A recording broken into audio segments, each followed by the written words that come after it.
kept streaming. The stream has not stopped, although it has now been made public. And we are back on the air.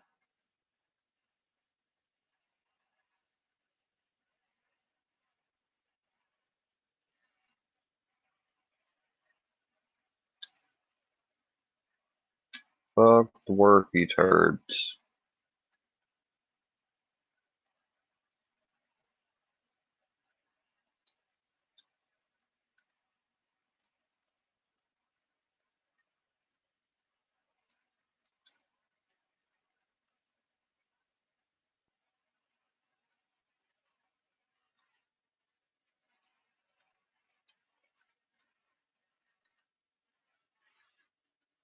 And then.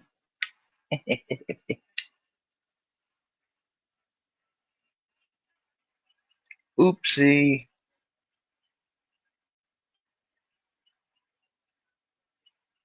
Oopsie. Hey, Marty. Oopsie. Did I do that? Did I do that?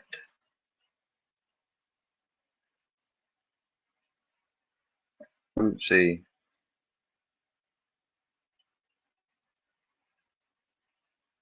And then. And then.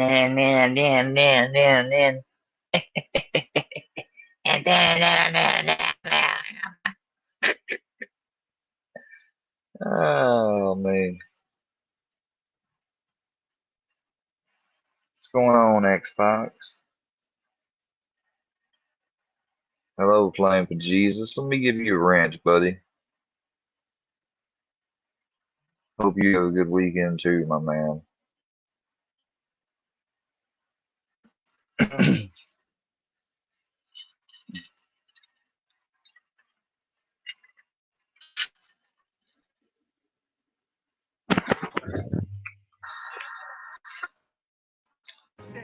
need to see something. Skinny, get out here!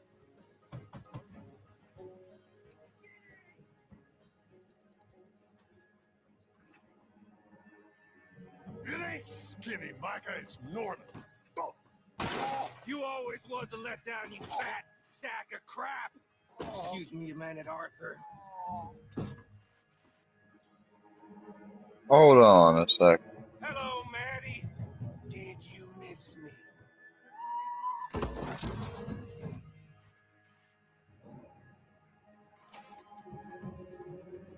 They had something of mine. My guns. Anyways, so yeah, I'm just chilling this morning. I have made it into Mexico in Red Dead Redemption. I'm playing on High Honor. This is the original Red Dead that was made in 2010. I learned something interesting. They started making Red Dead 2. They started developing it at the end of this game. That's why the stories are, and that's really why, because see, playing this compared to Red Dead 2, there's things that you can like and hate about both. But when it comes to this one of the big things is the difference in gameplay, like mechanics, because of it being older and the graphics.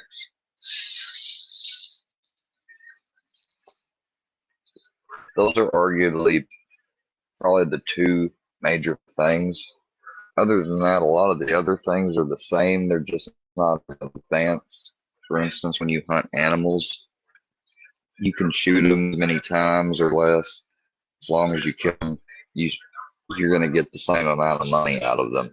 In Red Dead 2, if you don't kill the animal correctly, it can affect and give you a poorer pelt, which gives you less money.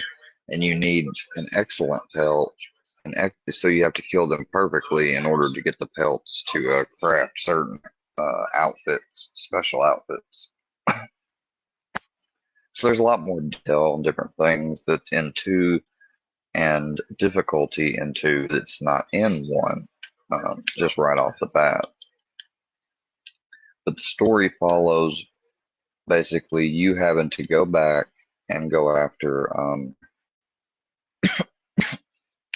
excuse me, you having to go back after some of your old gang members because your wife and son are taken by the Pinkerton detective agent, Edgar Ross, who's in two and one.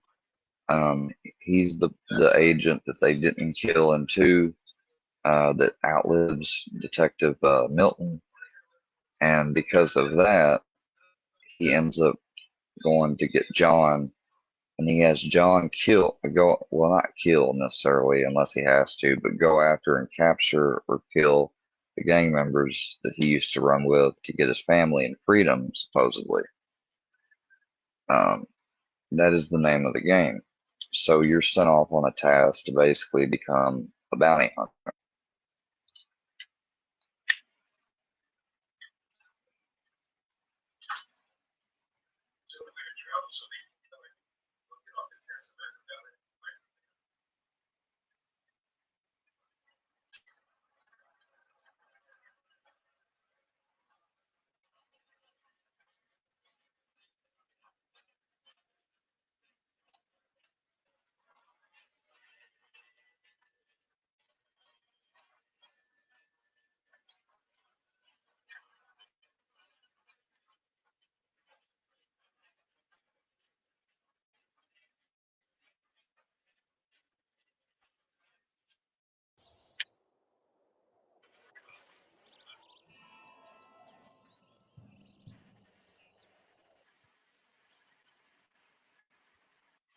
Miss?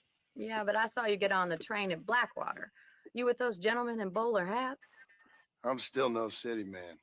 But I bet you can't ride, Mr. Marston. I hate to take money from a lady, miss. Oh, you won't be. I'll race you right now. If it makes you happy. We'll see.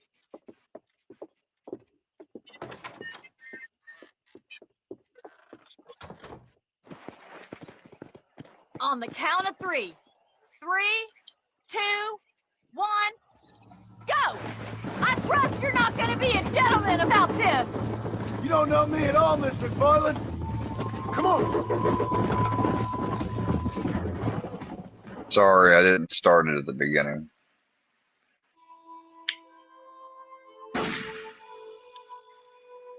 But I'm actually wanting to record this for another reason.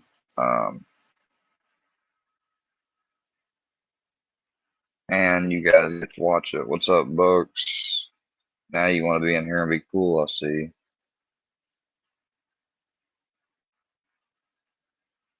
Books is being cool today, y'all, after talking all that shit, calling me a murderer and everything else.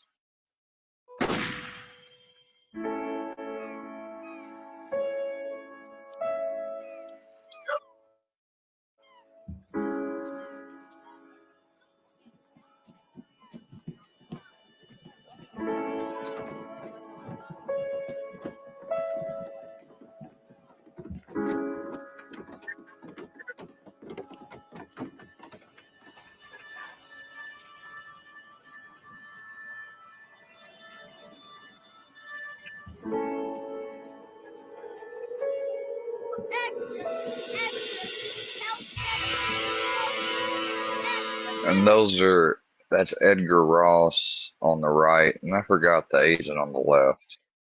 Hey, watch it, mister. Read all about it. Bill Williamson's gang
for one, am grateful, Mrs. Bush, that they are finally bringing civilization to this savage land. I could not agree with you more, my dear. My daddy settled this land, and I know he'll be looking down on us, pleased at how we help the natives. Yes, they've lost their land, but they've gained access to heaven.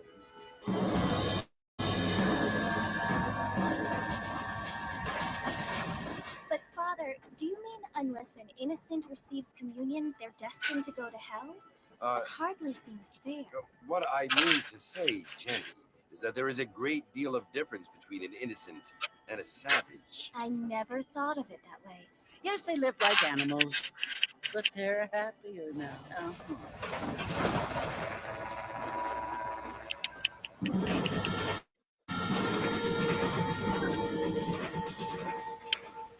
Not only do people now have motor cars, Father, but I heard that pretty soon we will be able to fly. No, only angels can fly, Jenny. No, apparently people can fly. Didn't you hear? Out in Kansas, a man even got a car to fly. Now, this is supposedly, I believe the time is 19.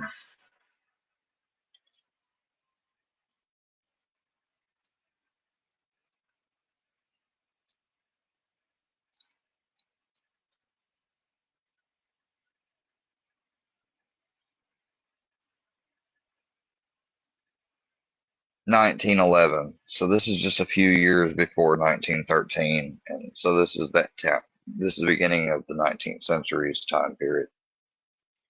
I hardly think so, Jenny.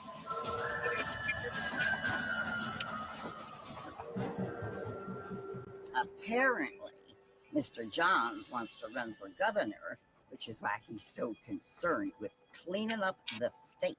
Nate Johns. Yes. His family is nothing but hillbilly trash that came here after the war. I don't want to be judgmental, but this state should not be ruled by such a disgusting family. A family without class. Apparently, the Johns family have made a lot of money, and he has a lot of friends in politics. Mrs. Bush, money isn't everything. There are many things that money cannot buy. It seems that money can buy voters, though. Huh. Of course it can. What you must remember, my dear, is that we have been brought here to spread the word. And the word and civilization, they are the same thing. They are the gifts. It is the opportunity we have, the chance to live among people who are decent and who do not kill each other, and who let you worship in peace. It's so confusing, Father.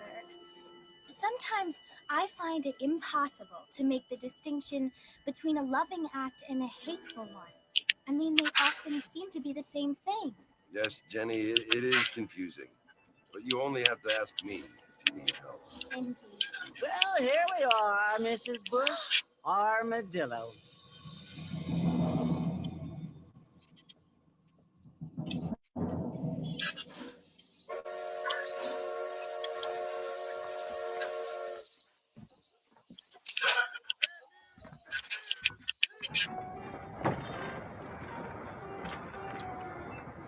Marfin! Mr. Marfin, over here!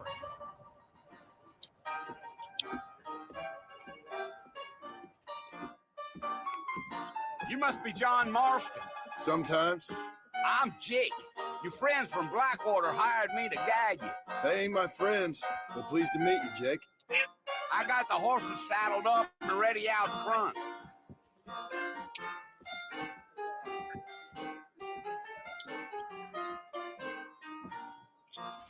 I don't hold it, your guy. Fine, doesn't it? We live in times of great change. And most of them are not the best. You ain't gonna find sturdier horses than these in all of New Ulster. I've got to go see the physician at Armadillo on account of my different stuff. Take it slow on the way out of town. No need to kick up a lot of dust.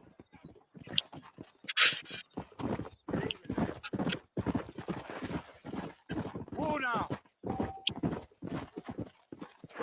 whoa!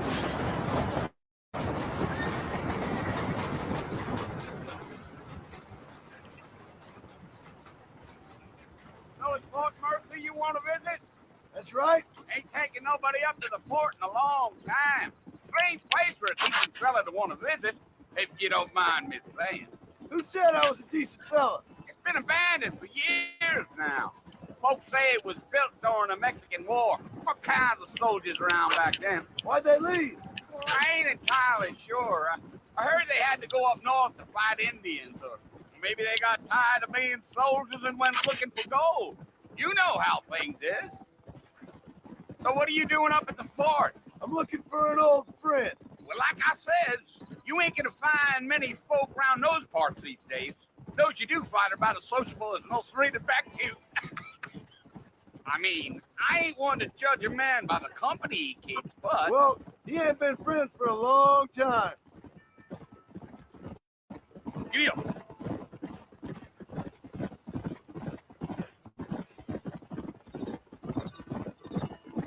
Are you planning on spending any time in Armadillo, Mr. Marston? I doubt it.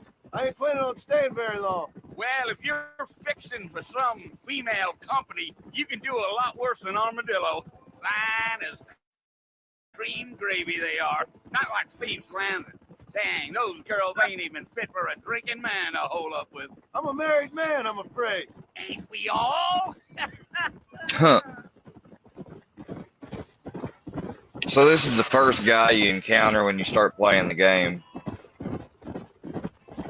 Oh, you guys didn't think I was going to do some level of Sniper Wolf type commentary? Of Do you know course. him? I think I heard his name. Says he got a telegram from some Blackwater big bugs asking for a guy. I guess it's none of my business. That's right.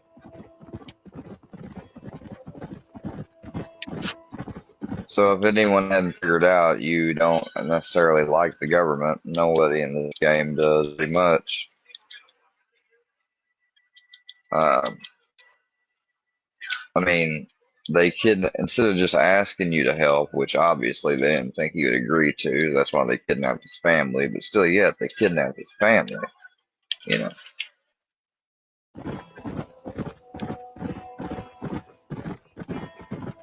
You ain't very talkative, are you? Nope. I'm just chewing the dog, mister. It's how I am. I don't mean nothing by it. Trust me. There's things you're better off not knowing.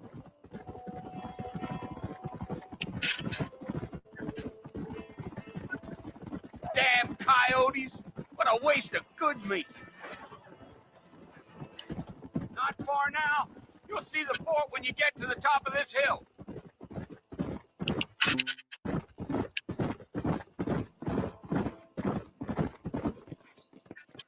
Whoa there.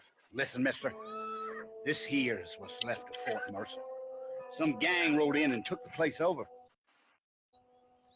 So I am. This is where we part ways, friend. You have yourself a good time.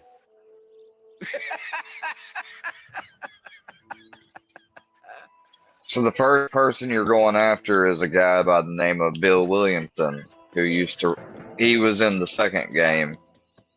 Also, he used to ride in the gang, obviously. Let's go.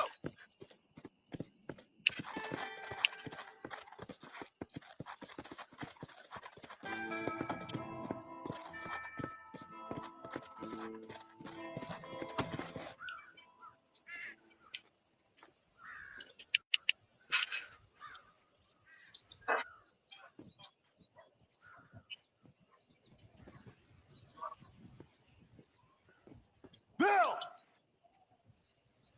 Bill, I've come for you! Bill Williamson! Come out here right now! Go away now, John. Don't make me kill you. Nobody needs to kill anyone, Bill. You must think I was born yesterday. You always did think I was an idiot. That ain't fair, Bill. You were as my brother. I've come to try to save you.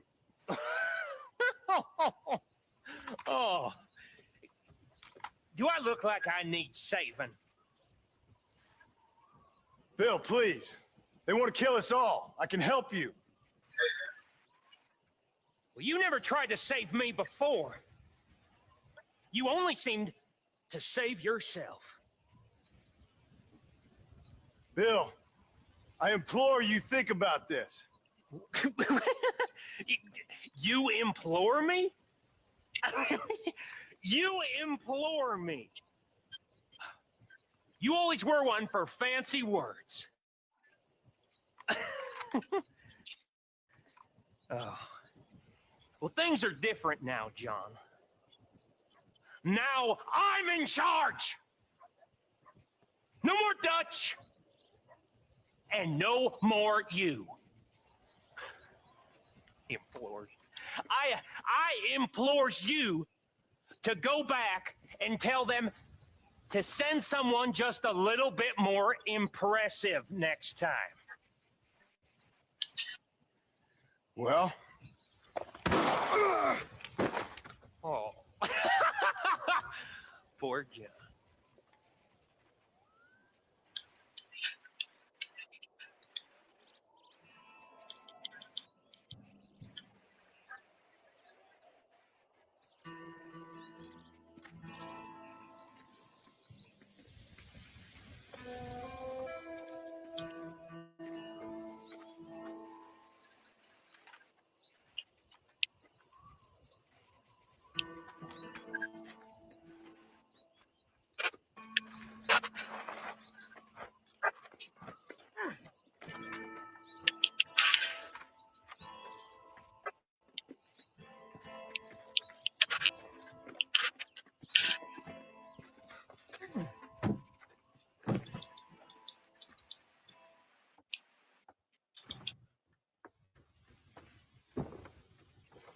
First person you meet is Miss Bonnie McFarland.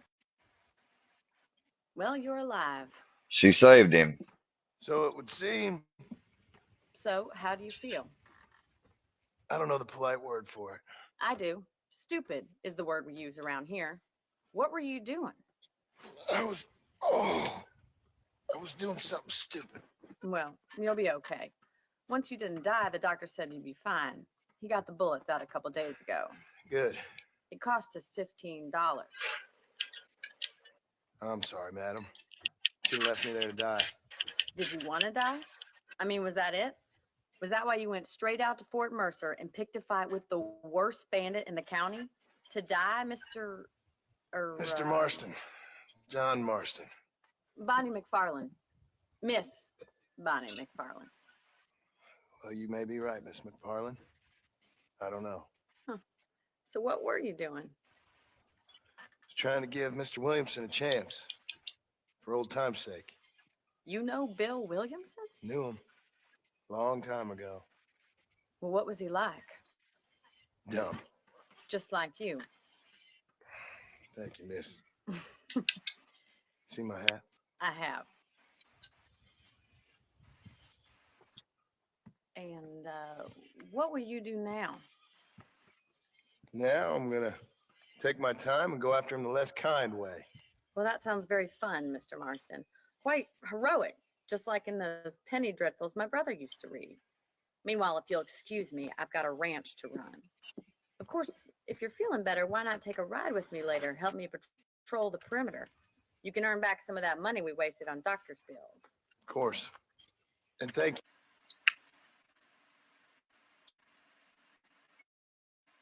Excuse me just a moment.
All right. Thank you for saving my life, I mean. Next time, Mr. Marston, I strongly recommend you don't try to lose it quite so earnestly. I'll bear that in mind.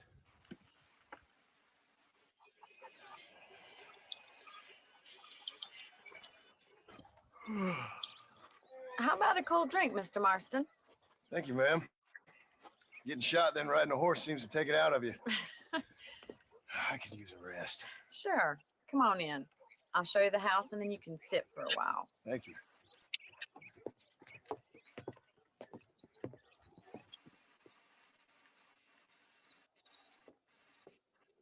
Mr. Marston, Miss McFarland. remember me telling you about the trouble we've been having with rustlers and other undesirables? I do? Will you help me keep watch on the property line this evening? Sure. I want to see just who is trespassing on our land. This is a fine weapon. Come, let's head out. The country is really beautiful at around this time.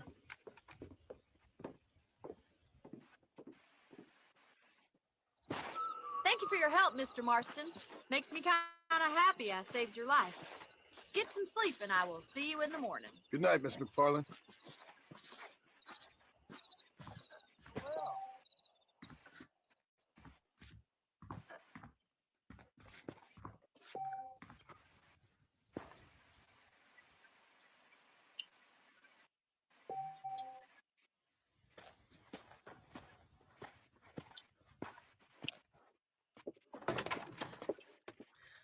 Oh, Mr. Marston, how are you doing today?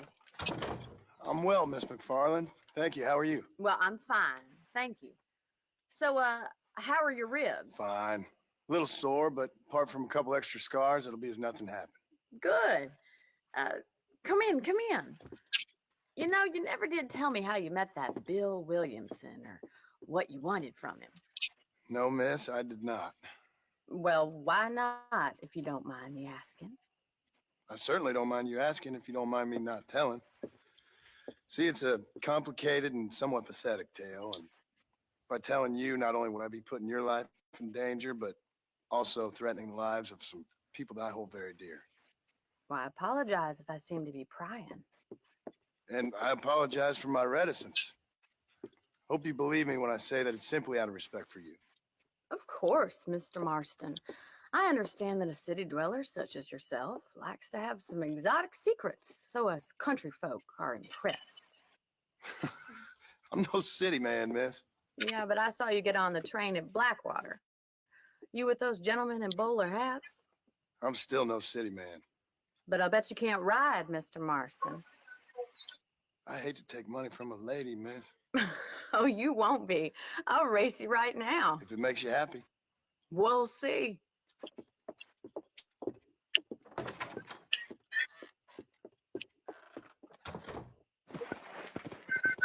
On the count of 3. 3, 2, 1, go! I trust you're not gonna be a gentleman about this! You don't know me at all, Mr. McFarland. Come on.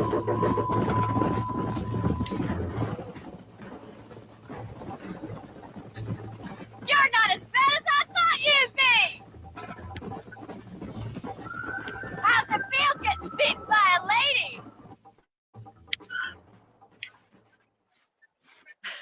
That was fun. Sure. You know, you should go pay the marshal a visit in Armadillo sometime. I'm sure he could help you deal with that nice Mr. Williamson. Yeah, I might just do that, Miss McFarland. You do whatever you think best, Mr. Marston.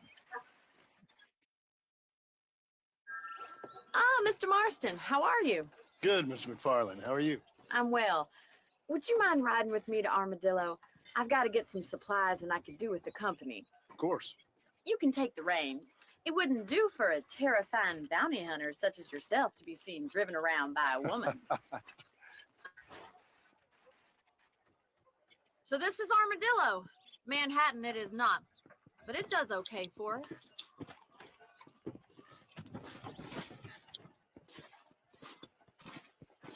Most important thing for you right now is getting yourself into Dr. Johnson's office to purchase some medicine. The first one's on me. Thank you, miss. I'll pay you back. I'm sure you shall. The doc's a good fellow. He saved your life, so be polite to him. Meet me in front of the general store when you're done. Well, thanks for driving me. It was nice to be able to enjoy the view for once, and a little company never hurts now and again. You're more than welcome, miss. Least I can do. Thank you for the medicine. Why don't you have a look around Armadillo? You can always take the stagecoach back to the ranch later. I might just do that. Travel safely, miss. Try not to get yourself shot. I won't be around to save you this time.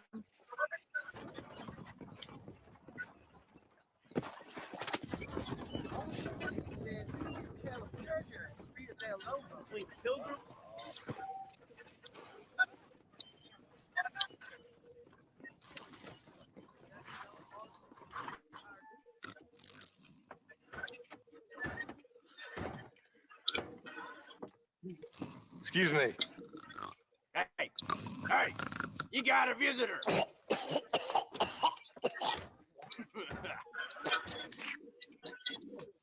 Shut up, you! Now what you want? My name's John Marston. You wanted to speak to me. I did? Apparently so. Why? I guess because we're both in the business of the law.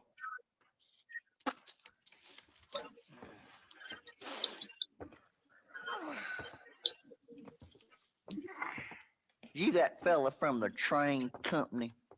No, I'm from Fort Mercer. Fort Mercer? You them one of them Williamson boys. Calm down. Go on, shoot him, mister. Shoot him. Come, what? You getting cute with me, boy? What's going on here? I got me one of them Williamson boys. I got me one of them idiots who give marshals a bad name. Oh, no. Put your gun down.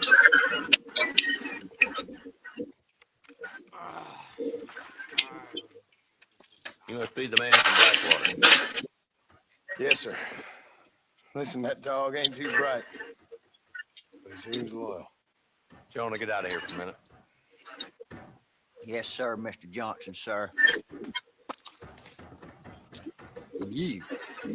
Oh, I done seen enough of your hide around here, friend. I think there's some school children down the way you can go and frighten. Oh, hardy fucking har. What are you doing here, Mr. Marston? Apart from frightening my deputies.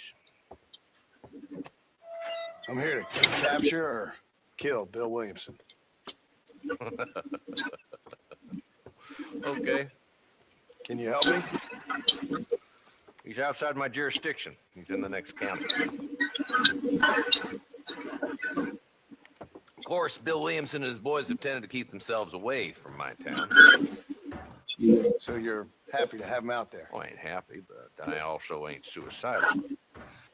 My job is to keep this town safe, not clean up all of these things. It's hard enough around here. You know, I hear you speak, and suddenly I'm reminded of how some of the people I respected most in my life had a problem with authority. What's wrong with you? Well, I'm sure you and your fine friends have enjoyed spending your time running around pursuing noble causes. My cause is to keep this town from turning into a living hell for the folks who live here. The whole world has problems, mister, and I'm here doing what I can. Why? What's happening? Right now, I got the railway, the people who pay my salary, trying to get me to turn a blind eye to them burning down settlements up there. I got a bunch of cattle rustlers out near Box Canyon, needs shutting down. Not forgetting the gang that keeps murdering homesteaders out in the back country. And I got a bunch of hoods over in the saloon, drunk, threatening to shoot up the whole town. That's all I got today. But it's early yet. Give me a couple more days. There'll be more. All right, Huh. Tell you what. That's a lot of stuff. Let's go deal with them hoods in the saloon. Then we'll discuss Williamson. Okay, boy. You're a persistent little cuss, ain't you? Only when things matter.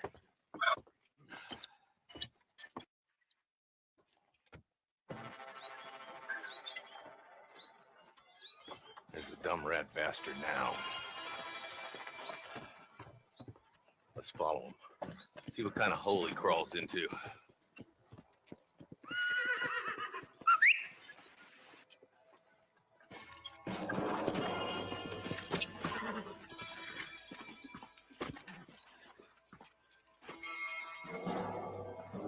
Looks like we got company, boys. Damn. Take cover.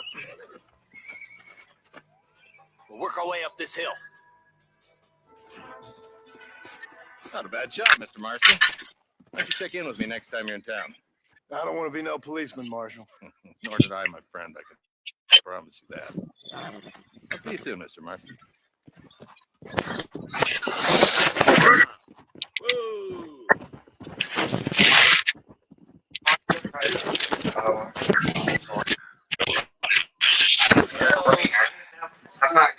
Yeah, that's right. Oh, I forgot. That's right. That's right. You're right. I got you. It's okay. Do you need the number? You need me to look it up? Okay.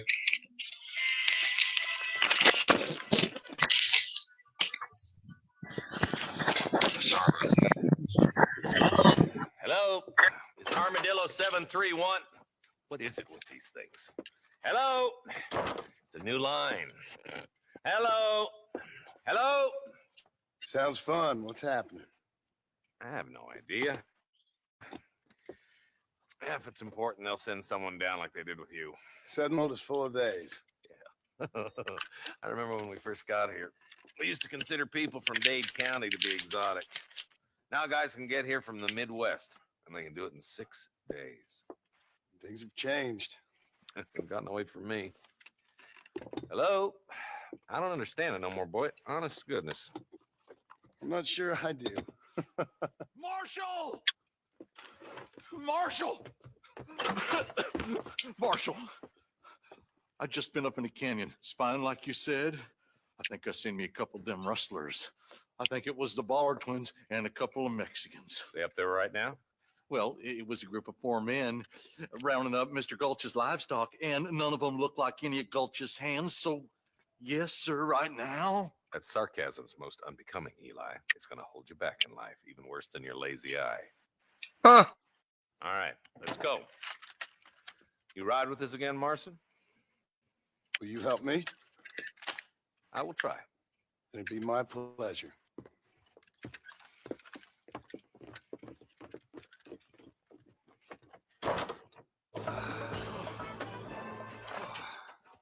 Thanks, Marshal.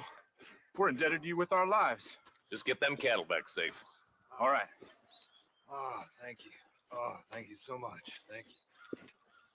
Well done, Mr. Marston. Yes, well done. Now, about Williamson. I'll do what I can. You know, as you can see, this country is infested with all manner of scum. Say that again. Well, one other thing, Marston. Mr. Johnson, sir.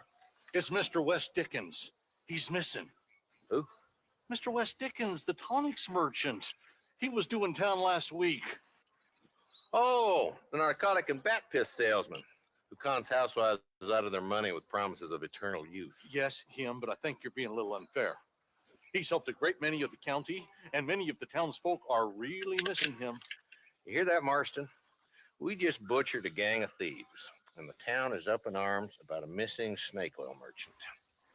I am so glad to be serving such a wise and respectable people. Come on, Eli.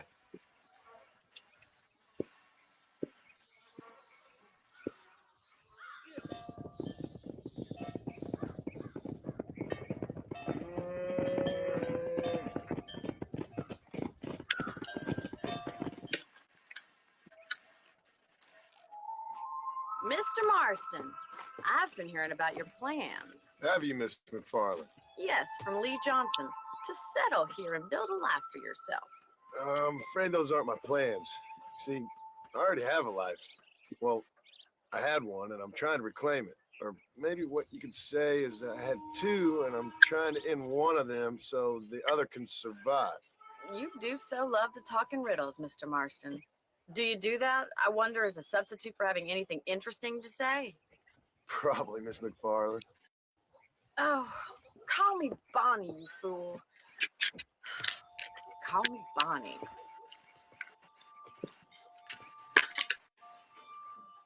Miss McFarland, I'm married. I have a son. I had a daughter, but she died.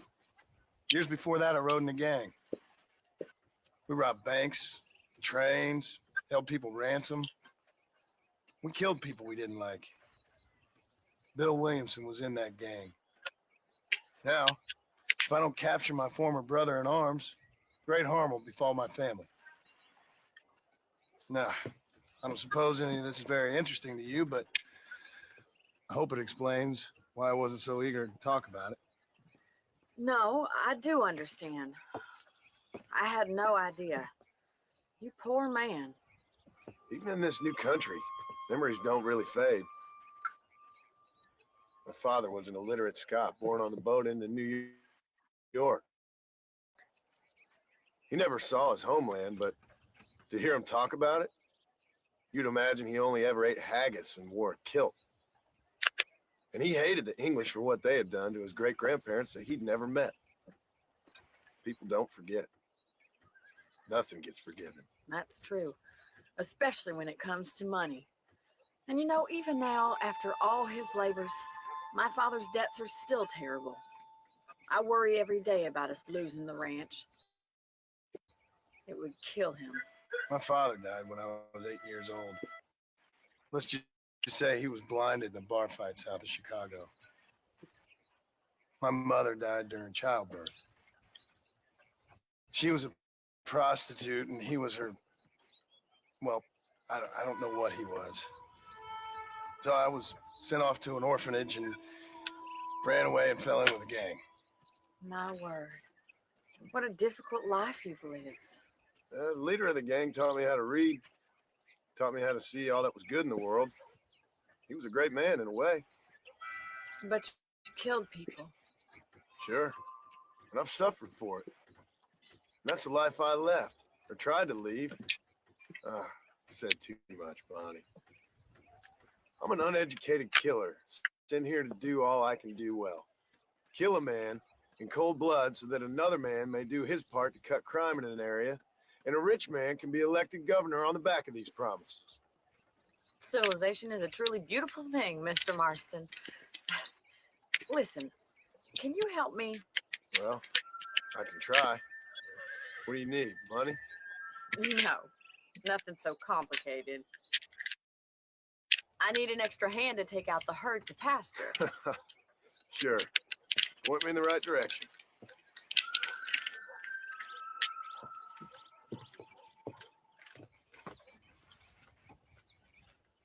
Nearly there, Mr. Marston! You're not bad with the herd. Ranching might be your true calling, Mr. Marston. Either that, or you were a cow in a past life. Thank you, Miss McFarland. I'll see you later. I have work to do back at the ranch. Let's get it. Well, hello, Mr. Marston. How are you? Fine, thank you. How are you? I'm fine, thank you. Did you meet my father? John Marston, this is my father, Drew McFarland. Pleasure to meet you, Mr. Marston.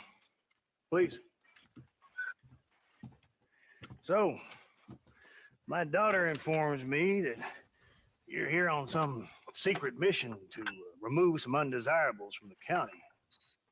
Something like that. I'm grateful for the hospitality, sir. Well, you know, we've lived here for 30 years now. Came here from the east. The land had never been settled. For 10 years, we fought the Indians. Tough men. Then we had outlaws, and we had drought, and we had smallpox, terrible winters, cholera. I buried more of my children than I raised. Sorry to hear that, sir. I've seen strong men wither and die under that unforgiving sun. That whole herds of cattle take sick and die. But I've never once doubted my life here. No, sir. When I hear about this so-called federal government sending out agents to covertly murder and control people, then I start to worry. I mean, yeah, all right, Williamston is a menace, and men like him are the plague. But isn't a government agent a worse menace? And all that symbolizes, I mean. You may be right, sir. Well, you're a brave man. You're always going to be welcome here. But you tell your friends out east that we don't want to live like that out here. Sneaking around and spying and secret missions. It's preposterous. Trust me, sir. I agree with you. Good. Good. Well, we won't insult you any further. Come on, Bonnie, we got things to do. Mr. Marston, do you want to join us? It's Daddy's favorite pastime, apart from political discourse, that is. What is? Breaking in horses. Come on. I hear you're a pretty decent rider. For a city dweller, that is.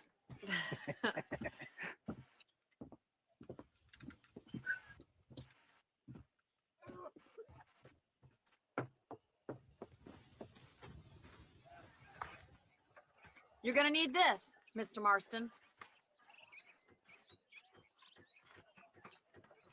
Well done, Mr. Marston. These are fine horses. Hey, Bonnie. Amos was saying some horses been spotted somewhere outside of Armadillo. Let's go, Mr. Marston. We can really do with those horses.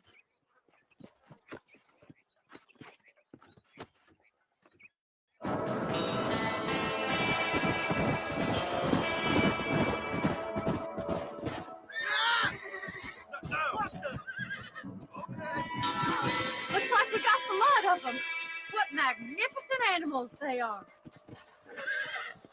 Hey, the stallion's getting away. Chase him down and bring him back. Thanks for your help today, Mr. Marston. We got some fine horses. You know, why don't you keep that stallion as your own, as a thank you from all of us? Thank you, ma'am. He's a fine animal.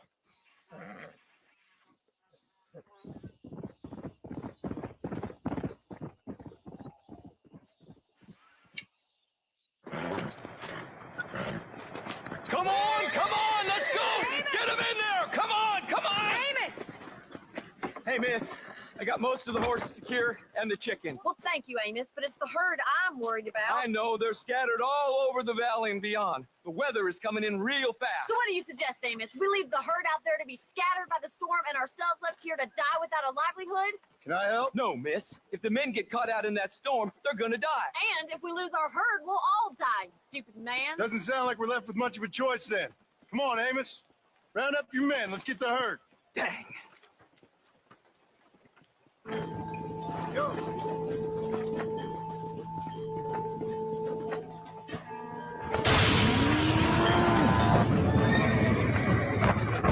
You're spooked! We have to stop the stampede! Herd!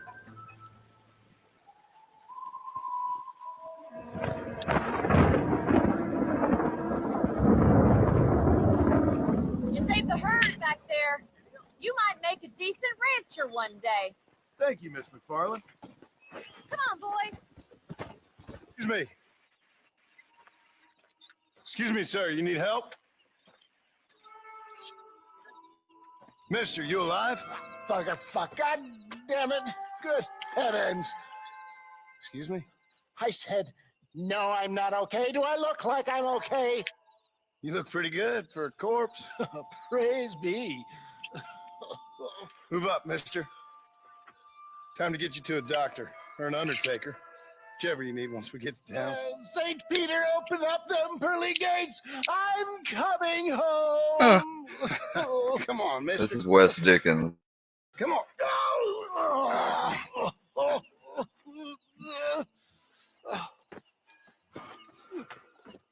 Hurry, sir. I'm bleeding like a badly butchered hog. So you're having to recruit help in order to try to be able to make an assault on Fort Mercer in the game. Just focus. You better take the reins. I don't think I'm strong enough. I'm finished. Done for. Just sit up straight, will you?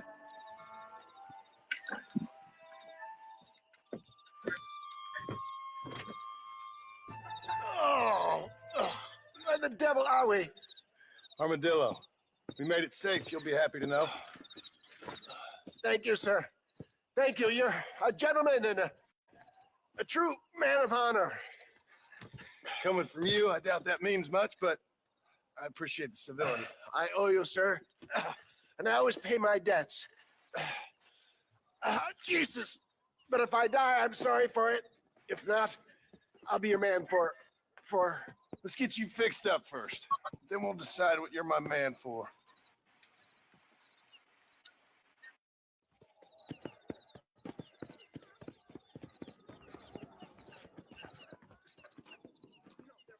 And I can tell you with no uncertainty that miracle cures are no laughing matter. I bid you good day, sir. Oh, Mr. Marston, good to see you. How have you been keeping? I'm well, Mr. Mr. West Dickens, Nigel West Dickens of Eastcheap, London, New Waverly, New York, and Armadillo, New Austin. At your service. At my service. At everyone's service. At the service of science, of knowledge, of life. How are your wounds? Much, much better. But then they would be. Would be. I know a cure for all ailments, Mr. Marston. Ah, I'm sure you do.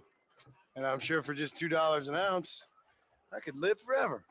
Oh, but for you, sir, I do a bulk discount rate of $1.95 an ounce, as long as you buy 100 ounces. Oh, that's such a deal, isn't it? That's a lot of This immortality. con artist, snake oil salesman. Give it up, old man. That's Mr. West Dickens to you, boy. Give it up, old man.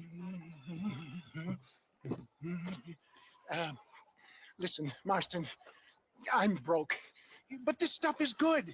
It works. I need a healthy young man like you. Come along, and let's ride over to my newest customer at Ridgewood, and I'll explain while we go. Okay. Best you alight here, dear boy, so no one sees us arriving together. See you shortly, and remember, showmanship. Friends, hard-working souls of Cholla Springs, gather round, gather round. Do you suffer from rheumatism, lumbago, acute chronic sciatic, neurologic, or inflammatory pain? Well, I represent the only company that makes the genuine article that cures headaches, neuralgia, earache, toothaches, backache, swelling, sprains, sore chests, swelling of the throats, contracted cords and muscles, anxieties and ravaged nerves, stiff joints, wrenches, dislocations, cuts and bruises, and it adds vitality and vigor to the healthy man. But can you prove it, old man? Oh, I'm sure there's some customer here who could prove the qualities of it by taking a drink right now. You, sir, come up here. Step right up.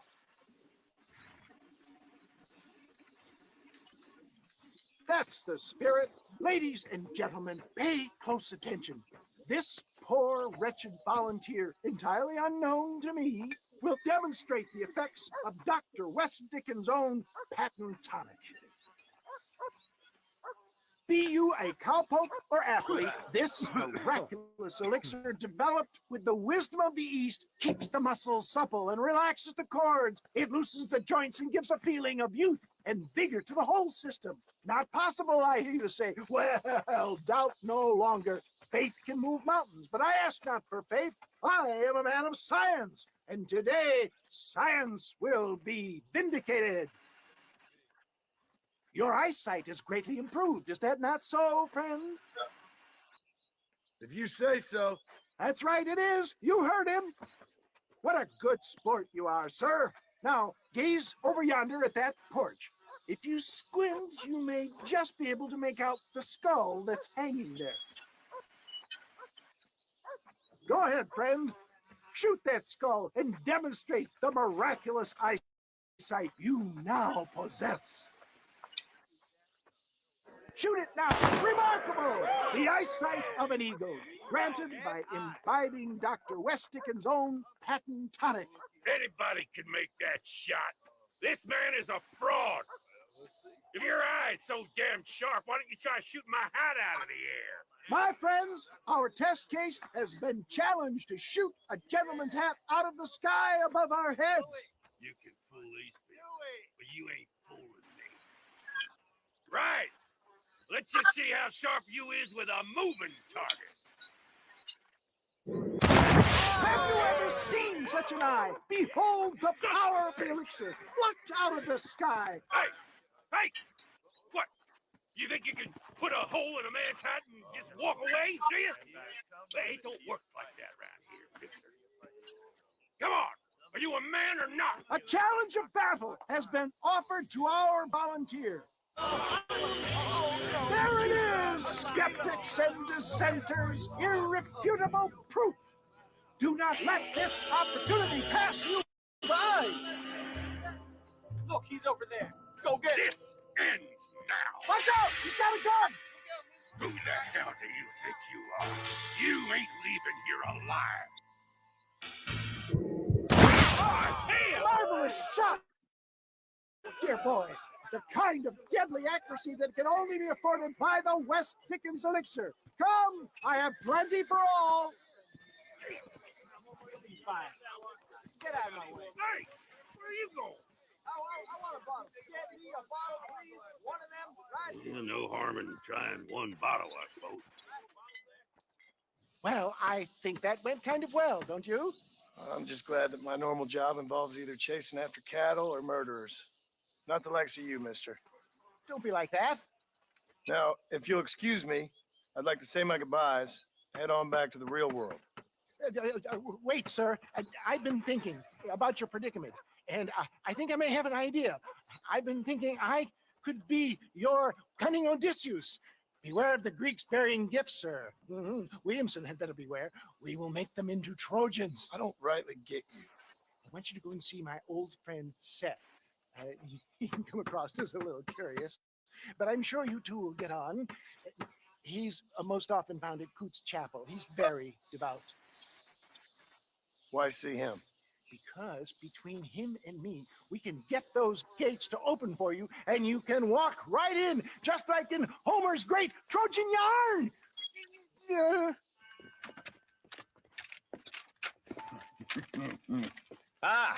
Since you're here, you want to make yourself useful? Not particularly. Listen, son, I know you got a mission. Right now, I need another gun. Why? What's happening? We've had this problem for months with this group of bandits who are getting drunk and murdering settlers. Last night, they went to a big place up near Ridgewood. They burnt the place down, killed the men, burning most of them alive, and raped the women. Women folk then got their throats slit. One of them survived and walked in here this morning. Anyway, we got a posse gathering up near Ridgewood. Will you ride with us? All right. Thank you, John Marston. It's gonna be a bloody job. Huh. I don't think I know any other kind, sir.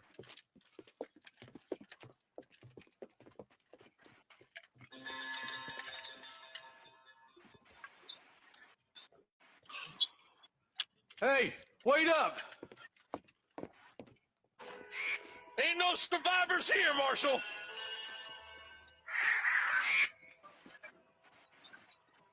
Man, this don't look too good. Somebody was so busy killing people, they went and dropped their gun.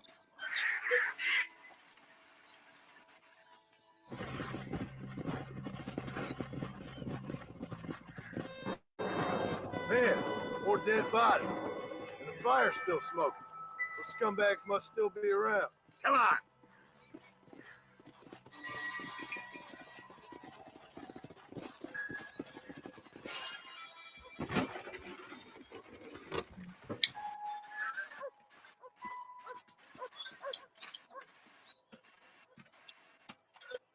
Holy sweet mother of mercy.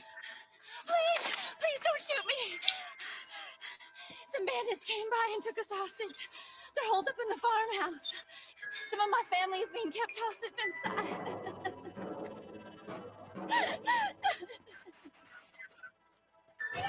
Some folk tried escaping to the south, but then some robbers started chasing him down like wild dogs. I thought you were supposed to protect us, Marshal.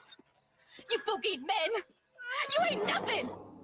You're just some man on his government payroll taking money that the rest of us have to pay for with our lives. What is wrong with this country? Mount up, men. The man that kills the boss of that bunch gets $50. It ain't about the money, Marshal. These are people's lives, people's homes. Oh, now. You just walk away now, John. I didn't kill you before, but I sure as shit will now. Get yourself down here, Bill. You know you ain't man enough to stop me. You know I don't want to kill you, but I will. You always did have a high opinion of yourself, John. Dutch always said you were an arrogant son of a bitch. I guess he was about right. Get him, boys! Everybody, take cover! In that shed!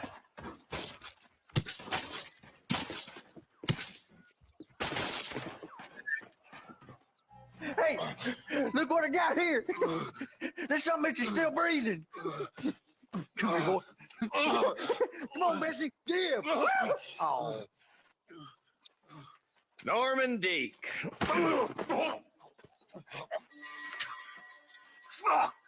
Nice to see you again, buddy. Thanks for your help, John. Norman here is going to help us get to Bill. Ain't you, Norman? Thank you, Mr. Dick. Mighty kind. Fuck you! Hog time. Let's get him to jail.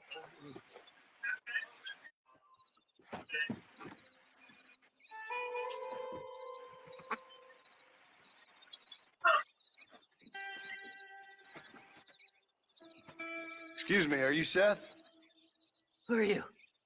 I'm a friend of Mr. Wes Dickens. My name's Marston. John Marston. Goodbye, John Marston. It's been a great pleasure. I need your help, Seth. We need your help. Me and Mr. Wes Dickens. Let me be frank for 1 second, partner. I hate people. It was people who got me in this mess in the first place. What mess? Look at me. Look, scrambling around, looking for maps, half insane. I ain't washed in 6 months. My hair falling out. My mind's going. What happened? What happened? My partner. He stole half my map. I never would have done that to him. Never. Look at me. Who did this to you? My partner. My boy, my man. Moses Ford. I don't have the facility to tell you what I would have done for that man. And what I would do to him now. Why? Because he stole half my goddamn map. And what map's that, then? The map, partner.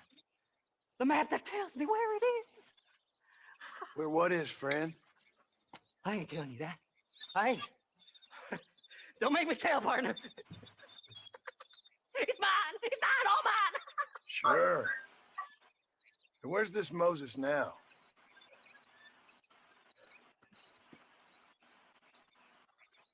He's at Benedict Point. The law got him for exhuming. Some people, they feel differently. My Moses. Him and me are the same. The self-same. Well, come on, Seth.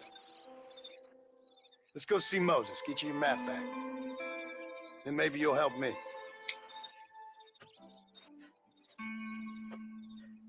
All right, partner. Let's go.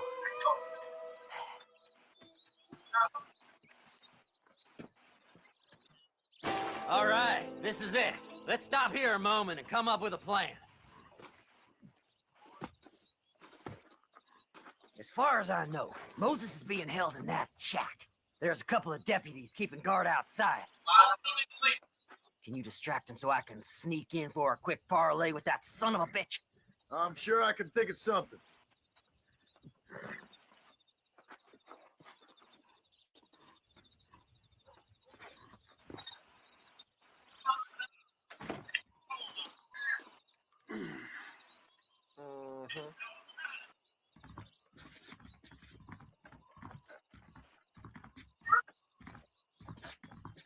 Lead them away from the shack and out of sight. Somewhere out past that hill.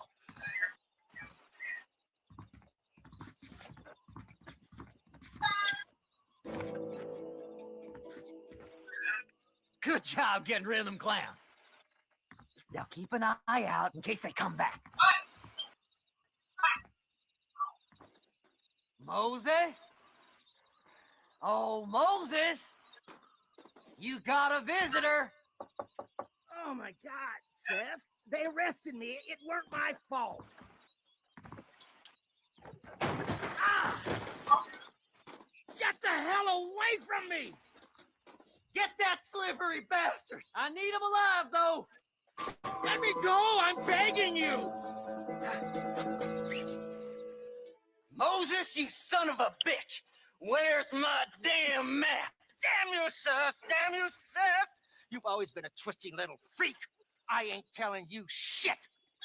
Ah! Then I'm gonna cut you up piece by piece. Till you find your tongue. Friend, this man's gone crazy in the sun. I suggest you take my advice and start talking. Shut up, Marston! I want to cut into a bona fide man's flesh. Ain't never cut into a live one before. Oddfellows Rest. It's in Oddfellows Rest. Get away from me once and for all. Well, ain't that a damn shame? I was starting to enjoy myself. I think you gone pissed yourself, Moses. Those deputies went and put a bounty on your head. Best we clear it now. Don't need the law on our backs. I don't have no money, but I got me a pardon letter. Here, take it. You earned it for helping me with the Moses. Come on, we can pay it off in the telegraph office. So, mister, thanks for your help. Don't worry yourself with thanks, Seth. Just help me when I come asking. No problem, mister.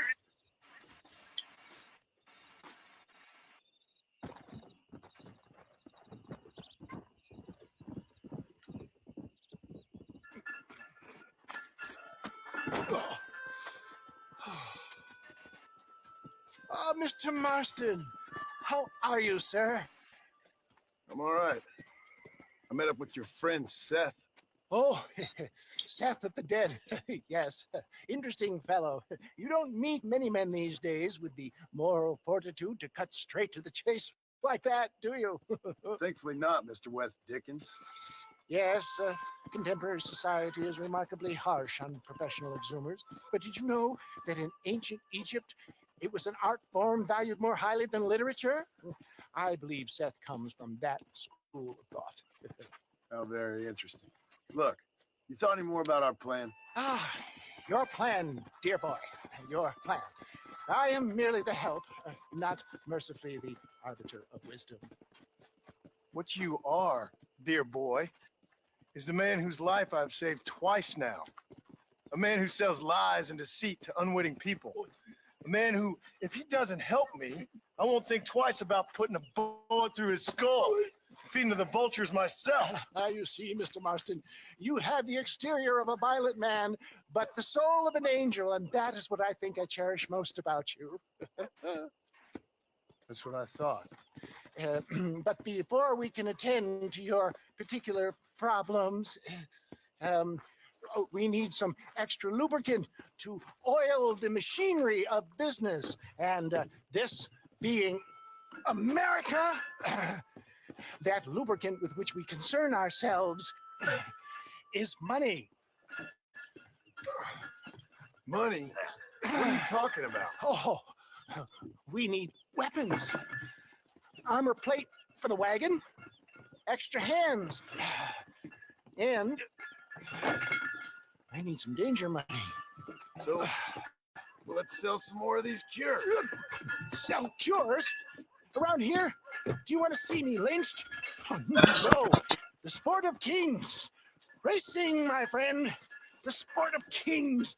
A noble activity without reproach. Exactly the kind of activity where a lying, cheating degenerate like myself can prosper.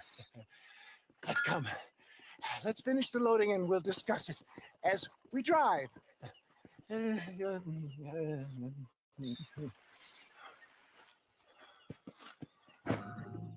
Well done, sir. Well done. Having you as a ringer has netted us a fine profit.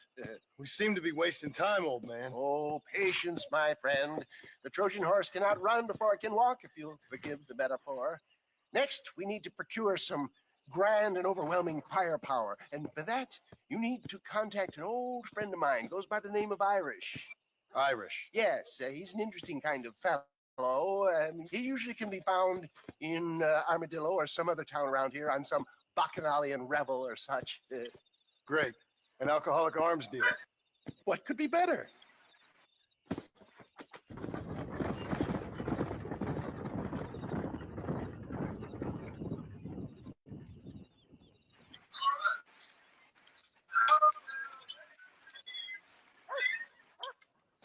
Mr. Marston, sir. John Marston. Mr. Marston, don't be so childish. Come on, sir, I implore you.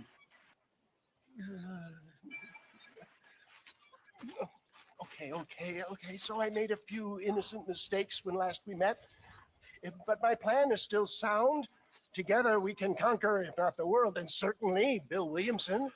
But first, you need me to do you a favor? You read my mind. I can only deduce you've been taking my tonic, sir, as instructed. It can give the most ordinary of intelligences a remarkable insight. I'll give you insight.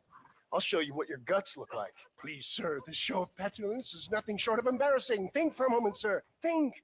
I'm thinking about how much of my time you're wasting. Sir, I am about to do something which I greatly discourage in all wise and rational men. A selfless act for you. But, sir, before I act selflessly, allow me to act selfishly and sell some of my wares. Fair enough. Oh, good, sir. Come, and let's go visit some of our fine friends in the other oil business we have here in Plainview. These men need all the help they can get.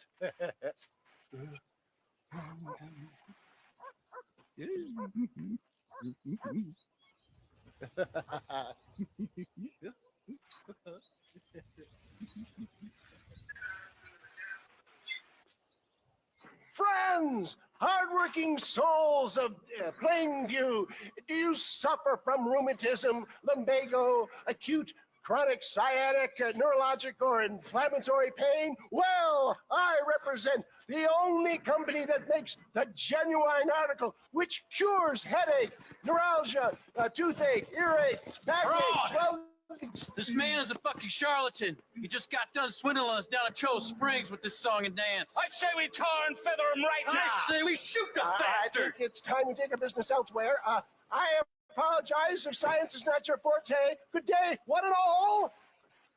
It always impresses me with the speed with which a group of men can turn from passive sheep into murderous wolves. I'm impressed with how you nearly got us killed back there.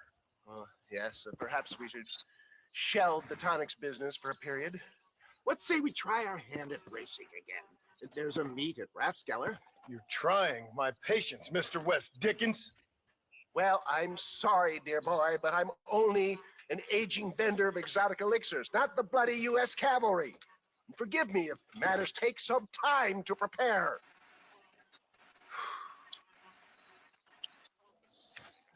Mr. West Dickens. Ah, Mr. Marston. How wonderful to see you, sir. How wonderful. Are we ready then? Yes, sir. Nearly, sir. Barely nearly, sir. I just need some cash to get some extra hardware fitted to my old Trojan horse here. You what? Never mind, sir. I can only presume that you have not enjoyed the benefits of a classical education, so I will not take umbrage if some of my allusions sail over your head, sir. I won't pretend to understand you, but I will endeavor to make you understand me. Either we do this right now, or or I'd put a bullet in you and get on with my day. Please, I knew you were a violent man, Mr. Marston, but I did not think you were a stupid one. We need money to outfit my carriage, to turn a simple tradesman's vehicle into something more subterfuge. And I'm about to tell you how we are going to gain said cash. Now, I know that you ride very well. So come, sir, to Rathskeller Fork. Gentlemen, this will be a fair race. No shooting, stabbing, cliff pushing, rock throwing, cactus grinding, neck lassoing, setting fires, or other acts that causes a rider to unfairly lose his way, or bleed heavily, or black out. Get yourselves ready. Set, go! He came, he saw, he conquered. What a fantastic spectacle, John. Let's take a moment to bask in the glory of our victory. Have we got enough money now? All right. Yes, once Seth and Irish have furnished their side of the bargain, I think we should be ready. Quite a team we've assembled, don't you think? A bunco, a grave robber, and a drunk. How could things possibly go wrong?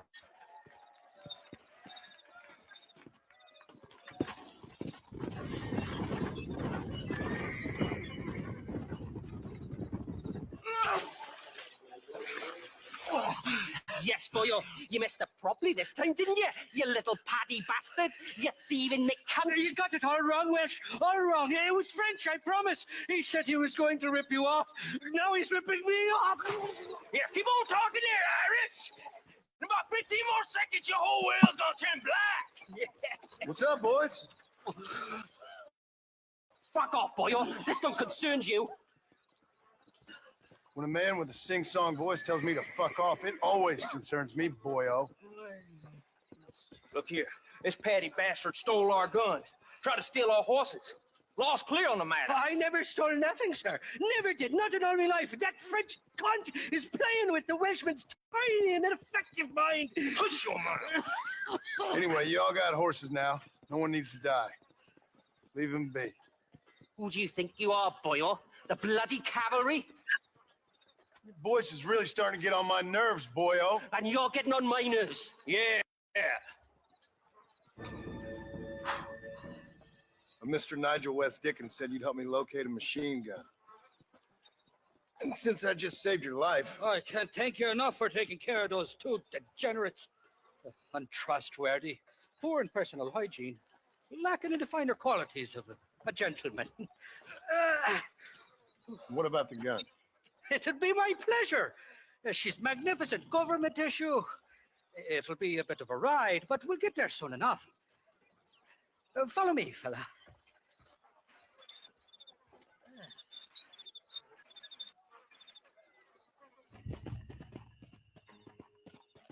You can make quick work of those fellas if they give you trouble.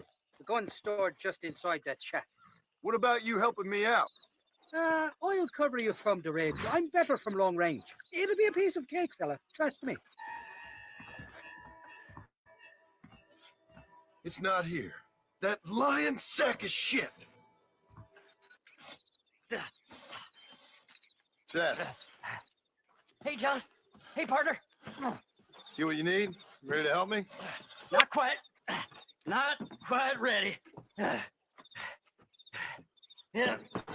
You see, I wasted a bunch of time looking for that last bit of map. And I got to thinking, Moses was a liar. And I imagined myself doing all kinds of unpleasant things to his corpse. And then I realized... Realized you were sick in the head? That you needed to move on with your own limited time on Earth? No, partner. I realized Moses weren't no liar.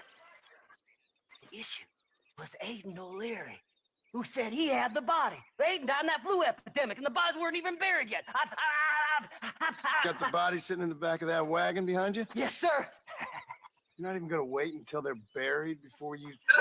Well, they don't care, do you, boys? Honest folk off to a better place. Apart from that Aiden O'Leary fella, I never liked him. They say he lay with his sister. I don't like women, partner. I don't. Not since Mammy died. Seth, what are you gonna do with those bodies? I'm gonna take them back to a nice quiet spot and look for the map. I needs the map, partner. I needs it. Thanks, mister. I reckon I'll sit here a while trying to figure this out. I'm gonna be rich. When you're done with that, get over to Fort Mercer. I need you inside that place. After I find my treasure, mister.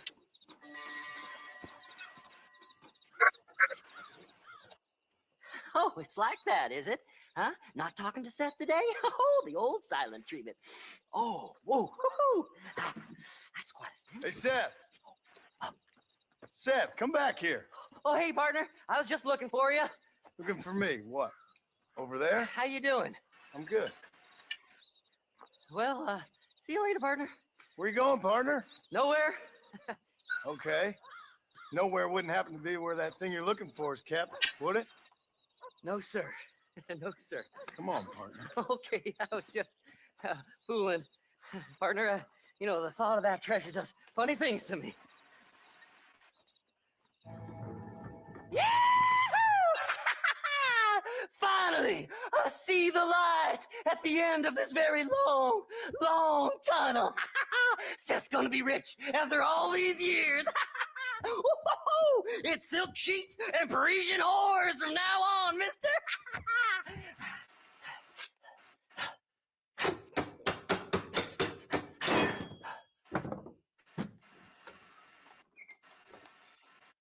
What the goddamn hell is this?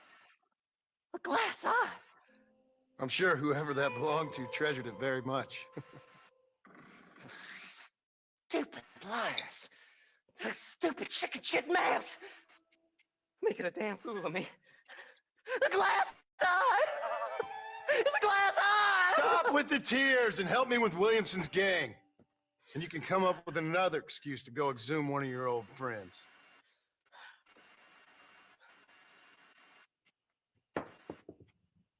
Undead man's treasure ain't done me no favors. Sure.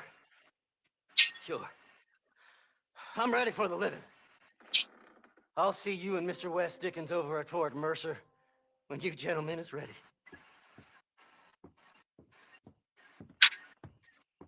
My heart's that you got let hungry Irish. Where are you? Oh, who do you want? I see you. Get away from me. Right here. Where's that machine gun, Irish? Oh, Mr. Marston. I found you one. Found us one, Irish. We're in this together. You, me, and an assault on Fort Mercer. I'm the guy that saved you from getting killed back there, and who you owe your life to, remember? Not really. Happens to me all the time. You don't want it to happen to you again, do you, Irish? No, friend. I wants to buy you. They had been chasing his old gang for years, especially when he was with them, and always been unsuccessful and lost people after people. That's why they finally employed someone like John, because they know he left it.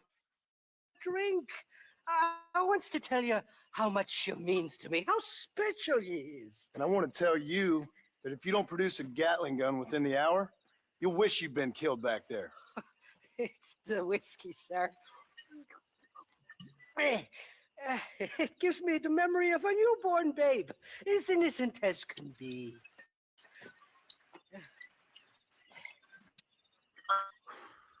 And it makes me violently angry. Shall we go look for that gun, sir? Yes. Let's do that.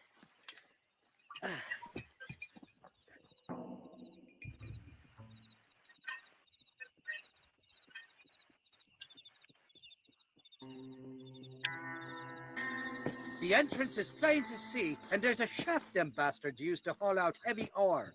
You, can use that lift to get you and the gun to the surface. I do it all myself, but the mines play havoc with me sinuses. I'll find us a fine place to hide these horses and then return with a borrowed flat wagon. I'll meet you at the mouth of the mine shaft. And Irish, I strongly advise you don't run off this time.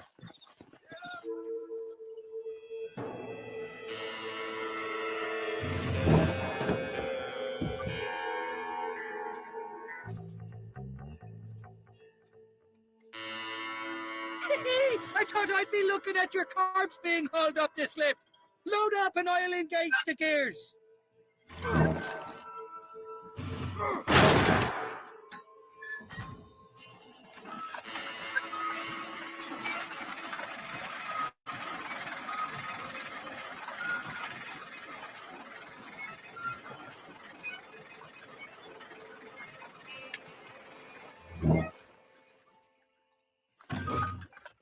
Oh, there she is. What a beautiful weapon. God's own gun. Ain't that the treasure? I got us a borrowed flatbed parked down below. Let's go. A short wee ride now, and we'll have this executive peacemaker delivered to Old West Dickens.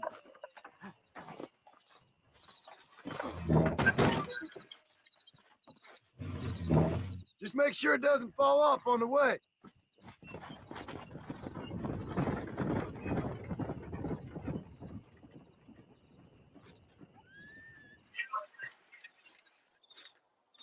Excuse me, Mr. Marston. Have you seen my father anywhere? No. He went out this morning to ride the land and was supposed to be back hours ago. I don't know. The ranch hands have been out looking, but so far they found nothing. Well, come on, let's go look for him. Daddy! What happened? Nothing nice. Rustlers, I guess. Maybe the Ballard twins, that bunch. Now you head back to the ranch right now. Fetch a wagon. Yes, sir. Marston, you watch after her. I'll do that, sir. There's no way in through the front!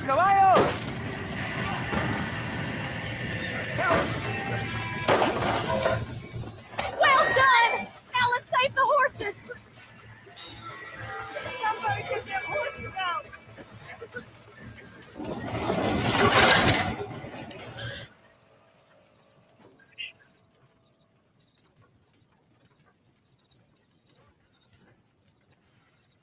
You sure know how to handle yourself. Thanks, Marston. Yes, John, thanks. You saved the ranch. If you'll excuse me, I've got chores to attend to.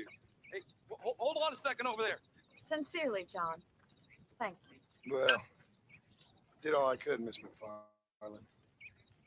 Sorry about all the damage. That gang seems to really want you out of here. Yeah, well, my father fought Indians. I scarcely think we're going to be frightened by some white trash. White trash can be pretty frightening. Well, they don't frighten me. Good. John, my family owes you a great debt. I think you got enough debt. You saved my life. All I ask of you is this. If I get back home and get my farm started back up, you'll sell me some capital. I prefer doing business with people I know. Of course, Mr. Marston. It'd be my pleasure. I think she's sweet on him. Well, you get some rest. I've got to go see how my father's faring up.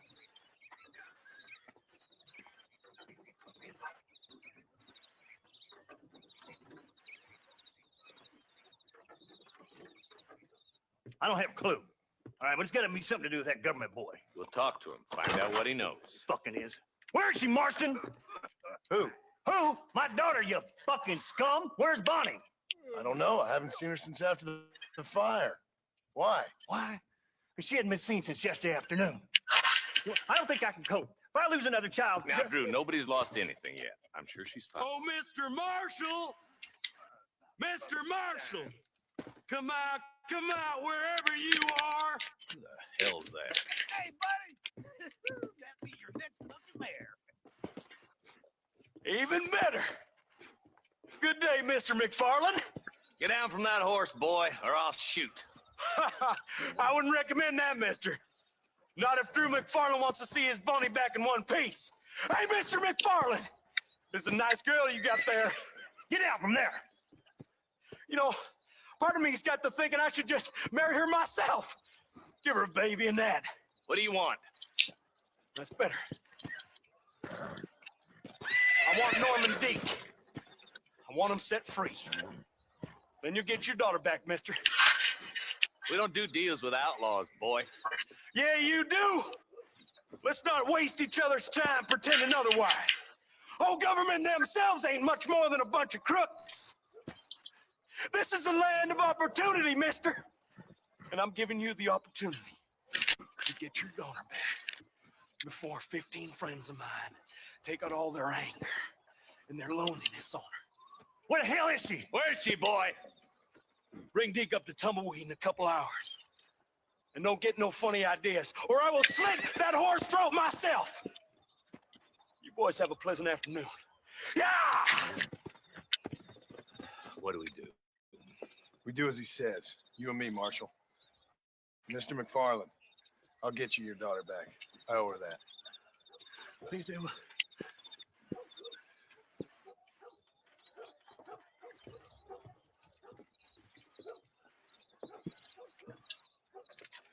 I'll teach you some respect for the law.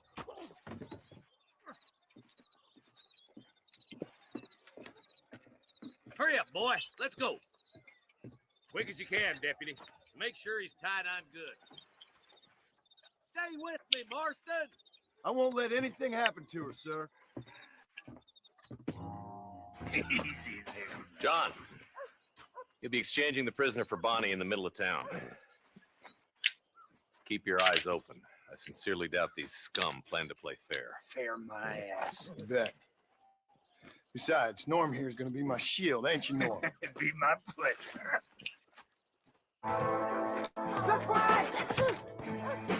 Damn.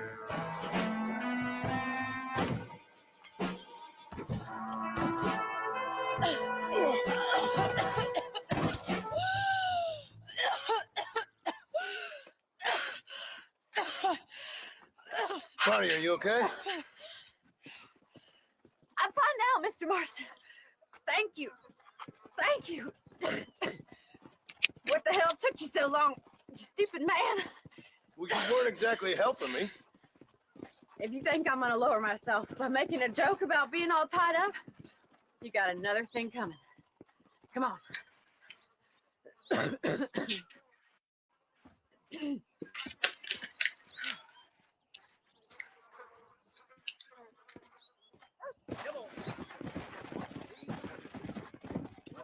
Up, sister. Put them up. Irish, what are you doing? Who the hell are you? Give me that.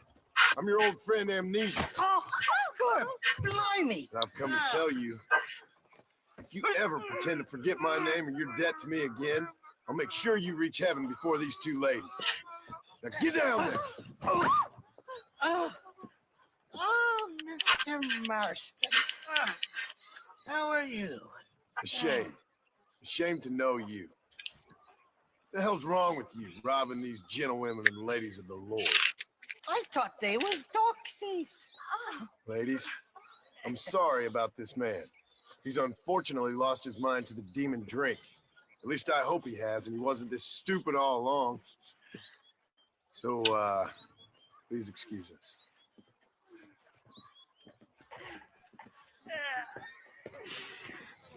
Now, Irish, that Gatling gun doesn't work. I find that rather upsetting, don't you? Oh, heartbreaking. Which is why I was just coming to see you when the drink got the better of me. Come on. I know where we can find the parts for you. Motherfucking Mary. Shaky's made the arrangements, and he'll...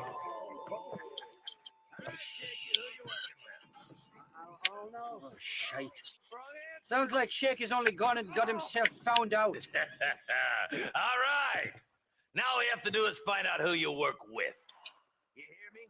Shaky, you wretched fucking son of a whore. Suck my again! Oh! Labor relations don't sound like they're exactly at an all-time high. You Labor and relations. get poor Shaky loose. I'll go get the wagon. Good luck, Marston. He's a good man, that Shaky.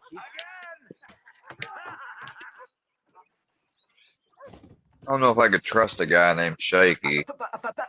Thank you for your kindness. Oh, that's why he's shaky. I thought I was dead, man. My kindness is only as good as the bullets you can fetch up for me and your friend Irish. Let me down, and you'll be a dead man.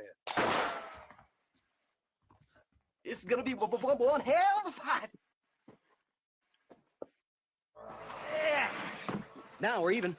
Half even, Shaky. You still owe me for them morphine pills to calm your nerves. Shaky. You'll get your half. More, you dirty fucking snake. All right, gentlemen. Let's go. Fucking fuck. Oh, my virgin ears. Fuck. Impressive, Marston. We'll have West Dickens's wagon rigged and ready to go soon enough.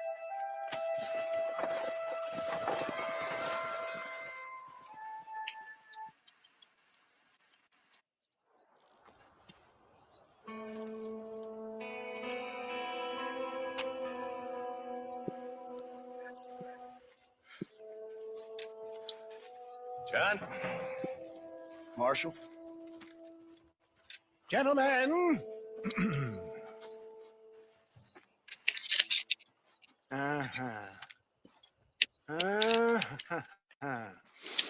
It's time. We must go. Why? What's happening?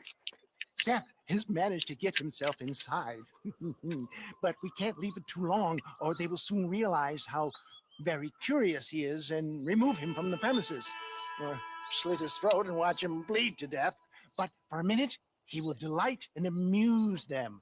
That's when he'll get us inside. Okay. Marshals of the law, when the shooting starts, take that as your cue to start awarding each other medals. Huh? I mean, take that as a cue to get inside and clean up the mess. Oh. All I care about is Williamson. It is vital we stop him. Agreed. That man is a stone-cold killer. Williamson's a proud fool. The question is which will win out between his pride and his instinct for survival.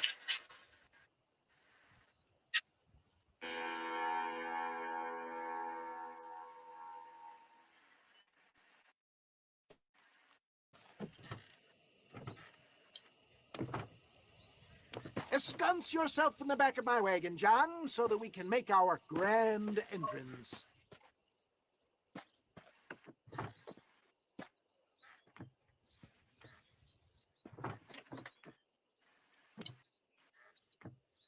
Come on, let's go.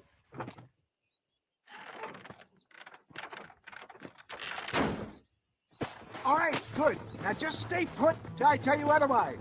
That scoundrel Seth had better not let us down.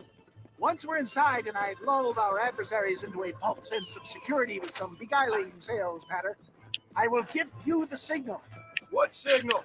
The moment you hear a sharp rap on the side of the wagon, rise like the phoenix and start shooting like you've never shot before. This is it, my dear boy. The moment of truth. Me and you, John. One last time into the breach. This is going to have to be the performance of my life. I hope my nerves don't get the better of me. I'll be honest with you, John. I'm a little jittery. John? It reeks of miracles back here. Thank God. I'll be ready with that machine gun, my dear boy. I'll be a sitting duck in there.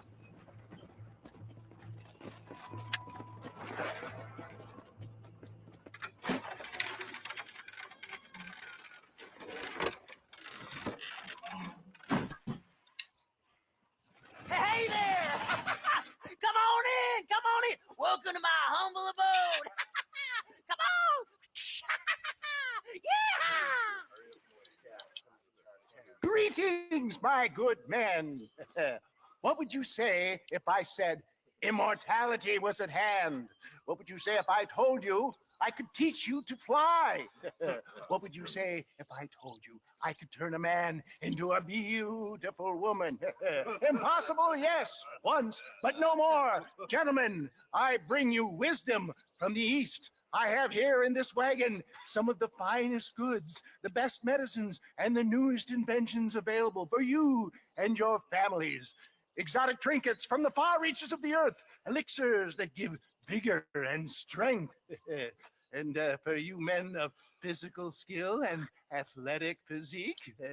This miraculous elixir can keep the muscles supple and relax the cords. It loosens the joints and gives a feeling of vigor and freshness to the whole system. Why, some men have reported to me that after drinking it for 1 month, they can chew through steel. Sure, yeah. What the hell? It's a trap! You're all about to have home footing.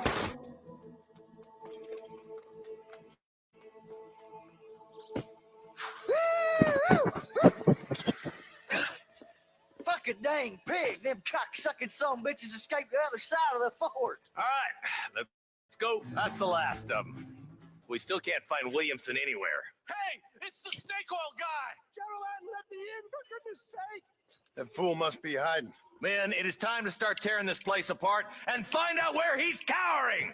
A sense of urgency here, please. Open the gate. It's the snake oil guy. Get the goddamn gate open and lock it behind him. Oh, we've got company, gentlemen. These scoundrels have got reinforcements riding this way. Oh, my good Lord above! There must be 100 of them!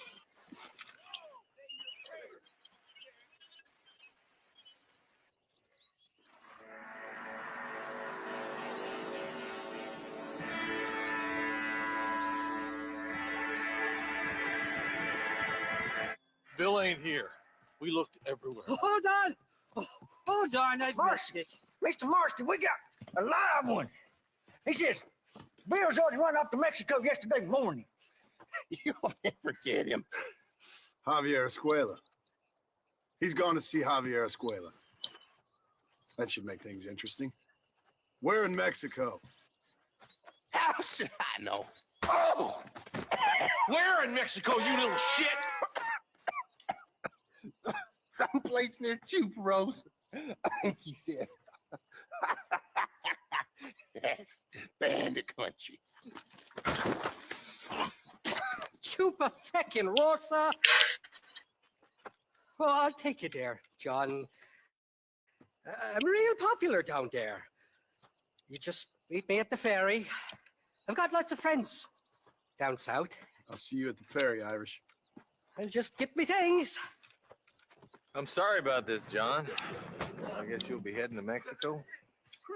So it would seem. How is it down there? Wonderful. A sweet, peace-loving people with the love of social justice. May you always find coin in your pocket. It's been a pleasure spending time with you, boy. You too, Mr. West Dickens. Marshall? All right, boys. That's enough.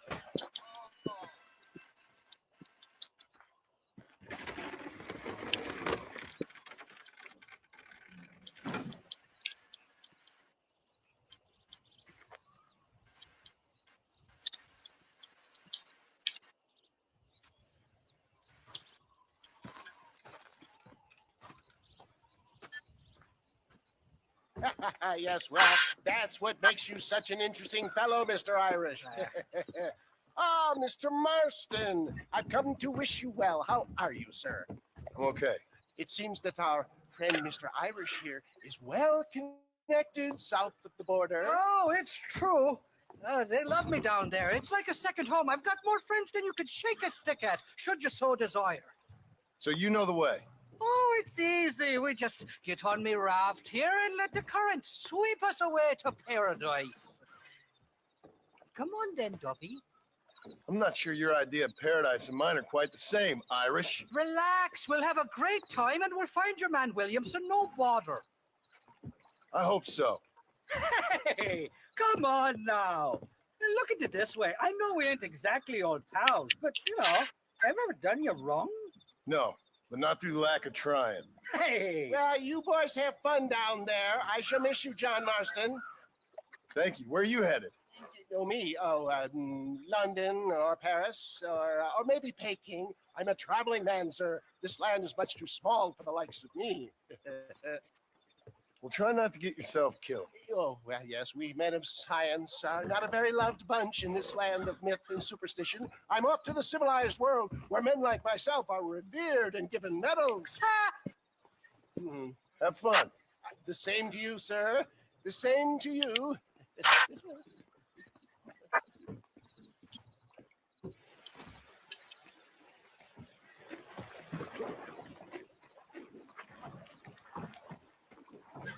Oh, these horses look fresher. Woo! And healthy. Before you degrade these poor fools any further, tell me where I'm headed. Of course, of course. Let me think. You do know people down here, aside from the friends who welcomed us on the way. Yes, I think so. I was real drunk last time I was here, John. You know how it is. I met an American guy, saw him shoot a man, drank with him in the village of Chuparosa. Funny guy. Or was that Canada? No, that was Canada. Guy here, not funny, but he's real nice. Failing that, you could try the provincial governor, Colonel something or other, some Spanish name. He's based out of Escalera. Played three-card stud with him. Or was it four-card Monty? I forget. He was a real nice chap. Or maybe he was a real bastard. I was real drunk last time, John. Well, thanks a lot for your help. Oh, let me guess. You got to be on your way. The famed hospitality isn't what it once was, and I've never been known to overstay me welcome. So off I go to greener pastures. Good luck, John. You're an angry and a feck ugly man, but not a bad one.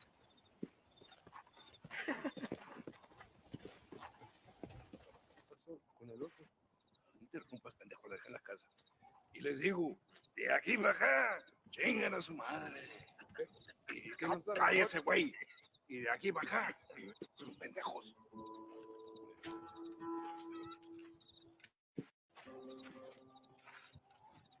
¡Hey, gringo! ¿Hablas español? No, sir. Pardon, pero yo habla un solo poquito español. ¿Habla English? Oh, sí, gringo. Hablo mucho inglés. Sí. Hablo filthy fucking bean eater. Hablo slippery little Mexican. Hablo little piece of shit. ¿Comprende, amigo? ¿Comprende? Hey, what are you doing here, gringo? I don't remember inviting you to my country. I don't think you did, amigo. I mean you no harm. You mean us no harm? This is funny. What harm could you do to us exactly? Nothing, amigo. Now, I appreciate the welcome committee, but I'd hate to spoil a beautiful afternoon on such beautiful land. Any further unpleasantries? Now, if you'll excuse me. Hold it, gringo. I think you're forgetting something. A little taxation. I have a large family. Very big. I too have a family, friend. So that we may see our families again, I suggest we part ways amicably.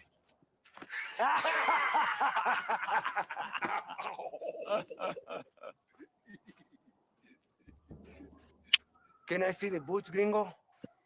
I think you can see him from where you're standing just fine, senor. Take off the boots, Americano. As you wish.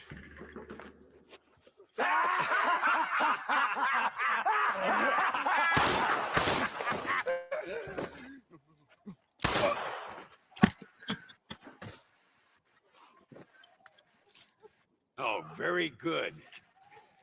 Very good indeed, sir. What a great way to improve border relations. An illiterate farmer crossing the river, coming into their civilization and butchering the local peasants. Thank you very much, sir. Don't mention it, old man. You kill peasants, you become a peasant. I never aspired to be anything more. A socialist, huh? No wonder you left America. How many things? Most of them bad. But a man of political principles? No. Well, then I fear Mexico may not be for you, sir. Don't you worry about me. Oh, but I do worry. An angry man a long way from home, a man who handles a gun as sloppy as you. You handle a gun okay, partner. Yeah, as long as you're killing quail or peasants. But if you have to face another man, you don't stand a chance. And you do? Can show you a few tricks. Come with me. Hold on. What's your name? That doesn't matter to me. And you? I never had a name, mister. I was raised in an orphanage. A real American. Wonderful. Just wonderful.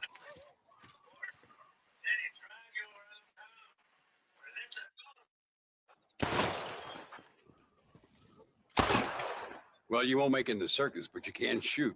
Keep on practicing. Thank you, old man. Now, who are you? No one interesting. Who are you? Landon Ricketts. Not a name that means much anymore. Means a little. You were famous when I was a boy. Yeah, killing men's a strange kind of fame. I was the fastest in my time. I must have been. I'm the only one left. What are you doing here? Living quietly. Waiting. For what? I don't know. And you? I'm looking for a couple of men. Bill Williamson, Javier Escuela. Escuela's from here. It could be. This whole place is teeming with Americans on the run. Mercenaries, locals hell-bent on revolution. Revolution? Another one? Yeah. Never really ends. This whole place has been a hotbed for revolution since before the Spanish left. Now there's another local guy running around promising the peasants their freedom. Just like the last two or three. Local government, foul bunch. Colonel Allende, he runs this place like a feudal king. He's an awful individual. Is that so? Yeah. Until someone puts a bullet in his head. Come on, let's get back to it. You gotta keep that back straight. Otherwise it makes the gun jump. Senor Ricketts, por favor, senor. Our bank wagon's under attack just outside of town. We need your help again. Whoa, slow down, Ramon. We'll take care of it. Thank you, senor. Again, you are the savior of this town. Well, my friend, are you ready to take a less theoretical exam? Sure. I don't think I ever rode with no savior before. There they are. Follow me.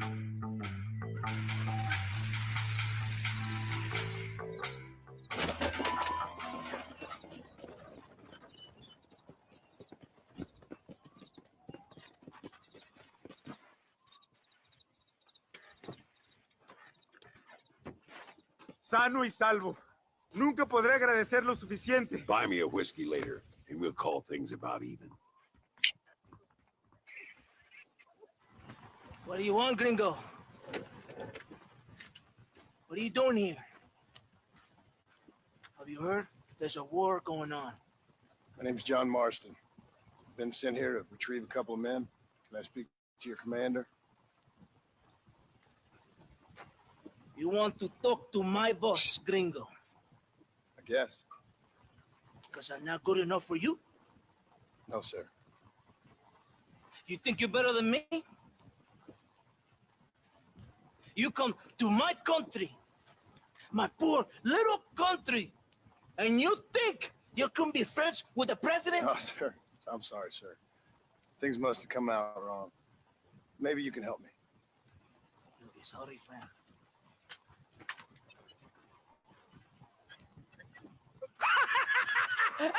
Relax, amigo, relax. How you? Sure.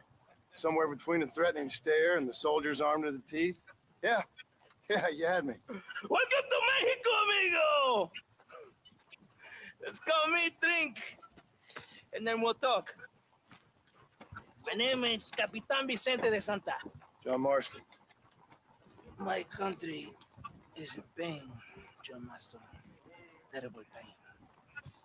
The rebels have seized the people by the throat and destroyed a way of life. I'm no politician, sir. And I am no soldier, a killer. But we are both beholding to our time. A brave man, perhaps you have heard of him. Coronel Allende. He's trying to preserve the order in our province, to keep our civilization alive. But it's tough. The people are confused, usually swayed. Sometimes in the service of what is right, you gotta do terrible things. It breaks my heart. I also am no moralist, sir.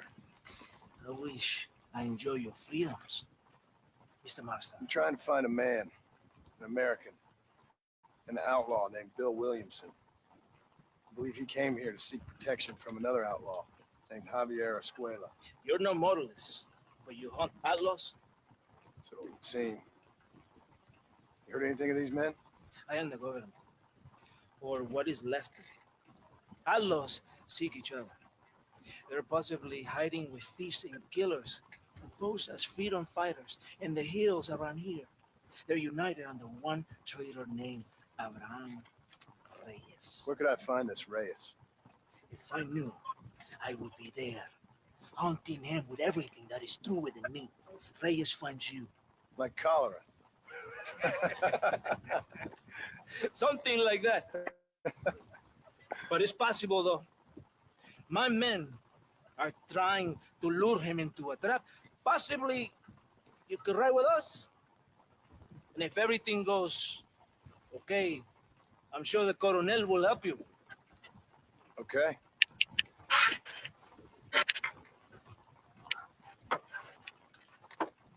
¡Vámonos!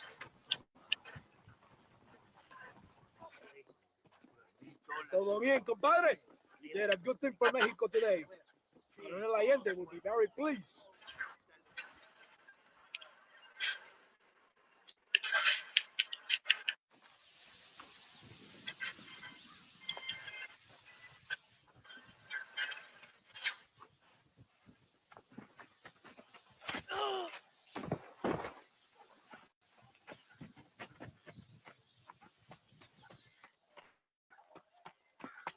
¡Los rebeldes están robando el tren! Levántese, perezoso, que para qué le estoy pagando.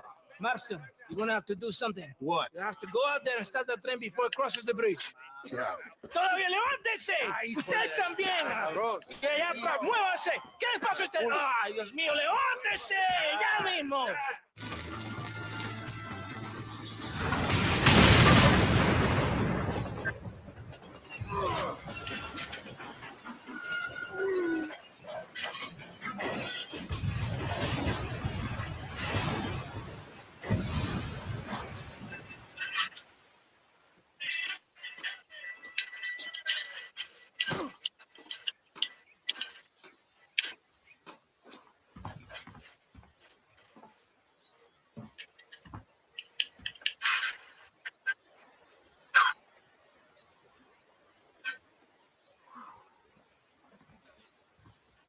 Eres llorón, maricón. Me das asco. Hablas lealtad, pero eres transparente. Estarás aplaudiendo cuando mi cabeza está empelado, ¿verdad? No, mi excelencia. Mis hombres y yo estamos trabajando noche y día por su honor. ¿Honor? ¿Qué eres, un muchacho? Jovencito, sin vergüenza. ¿Qué diablos este cabrón? That's the man who helped us defeat Reyes. The man I spoke to you of.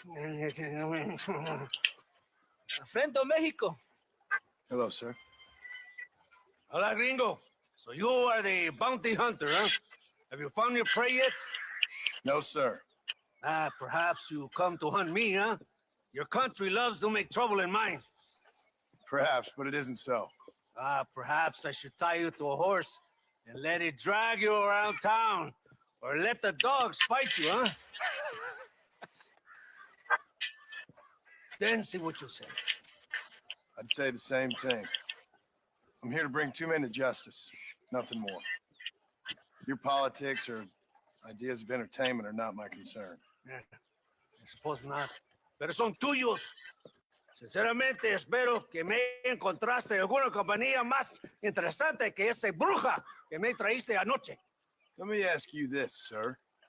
Do you know anything of the men I'm looking for? Escuela is from this province. His father was a borracho, a drunk who worked as a laborer on land cultivated by my uncle. Men like that are natural allies for Reyes. My people have lived and worked here for 100 years. We brought civilization. And these people, these fucking monkeys, despise us. We brought them God. And they turned their back on him. Now I fight to help them from themselves, to save them from themselves. I see in their faces Huh. that they could kill me if they could. This dude's evil. They see only a tyrant. That is the way it is. These people need a ruler. Well, sorry to hear that. Sorry? Why be sorry? It is a way of mankind. A fight between two forces. Que será, será. What will be, will be. But I know one thing, Senor Marston. Force, force, must be used if you're to have your own way. I'm sure. Now, perhaps you can do me a favor while I find these men for you. After we find the men, then I'll help in any way I can. You are in no position to negotiate. Now, por favor, a bunch of these idiots men are fighting at Tesoro Azul. Now you head there and you lend your support.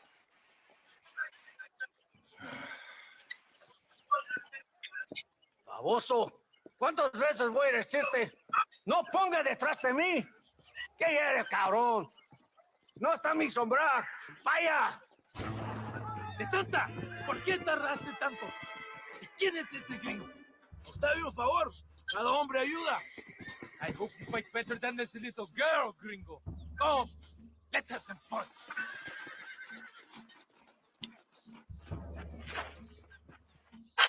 I heard the little horse crying in that house over there. Remember, nobody takes them before Allende. We did all this just to get women for Allende? No, that's just a bonus. This village is riddled with rebels. Make sure they don't have homes to come back to. There are fire bottles over there. Use them to burn down some of these houses. And what makes you think I'd do that? You want to find Javier Escuela, don't you? John, you're helping Mexico. ¡Vámonos, muchachos! ¡Buen trabajo!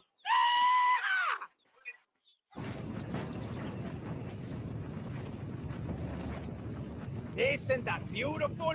You really are pathetic. You need to relax. Come back to the villa and sample some of the new girls before they spoil. Muy interesante. Gracias, amigos. Mr. Marston, how the devil are you? I'm fine. How are you, Mr. Ricketts? I'm good.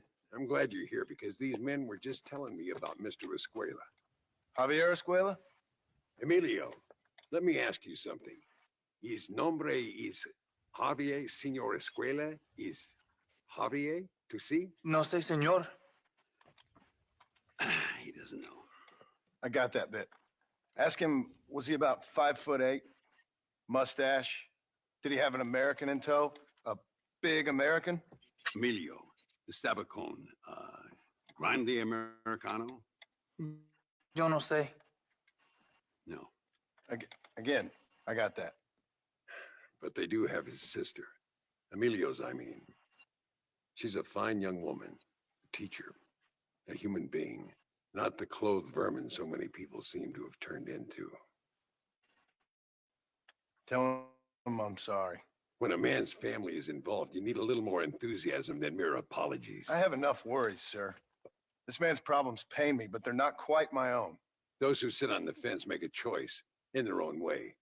Don't you think, Mr. Marston? Of course. And what about you, Ricketts? A man living in the past? A man who ran away from home? What choice did you make? I'll tell you what choice I made. I'm a fighter, sir, and I'll fight to the end. I think we should get going.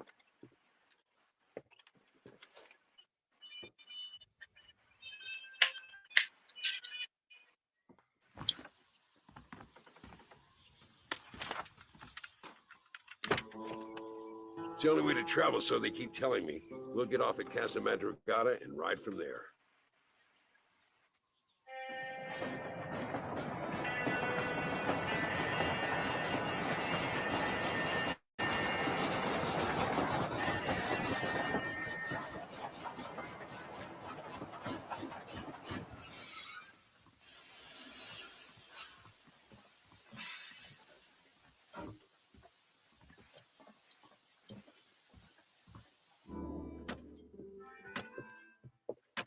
Carlos. See? We're here for Luisa. She's still being held up in the cave? Yes. She's still up there. Who's the cowboy? We're here to help. Muy bien. I can distract the guards. You and the gringo can get inside. Let's do it.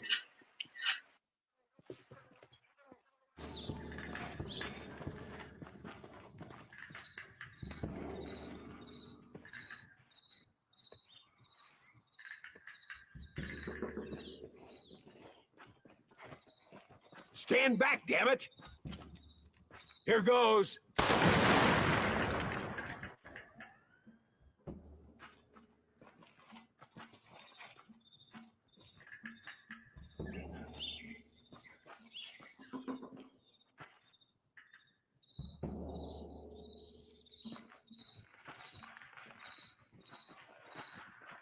Come on, boy.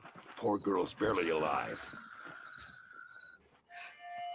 Thank you for saving me. You're a good man. Friends of the people of this land. Was someone named Harvey Escuela one of the men holding you? No, I don't know. I don't think so. But I remember that name from prison. Bad people spoke of him. I told you, John, he's still in Mexico. Okay, then. I guess we'll keep looking. Yeah.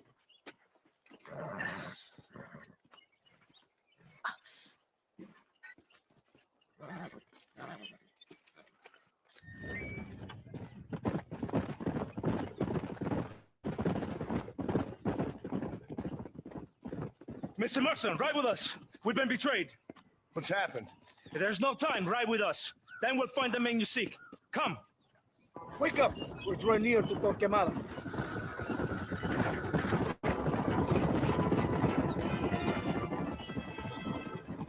Stay alert. Something doesn't feel right. Rebels! Hold them off! We're not...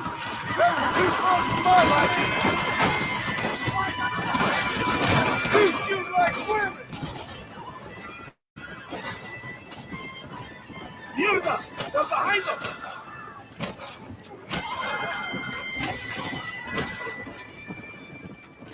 Let's see what messed up idiot Espinosa has made. See that deranged captain at Tesoro Azul? Is he leading this attack? Leading? Espinosa does not lead anything. I thought you was the same rank. He is an angry dog we let out to run sometimes. That is all. I'm in charge here.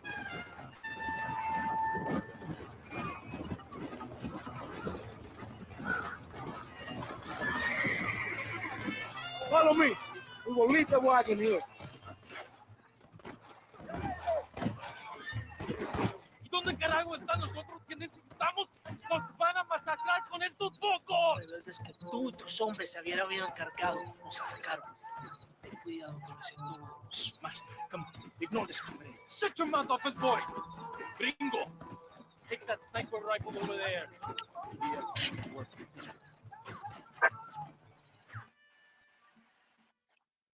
Hombre, lo que sea, mujer. Amigo, ¿qué pasa? Killer like you deserves fine women and wine. The best pleasures Earth can give a man. I need some information, DeSanta. All in good time. My man and I will finish our business here, and we can talk back at Escalera. The next time I see you, I need some answers, Captain. Go get drunk, on! Enjoy life! It's a beautiful struggle! Ándeles lindas y patrióticas. Dale, que ustedes son putas y lo saben. Por favor, no me obligues. Oh, mi amor, nadie te está obligando a hacer nada. Solamente quiero que animes al hombre que va a salvar a tu padre. ¿Tú quieres a tu padre? ¿Cierto que sí, linda? What's going on here, Captain DeSanta? Just a little recruitment. Nothing for you to be concerned about. You boys using women as soldiers now? Our costumes are none of your concern. Apparently not. Santo mariconcito, ¿me encontraste algunas chicas? Ay, mamacita, ¿dónde has estado toda mi vida? Ven, mujeres. Ay, me gusta. These two patriots were keen to make your acquaintance with Coronel. Fantastic. I love patriots. Hey, Sergeant Marston, you here to fight the war? And we shall make a patriot of you yet. I hope so. Any word of those men? Oh, yes. I heard they were riding with Reyes. I wanted to talk to you about it. De Santo, hable con él. Tell him what I wanted. His Excellency, El Coronel, would like to employ you in escorting a train down rebel country. The job is dangerous, but you'll have the honor of... Man, Another patriot? Of knowing that you served Mexico in her fight against forces that would destroy our society. How much you offering? 20,000 pesos. And information as to the whereabouts of Javier Escuella. Okay, then. Mexico loves you, Mr. Martin. She has a funny way of showing it.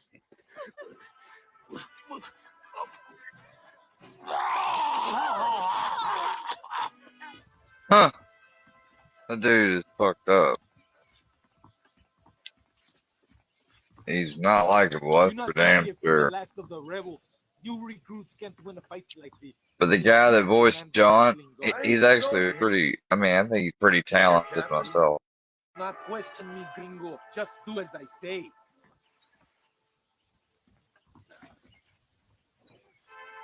Senor Marston, thank you for your efforts. The escort was a success. At least some of your men survived. I didn't think to survive myself. My whole life I have dreamed of a glorious day. Vamos. Rapido antes que nos ataquen otra vez. These socialist pigs cannot be allowed to win. Por unos pesos podemos retirar a mi cuarto y conocernos mejor, ¿eh? No me toques. Ay, no tengo nada. Gentlemen, I thank you. Oh, yeah.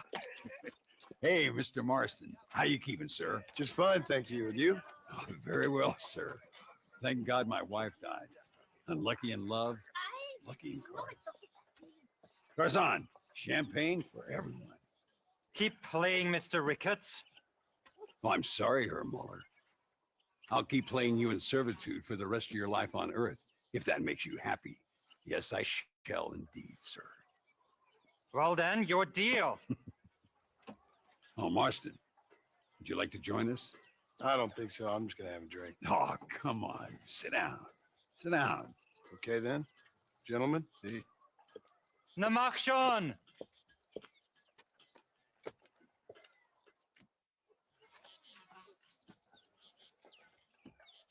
You fucking cheat!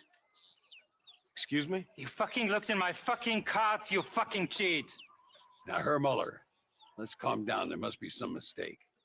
There's no mistake. Your Yankee friend here is a fucking cheat. Easy there, Germany. Calm yourself down. Oh, yeah, you know exactly what you did. Yeah, I know exactly what I did, friend, which was nothing. Now, I'd prefer it if we could all play a friendly game and no one get hurt. You planted this guy, Ricketts. Now, why would I do that? I've already beaten you. Now, calm down and let's finish the game. There's no more cards game. Ease up there, friend.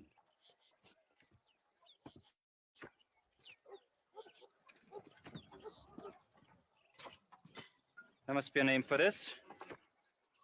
An impasse, sir. An impasse.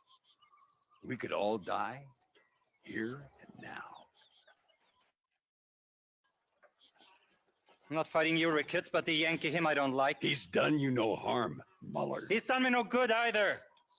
Outside, winner takes the pot. The winner will take what he wants. The other man will be in no position to argue. Sanchez will be my second. As you wish, Germany. As you wish.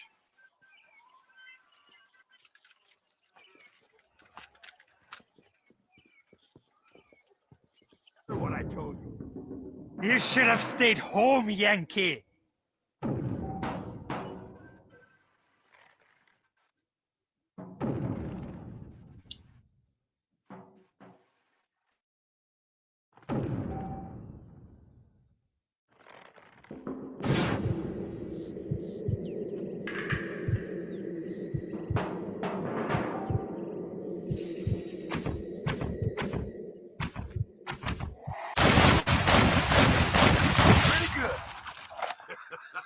Old Muller always did play his cards too early.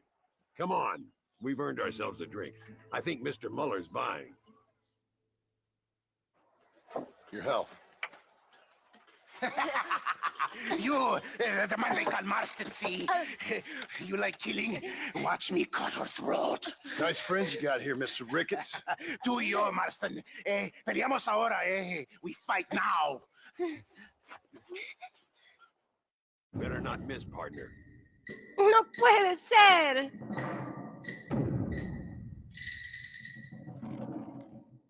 Oh, Dios mío.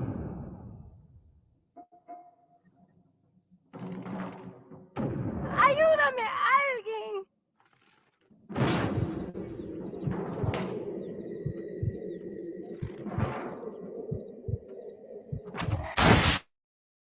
Oh, madre mía. We really aren't making any friends today. Find some cover. Well, I must say, you tourists certainly bring peace and prosperity to this land. Then again, I doubt Muller will be missed. He wasn't much of a poker player.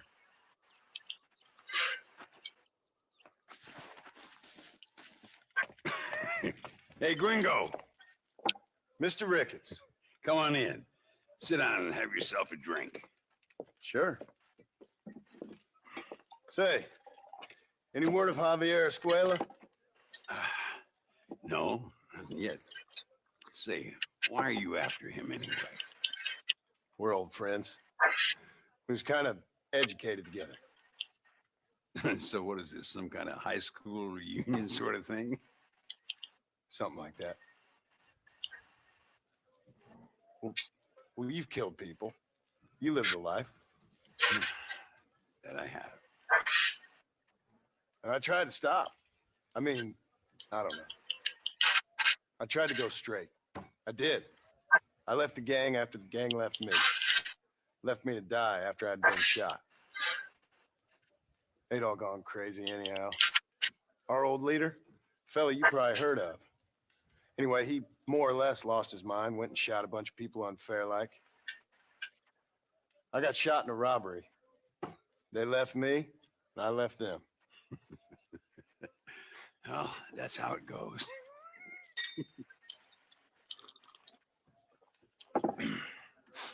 Already had me a woman, got me a farm, then I got me more trouble. Sure. Been sent to track down the men I used to run with. Track them, kill them. Well, if you don't, someone else will. There's no escape. Look at me. I spent 25 years killing men. Look at me now, sitting around here like some low-rent would-be messiah. We're relics. Come on, have yourself another drink and let's wallow in a little self-pity. Sounds like a plan. Your health. Mr. Ricketts. Mr. Ricketts. Thank the Lord I have found you. And you, Mr. Marston. Sam, you all right? I'm well, sir. But Allende is sending more men to the death. Prisoners who have not been tried. A prominent writer, Castilla, and a local official whose only crime was not putting the small holders on the street when they were late with taxes. Writers and government officials. For once, I agree with Allende. Some men need to be killed. Mr. Ricketts! I was just joking. Where are they? Out near Escalera. Let's hang up our self-pity and go shoot ourselves some bad guys. You're gonna be all right.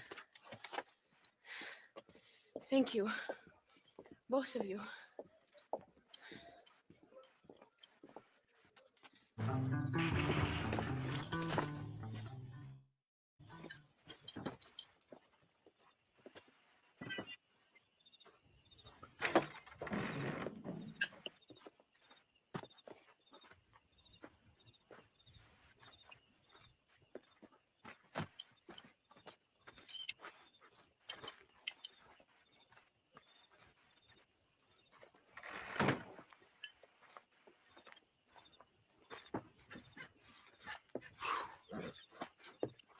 Now, we'll handle it from here. I know you got other matters to attend to. It's been nice riding with you, Mr. Ricketts. And you too. You took me back to another time. Talk to Louisa. She'll help you, and she's well connected in that other land. I hope you find what you're looking for, Marston. You know what I'm looking for. If you say so, Marston. If you say so. Pesa mucho. Está bien, mamá. Está bien. No. Señor Marston. Mamá, papá. Este es el gringo que me salvó. Muchas gracias. My family is indebted to you. Forgive my English. What's happening? Great and terrible things. The revolution is coming. The country will be in turmoil once more. This time, we hope it's the last time. Does that seem likely? With Abraham Reyes, anything is possible. Where's your family going? My parents and my brother are headed to the hills. My sister has to flee. The army have an unfortunate way of treating women. And you? Don't worry about me, Mr. Marston. I'm living in history. I'm not afraid to die. Your nobility is almost as affecting as your naivete. I would rather be dead than a cynic like you, Mr. Marston. I would too. I know you're not really like that. You saved me. Luisa, ¿quién va a salvar a Miranda? Tenemos que llevar al puerto. Su barco sale al anochecer. No queda tiempo. Mr. Marston, can I ask one more favor of you? Can you take my sister to the docks? We are sending her to work for a kind man in the Yucatan. She's too young for revolution. Okay. Anything I can do to help out? The boat leaves at sundown. Miranda, vamos. Oh, adiós, Miranda. Ten cuidado. Adiós. Te amo. ¡Paren! ¡Papeles! Este camino está prohibido. What do they want now? Act normal. It's nothing to worry about. Te conozco. Eres un pinche rebelde. ¡Disparen! ¡No la dejen escapar! Gracias a Dios. We made it in time. Thank you for everything. Will I see you when I return? Not likely. I ain't planning very long. In some other life, then. Maybe. You should get going. Travel safely.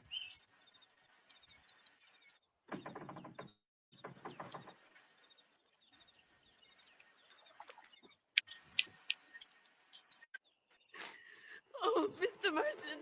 Mr. Marston. What's wrong, Louisa? I don't wait for myself, but for my country. Abraham Reyes has been captured. He has?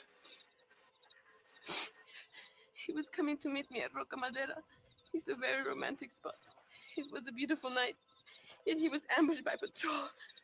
My heart is breaking, but I cry for Mexico. Where's he being held? El Presidio. You know, in our hearts we are married already, but his family do not approve. How could they, when I'm little more than a peasant girl? But that's what makes Abraham the man he is.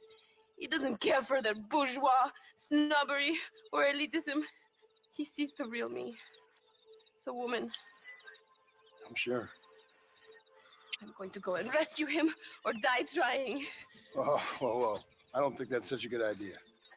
Ride with me to near the jail. We'll figure out how to rescue him. Mr. Marston, you're truly a friend of this land. So everyone keeps informing me.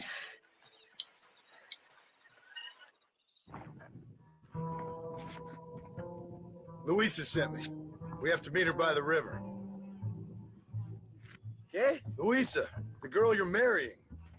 Oh, yes. Such a devoted thing. El amor de mi vida. Abraham, Mr. Marston. Oi! The revolution will live on thanks to you. Yes, indeed, young.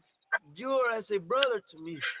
And my people need a man such as you to help our cause. My ranch is in Agave Viejo, and let me say, my brother, that we await you. Well, best of luck to both of you, but I need to find 2 men so I can return to America. No problem. I will help you find those men. And in return, you will win a people her freedom. ¡Viva México! ¿A dónde tú vas, bella? ¿Eh? Bye, young. Vente conmigo. Tú sabes que en esta luz puedo ver el fuego en tus ojos. Laura, dame la fuerza para luchar.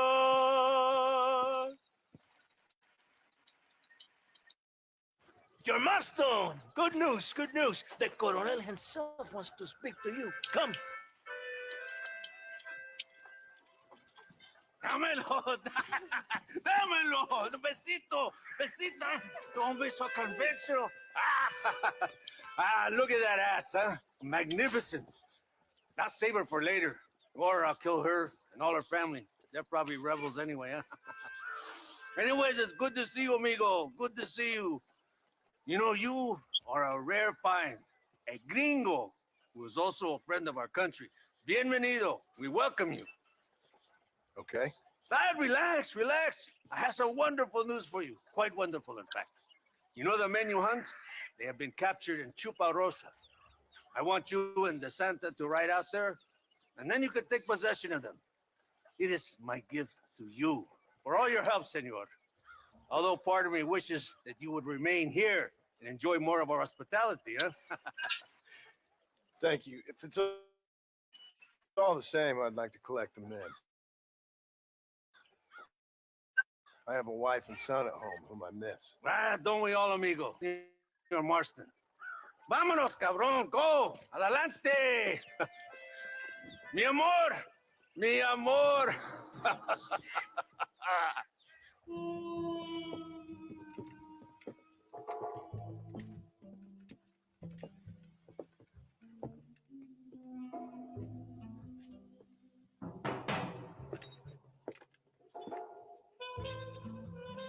Mr. Marston. Gracias for your service to this land.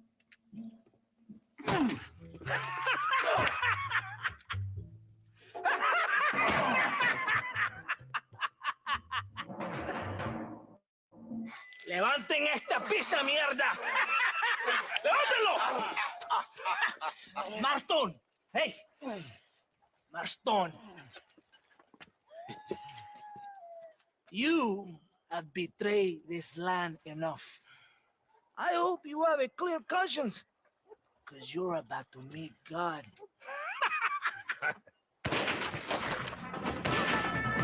My brother, they will kill you if we don't get your rope, so over here, I will free you. It is lucky for you, I arrived when I did. I guess we're even then. My brothers, today we have proven that the days of this evil regime are numbered. Soon we shall be free, living together in a noble republic, justly ruled by fine men. But, el trabajo, the job is not done. Our struggle is not over. We will fight all day and night until local tyrants like Allende are no more. And him and all his dogs are brought to this earth. We shall be free. This time things shall be different for every man and woman in this land. And one day soon, Allende will know justice. My brothers, fight on! In our hearts, we are all free! Let us make it so! ¡Viva la revolución! ¡Viva México! ¡México! ¡México! ¡México! ¡México! ¡México!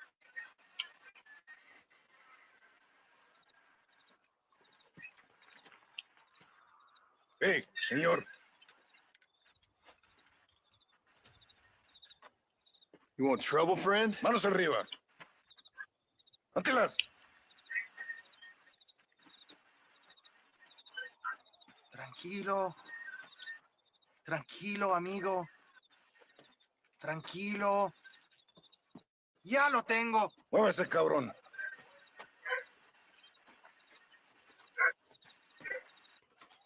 Muévese.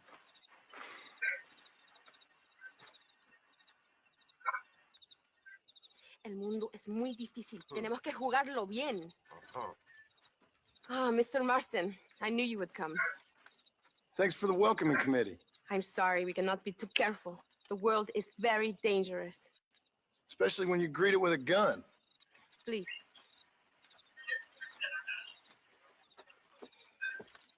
Mr. Marston, my father was killed yesterday. The army found him and accused him of treason. They cut out his heart and fed it to their dogs. Allende did this. Then he took the honor of 2 young girls. I'm sorry to hear that, Luisa. My father must not die in vain. His death must mean something. It'll mean that war is brutal and unnecessary and good people die. And that's all it will mean. That is not enough. Well, you know I'll do whatever I can. But I have problems of my own. We all have problems. This is about the people. My father died for his people. For these men and for millions like them, that they may be free. While there are guns and money, there won't be any freedom, Luisa. Mr. Marston, the movement is on the brink of great victory. Allende knows this and has sent for reinforcements. Abraham Reyes asked personally that you stop them reaching Escalera. They are coming by the old trail. You must ambush them. I have my own family to worry about. Mr. Marston, I have lost my father. My mother is in the United States. My sister has fled. I have no family, just because. Please, good actions make you a good man. Then I'm doomed. But I will help you. Out of respect for your loss. Thank you, Mr. Marston. Thank you.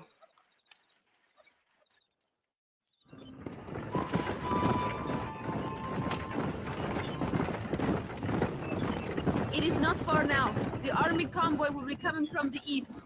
We're going to steal their supplies? No, destroy them and kill everyone.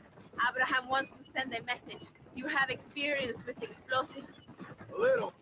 Been a long time. Good, because we do not. You will man the detonator. My men are waiting there for us. They will also need your help setting up the dynamite.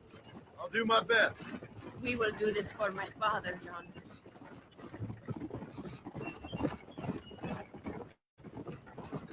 There they are.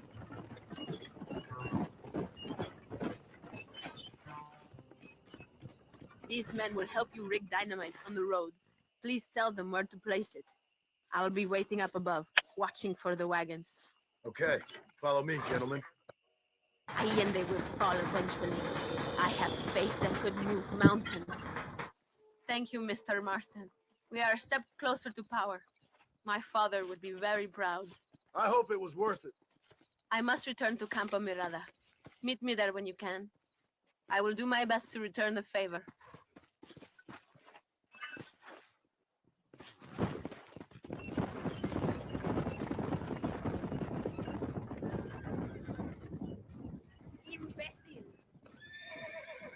Apúrese. John! Thank God you have come. That wretched animal de Santa has been sent to oversee a massacre in El Sepulcro. Come, we must stop him and finally kill that vermin and all of Allende's other followers.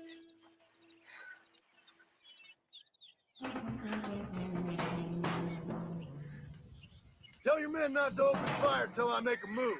We don't want to give them a chance to escape. And leave DeSanta to me. I need him alive. We will wait for your lead, señor. En el nombre del gobierno provincial del coronel Allende y del Estado de este país, te condeno a muerte por traición.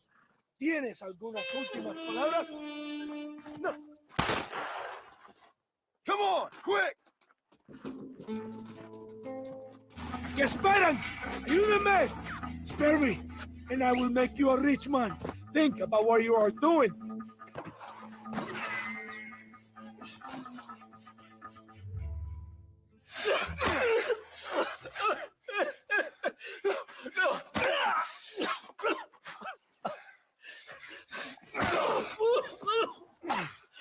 You fucking pig!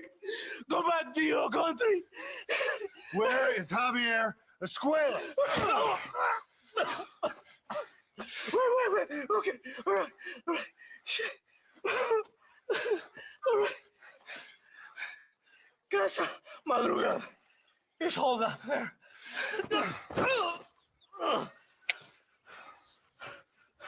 Oh, hurry up and kill me. Or just let me go, okay? Can we kill this piece of shit now, senor? Or would you like the pleasure yourself? Hey, you lady. Where's Javier Escuela? Javier Escuela. He hasn't been seen around here in months. You shut up this place for him, huh? I wouldn't spit on him if he was on fire. I don't blame you. The Captain DeSanta said he was here. And you believe him? You must be more stupid than you look. Go shoot up some place else.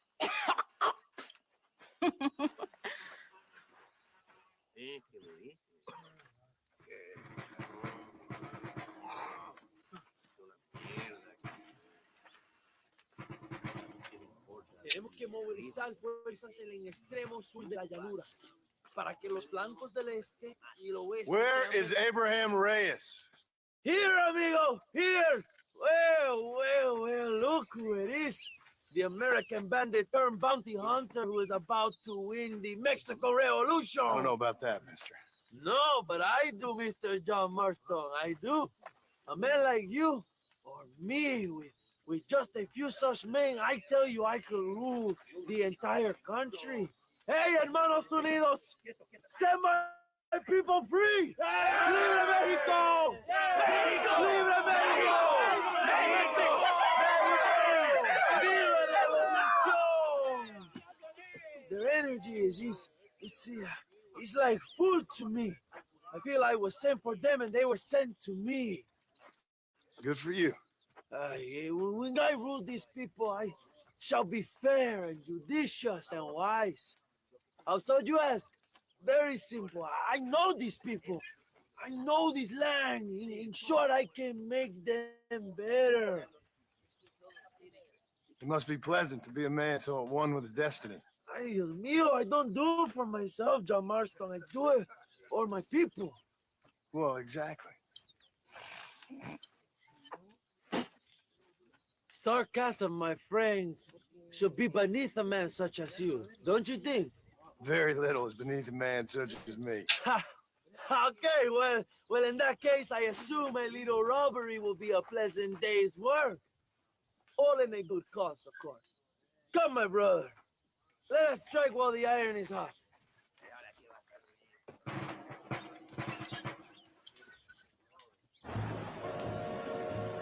Yeah.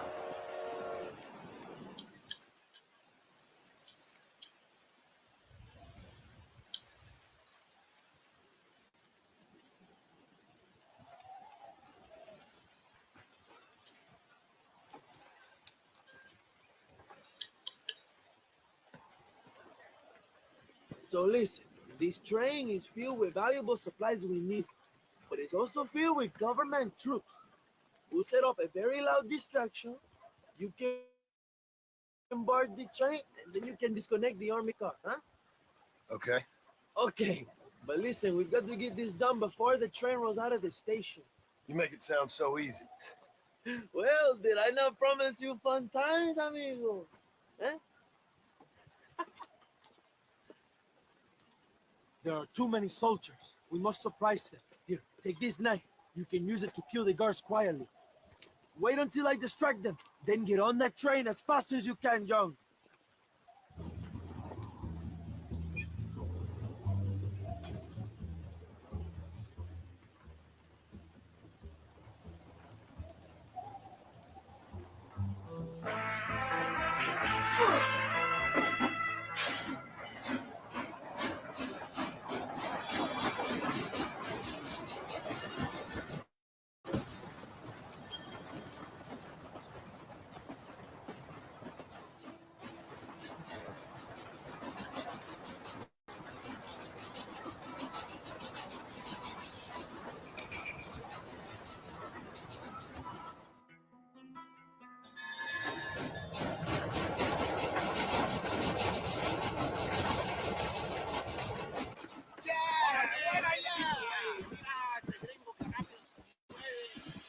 You move like a cat onto that train. Magnificent.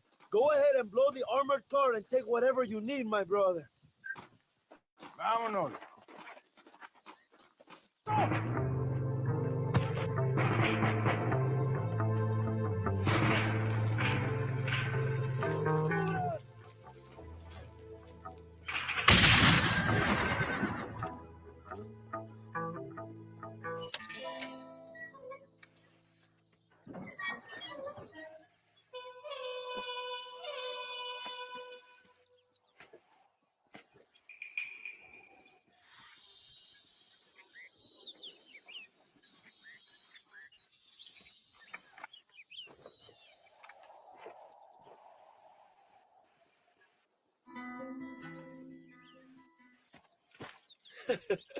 Not a bad day of robbing the establishment to give to the poor, eh, Mr. Marston? Very noble, I'm sure, but I need to know where Williamson and the Escuela are holed up. All in good time, amigo. I'm off to deliver these goods. I'll see you back at the ranch. Oh, my spies tell me they soon will have the information you need.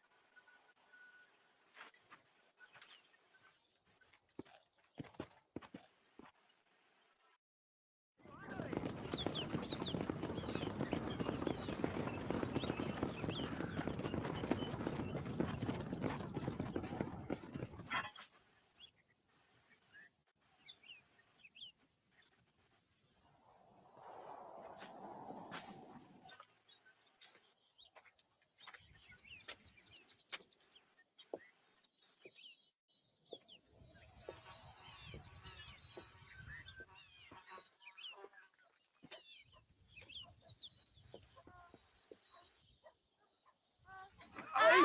¡Tú eres la mejor puta que he chingado! ¡México! ¡Qué rico! ¡Ay! John, excuse me. Oye, mamita, cuando te vea la próxima vez que sea un poco más durito, ¿ah? And I mean rougher, ¿ah? What would your most loyal follower, Luisa, say about that? Who? Luisa, the girl from Campo Mirada? Her, a gentleman never tells, but she was a most wonderful... I just say she was increíble. Yes. Let me tell you something. I strongly recommend her. You take her when you have the chance, my brother. She thinks she's your wife. My wife? These peasant girls, they believe every word a fellow says. So naive. It's really quite charming. I love peasants. Don't you love peasants? I love them. They have such purity. Are you gonna marry her? Ha! Marry a peasant? My dear boy, don't be absurd. I'm going to be the next president of Mexico. My wife will meet ambassadors, kings, other great men. The very thought that I would marry some peasant girl with a tight gun and the hands of a farmer, well, I really don't think so. My mother, que Dios la cuide, would turn in her grave. Interesting. But come on, let's run. I've got an amazing present for you, my brother. Ah, yes, the man you seek. Together, we will bring them to justice. Let's go.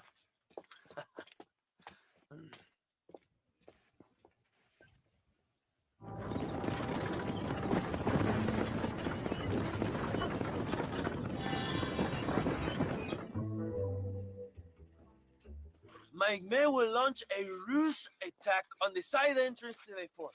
Meanwhile, you, my American friend, will drive this wagon at the front gate and jump off when you're close. It's been packed with 5 crates of TNT. That sounds crazy.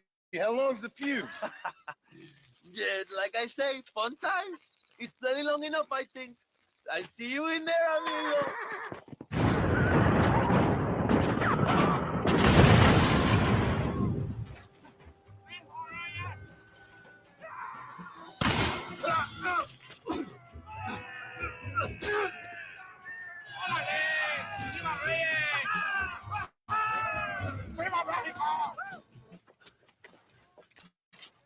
Hello, old friend.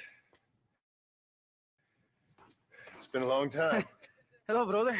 It's good to see you. I heard you was coming. You took your time, no? Come on, you're not gonna shoot your own brother, are you? We was family. Yeah, we were. Then you and Dutch went crazy and family didn't mean so much. So now you do the government's work. And what do? You just work for a different government. Come on, brother. I think we should go our separate ways, huh? What you and Dutch did was wrong. And the way you left me was wrong. Now, I hate to judge, but as it turns out, it's you or me. The way I see it, might as well be you. We thought you was dead, brother. I promise. I'm telling the truth. Besides, I can give you a bill. In Dutch. Dutch is in Colombia. I can take you straight to him. You left me to die to save your own skin, and now you expect me to care about you? You got it all wrong, brother. I've always loved you. Even now.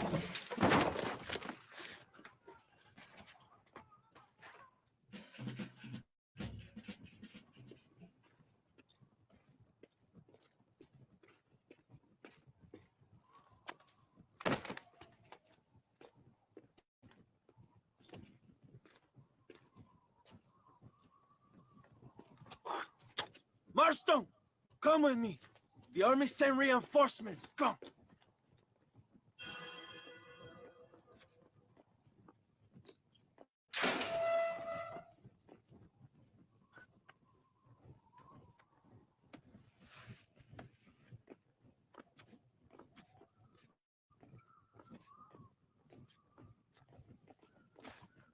Two old friends reunited. It is a beautiful thing.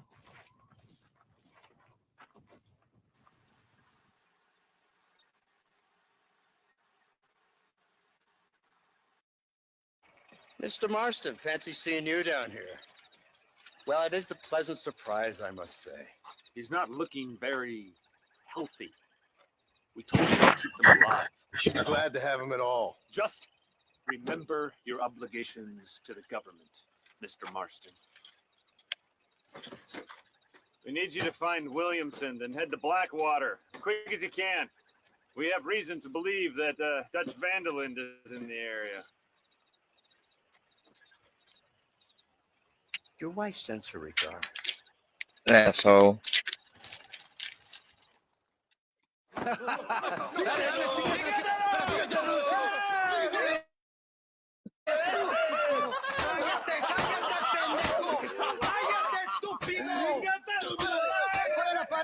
¡Ponle la pared! ¡Voltealo! ¡Quítate, estúpido! ¡Le voy a dar un paso! ¡Quítate! ¡Quítate, pendejo! ¡Quítate! ¡Una, dos, tres! ¡Bang! ¡Todo por la revolución! ¡Vamos, ¡México! compadre! No, para atrás! ¡Usted para atrás! ¡Para atrás!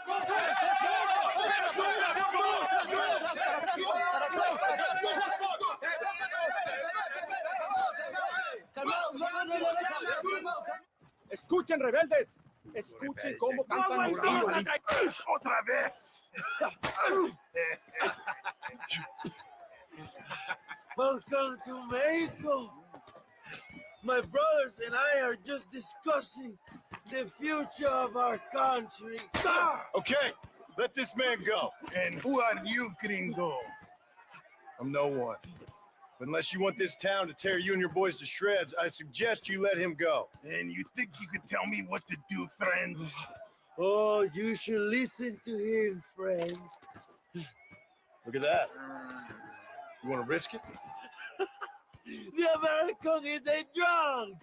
If I were you, I would pull that trigger. Pagtagdan, Americano. Ya, mátalo. ¡Déjenme, hombre! ¡Mierda! ¡Ay, Dios mío! Puta Santa María. So you want to settle this now, friend? Or you want me to shoot you in the head right now for that poor girl? Okay, but we fight like men, not like dogs.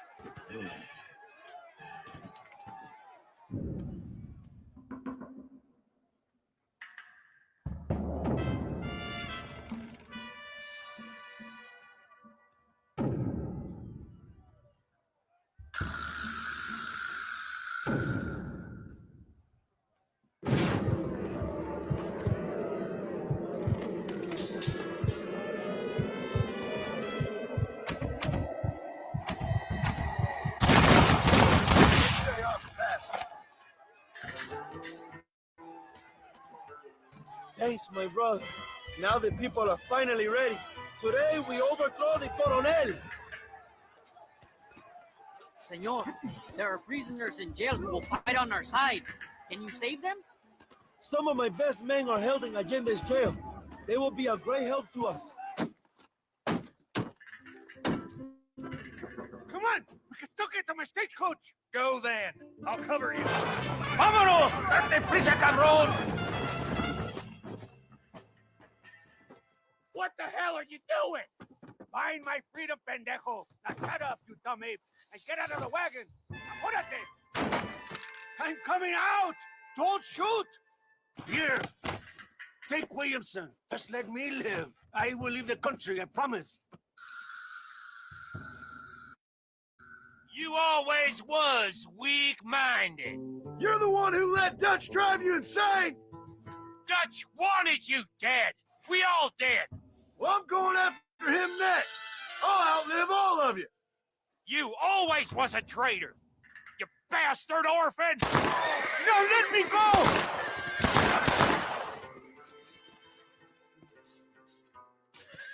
Allende is dead. Mexico is mine.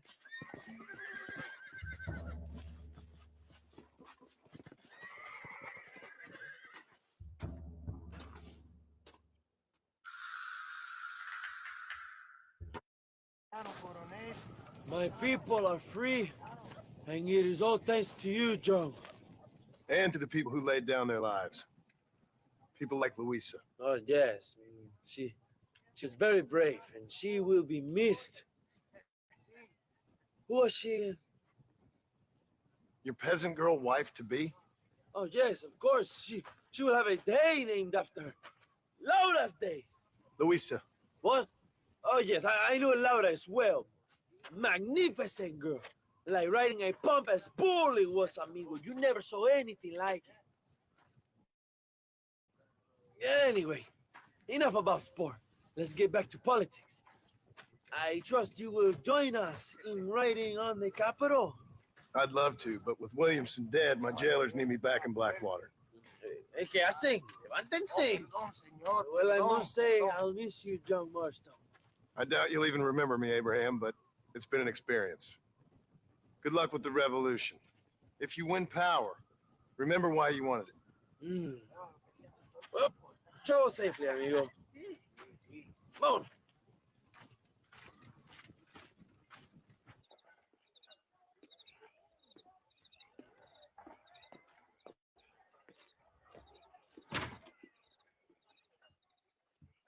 $101, $102, $103, 105, 10. I'm here to see Mr. Ross.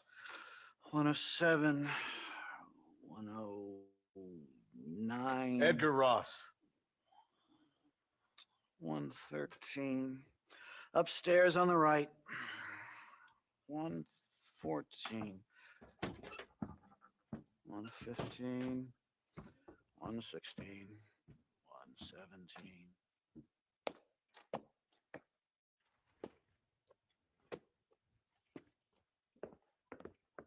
Mr. Marston, so glad to see you. How was your journey? Where's my wife and son? Being well looked after. Well looked after. I want to see him. Mr. Ross wants to speak with you. We've had some important developments. You want me to take out a gun and blow a fucking hole in your head right here? Right now? You want that? Mr. Marston. You want that? Mr. Marston, I ask you to calm down. Why? Why? I did what you asked.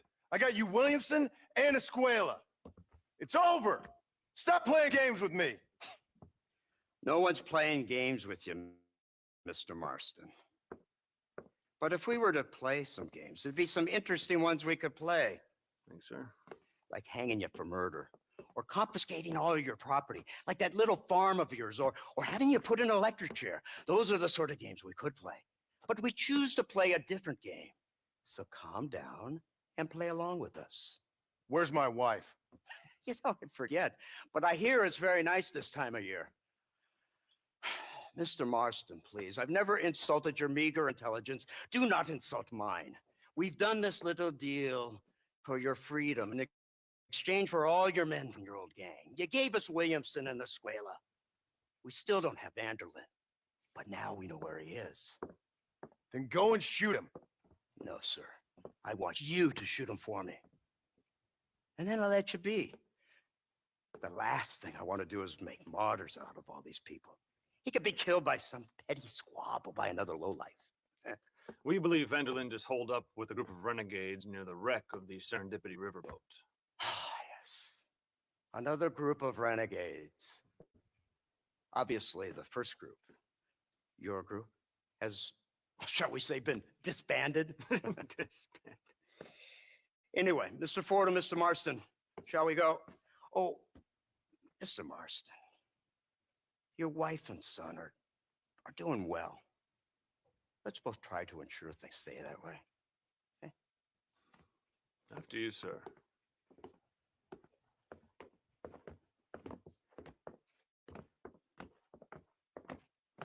Oh, Mr. Marston, one more thing.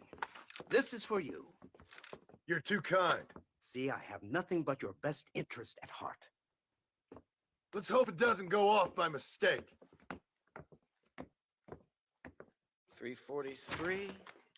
I have a patent for that, sir. This is an outrage. Ah, Mr. Marston. You're alive. Hello, Wes Dickens. Thought you were headed to Peking. So did I. So did I. It's a long story. But now it seems I'm being put under arrest and charged with narcotic possession or some other such nonsense. Ross, have him release this man. Why? Because he's a harmless old fraud, the kind of man that built this country. And because he helped me get Williamson. Did you hear that, officer? The man's a hero. Let him go. Come on, Marston. Moral degeneracy waits for no man. Let's hurry along. 344. 345. 347. 348. 3.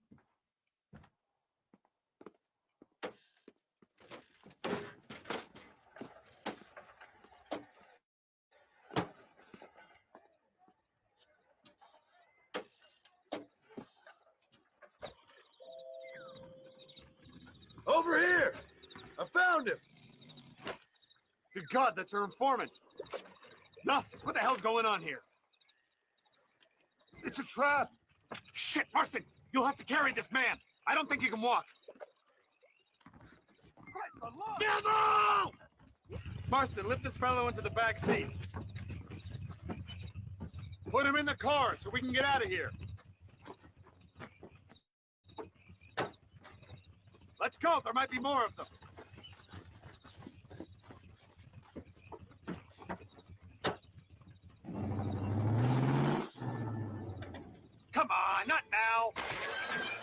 What's wrong? I don't know. The motor just gave out. Well, fix it, you fool. We need to get this man to a doctor. Of course, sir. It's Dutch's men. Marston, we'll hold them off. Fordham, we'll fix that damn engine.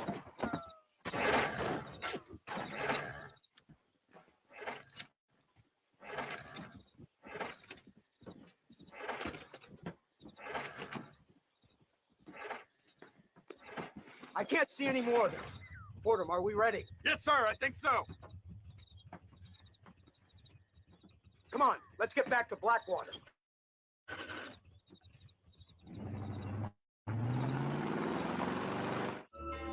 So, this is the office of an anthropologist named McDougal. He was thrown out of Yale for degeneracy. We should tell you something. Indeed, but he's been helping us deal with the natives in this area. They see him and they presume we're all idiot academics. Huh?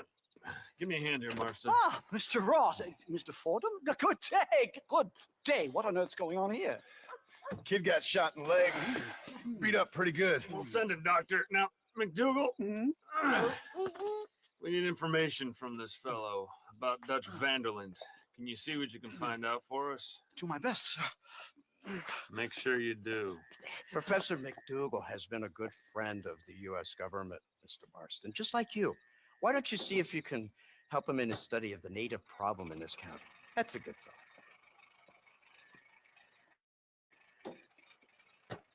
fellow. Incredible. Simply incredible. Hello, Professor. Hello, sir. Oh, Mr. Marston, sir. Good day. Good day. How are you? Well, my family's health and well-being are being threatened by some unscrupulous government agents, and my own hard-won freedom is under duress. Put these problems aside, I suppose I'm fair. Yes, the problems of civilizing nomads. Tell me, sir, are you from Norse stock? Not as far as I know. I was raised in an orphanage. My father was Scottish. Unfortunate. You'd make an interesting case for my theory of natural population characteristics. Really? Well, yes, a white man, obviously, but with a savage spirit. Trust me, sir, I mean savage in the best possible sense. Natural nobility, but also simple, pure. I've been looking at some blood samples through my microscope, and you know what? No. Well, of course you don't. It's a remarkable breakthrough. I've been looking at the blood of both natives and white men of corresponding height, weight, and age, and you know what? Again, no. They're exactly the same. It's remarkable. It completely refutes my last book. But I'll tell you what, sir. This sabbatical in the field may have been somewhat forced upon me by circumstance, but my scholarship has benefited enormously. Would you like to partake of a syringe of cocaine? I've quite enough for two. Not right this minute, no. Oh, it's a remarkable drug. It entirely restores the ego. It takes one back to a primal state. It helps my thinking enormously. Nastas, come on. Come in, sir. Would you like to take off your slippers? Or skin a rabbit? I know we cannot see the stars, but still my heart is pure, and we meet as equals. These savages must be spoken to simply in metaphors. No, sir. I grew up on a reservation and attended school. Oh, lovely. But I can show you what you want to see. I know where the group of bandits you seek are hiding. Both of you. Vanderlyn has attracted a following of young men on the reservation. They are turning to bad things. The savage heart cannot be conventionally civilized. I was right all along. Where's Dutch Vanderlyn based?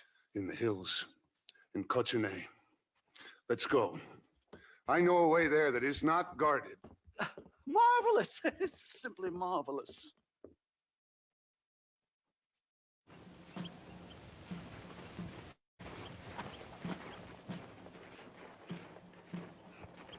Remarkable.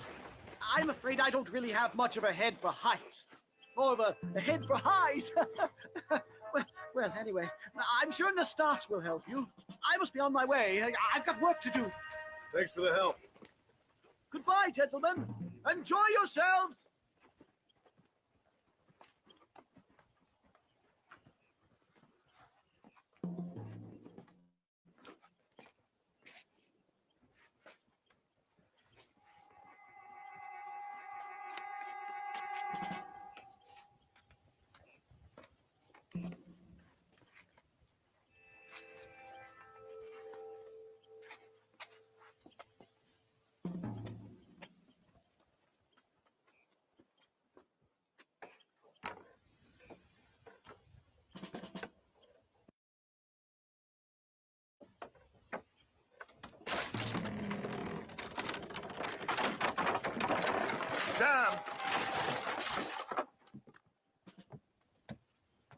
See if you can find another route, Mr. Marston.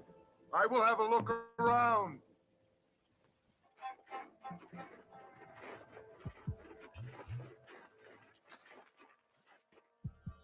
This way.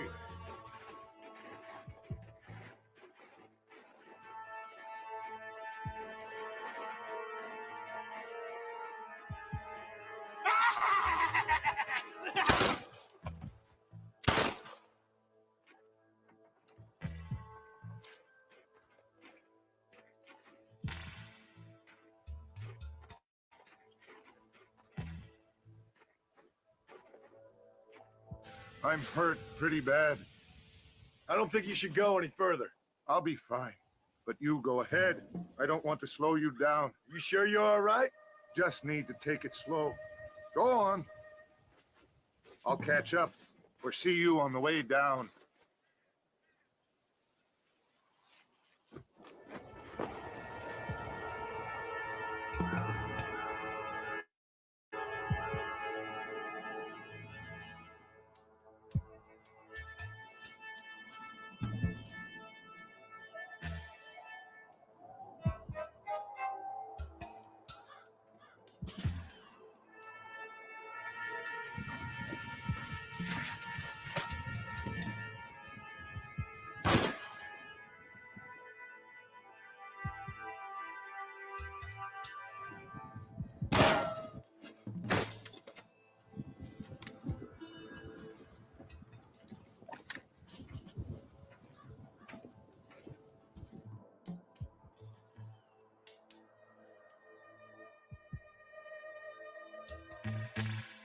Mr. Marston?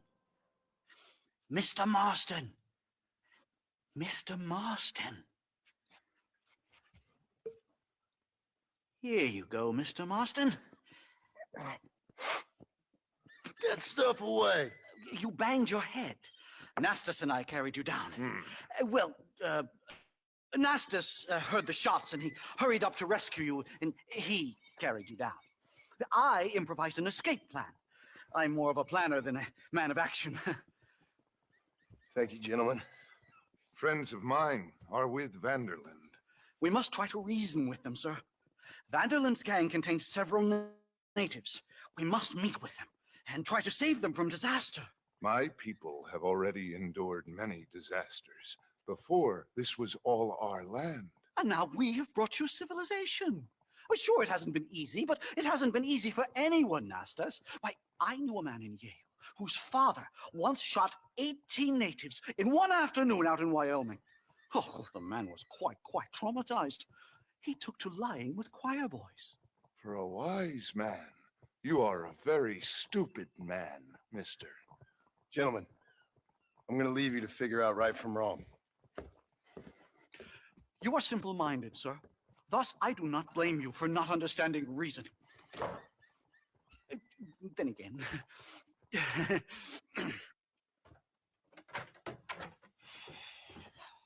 What a pleasant surprise, Mr. Marston.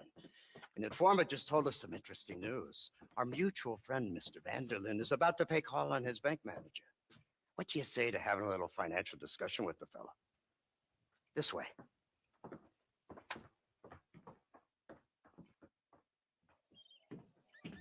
Let's get up on the roof. We'll have a clear shot at them from there.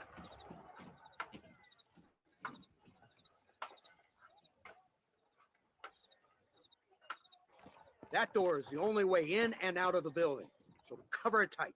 You see those horses to the left by the building across the street? Dutch's boys hitched them there. They'll have to run that way to make their escape. Don't start shooting until they're out in the open. If we spook them, they might retreat back and hole up inside. Don't shoot till I give you the signal. Keep your sights trained on that bank door.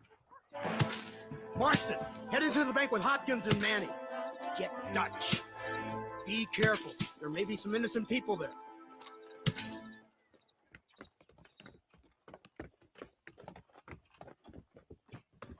We can take them!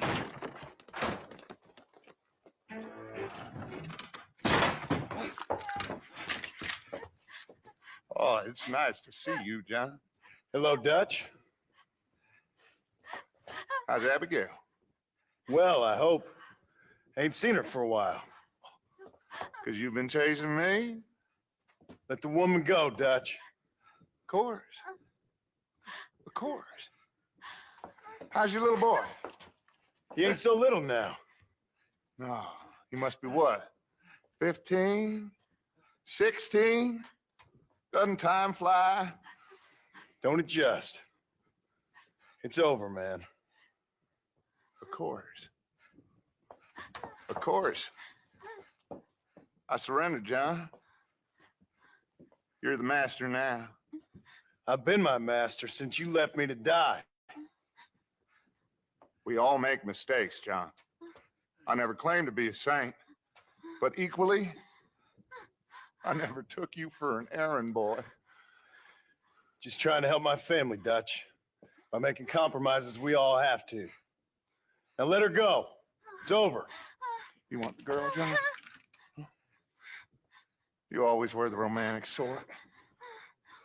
You know, gentlemen, this man here, oh, he married a whore.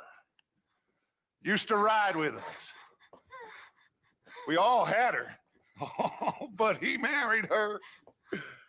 And you know that makes him a better man than us. He's a better man. Have the girl, John. Easy, Dutch. She's a parting gift from me. Oh! God damn! Where's Dutch, Marston? He got away. Scared to shoot him? Too much to handle? When the opportunity presents itself, I'll put a bullet in him, don't you worry. Won't like myself for doing it, but I'll do it. Ah, good man, good man. You know, at the end of this, you'll probably get a medal. I know I shall.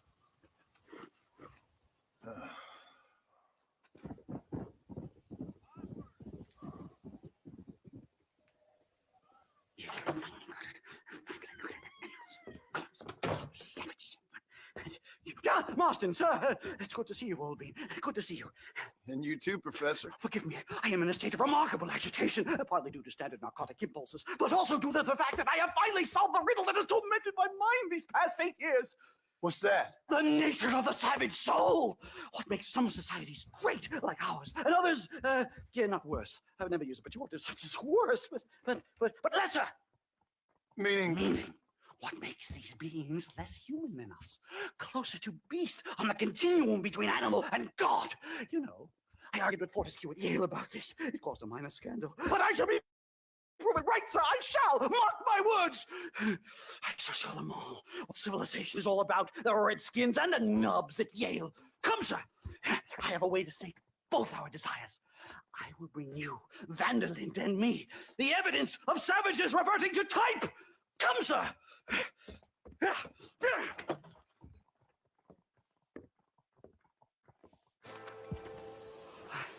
Hello, gentlemen. We come in peace. Those words mean nothing coming from people like you. Look at what you've done to us. Look at us. We live like animals, scrabbling in the dirt. Well, violence isn't the answer. Maybe you live in a different America than we. Men like Vanderlinde will lead you to disaster. I think we've already experienced disaster. The likes which you could only imagine. Put your hands up! We come in peace! To success, Marston. You call this a meeting? Give me your damn weaponry. This is not what we agreed to. You shut your mouth, you treacherous snake! Holy shit! Damn it, Dutch! Professor, get down now! Safe and sound. Thank the Lord. So much for a meeting of minds. Thank you, Mr. Marston. I could be boiling in a pot right now if it wasn't for you. Get some rest, Professor.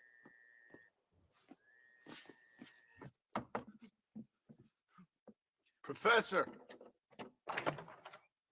Oh, it's you, dear boy. Come in, and shut the door. What's going on? You leaving? Yes, sir. Yes, I am, sir. You know the thing that is vital, without which scholarship cannot proceed, sir. No, I don't. Not having a bullet in your flipping neck, sir. I'm not cut out for this. No, I'm not cut out for this at all. Nope. They're fucking savages! Savages! I think we all are. Not me, sir. I'm from Connecticut. I'm a professor at Yale. I write books. I do not deserve to die out here. Where's my tincture? Oh, yes.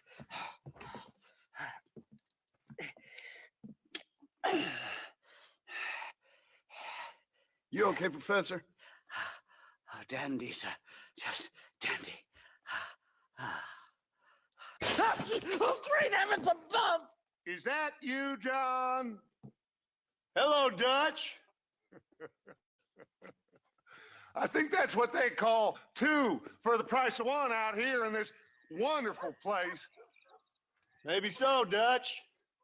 You and your friend there, the professor, we're gonna kill the both of you. Why you want to do a thing like that? I don't know. Sport, I guess. Fair enough. Why don't I come out there? We fight. Let the professor go and send your boys back to their families. Well, that sounds like a beautiful plan, John. Only problem is, my boys here, they already lost their families a long time ago. We aren't thieves, John. We're fighting for something a bit like you. Only we're fighting for an idea, not just for ourselves. That's beautiful, Dutch. You always were a fine speaker. I was. Now, would you kindly send that academic out here so we can show him what we really think about the art of anthropology? Lisa, what are we going to do? I'm gonna hand you over to him and watch him tear you limb from limb. What? I'm just kidding. We're gonna run across the rooftops. Get you back to your ivory tower. Oh, thank you. Thank you, sir. Don't thank me. We're still here. Come on.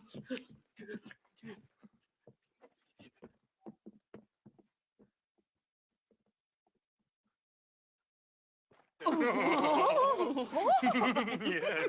Oh, come here. Oh. Good day, sir. Madam. Look here, sir. What is the meaning of this outrage? You two stay down and shut up.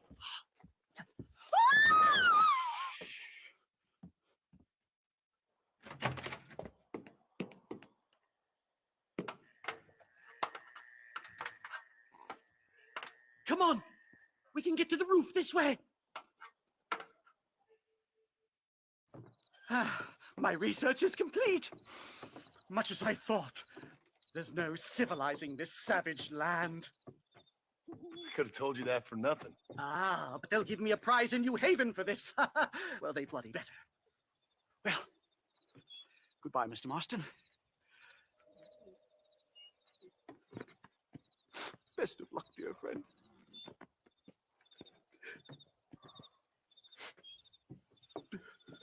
So long, Professor. So long, sir.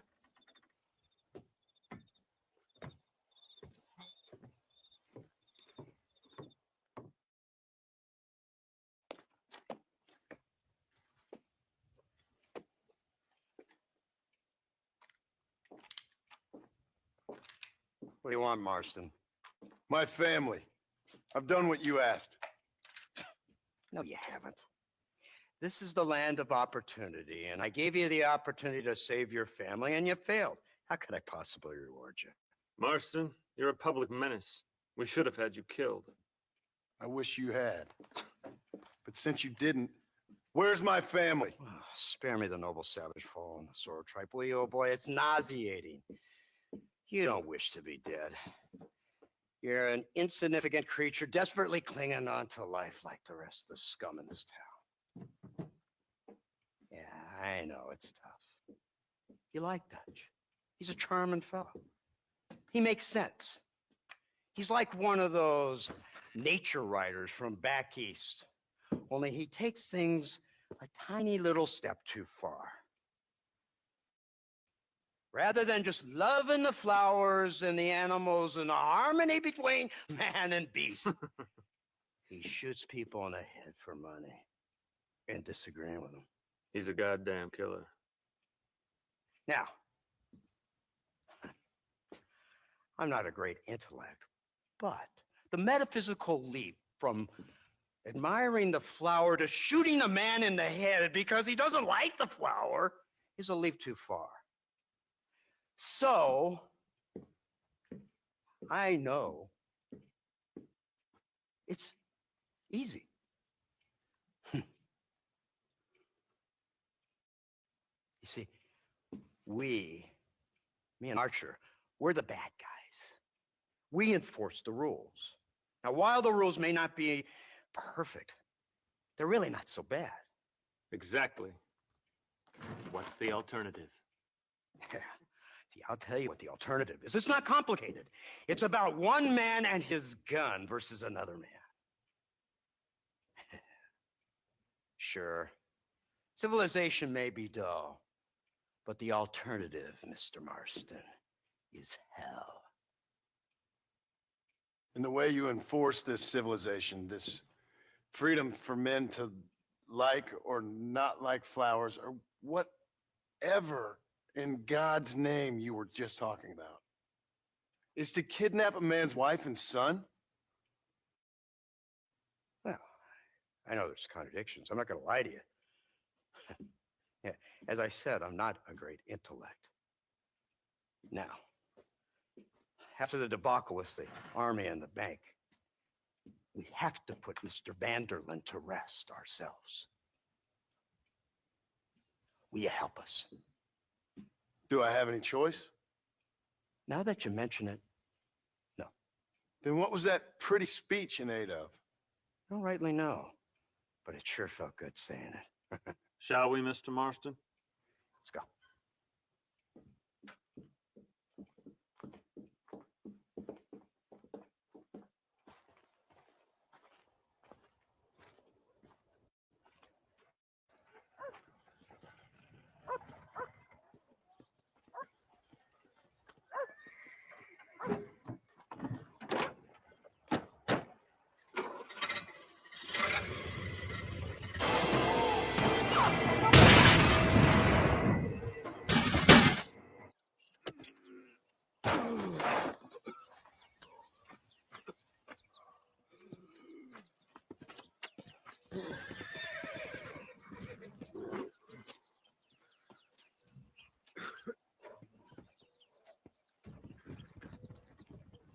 Well, Mr. Marston, it seems like your mentor Dutch no longer looks quite so kindly to his student. That man is insane.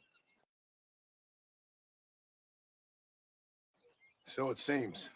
I think we need to get him before sundown. As you say, Captain. Otherwise, he'll be gone again. And what if I say no? Now, before I shoot you myself, let me just point out the obvious. The one person we have left that can appeal to Mr. Vanderlyn is the last person we know who knows him. Your wife. That won't be necessary. Mr. Ross, Captain, let's go.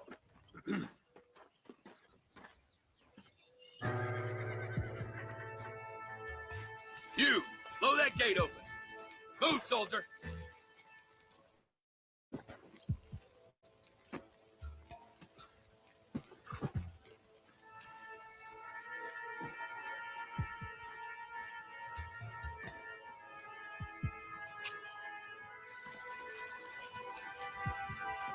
Go! Get down!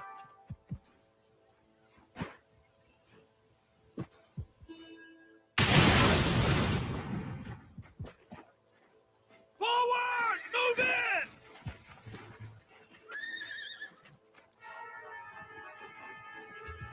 Right, Marston. We'll take 2 men with us. The rest will stay here and take care of the wounded.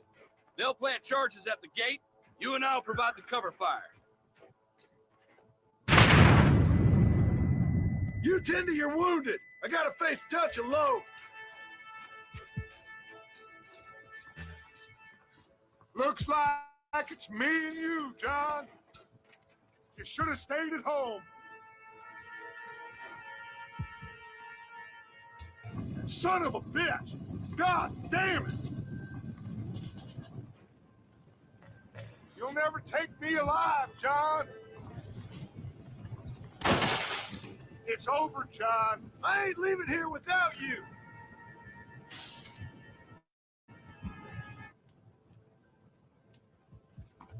You're just like me, John. You can't change who you are. You can't erase the past, John. Killing me, it won't make it go away. I'm in a bad place here.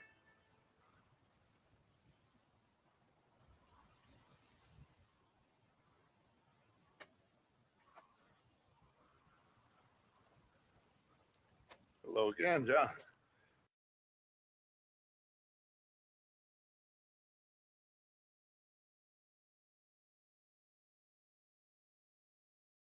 Hello, Dutch. We gotta stop meeting like this. Sure. I got a plan, John. You always got a plan, Dutch. This is a good one. I don't doubt it. We can't always fight nature, John. We can't fight change. Can't fight gravity. We can't fight nothing. My whole life, all I ever did was fight. Then give up, Dutch. But I can't give up neither. I can't fight my own nature. That's a paradox, John. You see? Then I have to shoot you. When I'm gone, they'll just find another monster. They have to. Because they have to justify their wages. That's their business.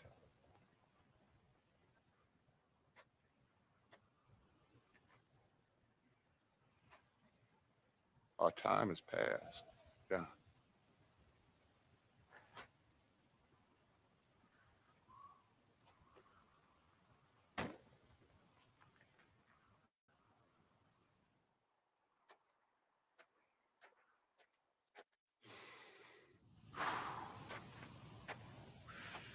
So at the end, you didn't have the guts to shoot him. The man's dead, Ross. Sure. Can I see your gun?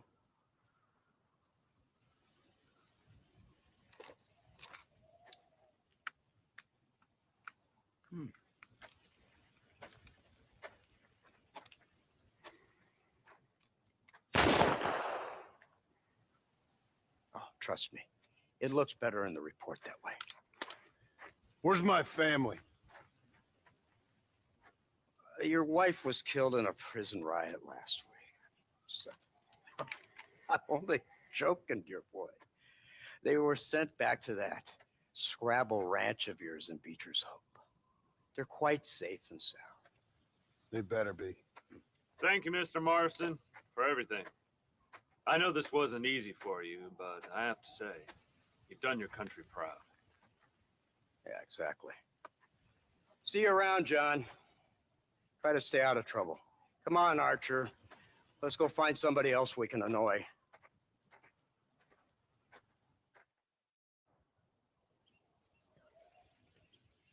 Abigail! Jack! Anyone here?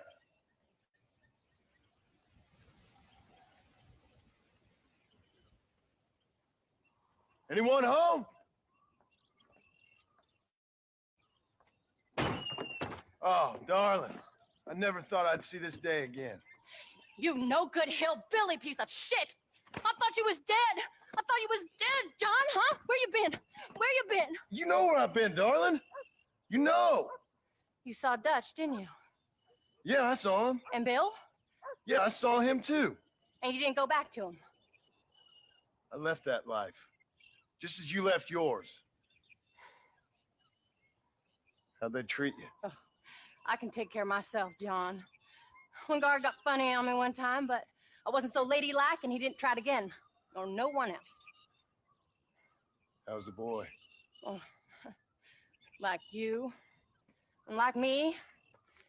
Well, he's like a kid growing up without a father. That ain't fair. What is fair? Well, some trees flourish, others die. Some cattle grow strong, others are taken by wolves. Some men are born rich enough and dumb enough to enjoy their lives. Ain't nothing fair, you know that. We tried to change. I mean, isn't that what you're supposed to do? We did change. It's over now.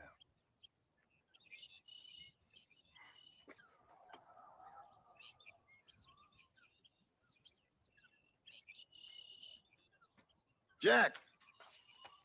Jack, come here, boy. Hello, sir. Come here. How you been? Coyotes ate all the chickens and poachers took the cattle. I tried, Father. I tried. I know you did, son. I know. And don't you go blaming me, boy. Don't you go blaming me. I ain't blaming no one, old man, but since you're still alive, there's 4 mouths to feed. And no cattle. That's a nice way to greet somebody. Why don't I get the warm and tender embrace? Consider the fact I ain't put a bullet in your embrace, old man. You were supposed to look after the place. I did. Well, I did my best. Thing is, there was too many of them. I thought you was dead. I wasn't drinking. Hold your excuses until you figured out which one to use. Jack, go get your bags packed, boy. We got work to do. We leave in the morning. Go on. Yes, sir. Where are you going? Well, it's getting kind of dark now, but in the morning we've got to go get ourselves some more cattle. I've got friends at McFarland's ranch. It's over in Hinnigan's stead who can sell us some. Now, Abigail, I hope you learn to cook. Yes. Didn't I say, rather than some prison, they actually kept me incarcerated in a cooking school for young ladies.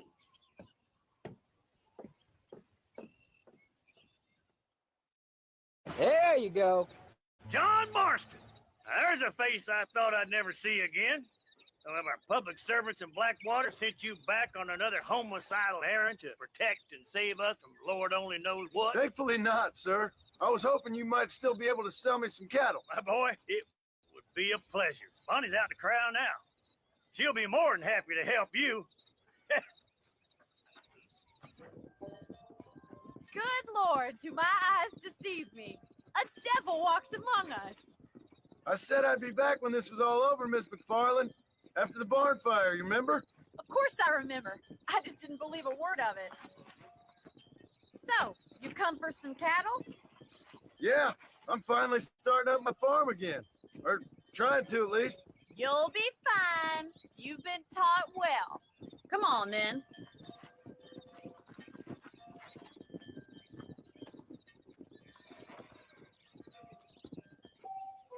Did a good job, son. Nice shooting. Thanks, Pa. Make a rancher of you yet.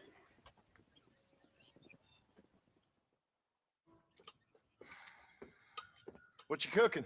Same thing I've been cooking the past 15 years with the hope of poisoning you. Ain't working so well. Not yet. Be honest, though. Tastes bad enough to kill a man. I never was much of a cook, but I did try to be a good wife. And you have been. Given what we was and what we came from, I think we've gone and done okay. I look at Jack. I look at him and I think we've been blessed. Maybe he can be something more. He's a good kid. He can be whatever he wants to be. He ain't gonna be no frontier gunslinger killing and running no gang, though. That way's over. Railroads and government and motor cars and everything gone done away with all that. And he ain't gonna marry no orphaned working girl running with a bunch of hucksters, neither. If he meets one like you, I hope he'll marry her. Stop. For an illiterate gunslinger, you sure know how to make a girl blush. God damn crows. John, you have got to go deal with them. They've broken into the silo again and are eating all the corn out from it. Of course, my angel. Get out of there. All right, all right. Come on. Scat. Shh.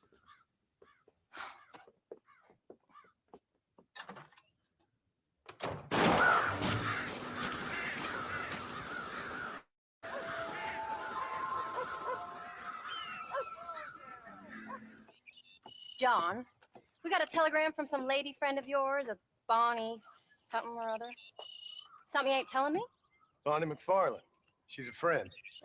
Saved my life when I went after Bill and nearly got myself killed again. Oh, and now you two's in the habit of sending each other letters. How very nice. It weren't nothing like that. What's it say? I don't know. I can't. Well, you know I can't read. Give it here. You read that thing out loud? I ain't hiding nothing. Dear Mr. Marston, stop. Need corn sacks. Stop. Emergency. Stop. Weevils and moths ate entire county supply. Stop. Can you help? Not exactly the most romantic request now, is it? I guess not. She saved your life, you say? Yes, ma'am. Well, then you're gonna have to help her and her family out. We've got a plentiful supply of corn sacks over near the silo. About the one thing Uncle didn't manage to have stolen while we was gone. Okay. Hurry back, John. And John, what's she like? You know. A little bit like you, I guess. She's a woman in a man's world.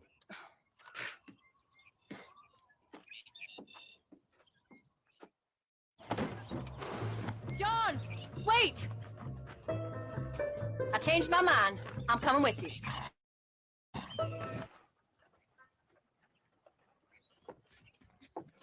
You came. Thank you so much. We lost the entire harvest. Miss McFarland, I'd like you to meet my wife, Abigail. Oh, ain't you quite the gentleman all of a sudden? It's a pleasure to meet you, Mrs. Marston. Likewise. Thank you for saving my husband's life and for teaching the miserable goats manners, among other things. I didn't teach him anything. I know better than to try to change a man. You should meet my father. Oh, people can change, Miss McFarland. John and I have to believe that more than anybody. This is a decent first harvest for you, John. You should be proud. That's good land you got there. How are you feeling, Mrs. Marston? From what your husband told me, it must have been awful for you. I've been through worse, and I knew he'd be back before too long. He can't cook a meal to save his life. Abigail, in my darkest hours, when I was most homesick, just the thought of one of your rat meat stews kept me pushing forward. Well, about as amusing as a weeping saddle sore, ain't he, Miss McFarland? If you're gonna start yammering about women's work, John, I'd say you might be in the wrong company. I'd say so, too. I never felt so outnumbered.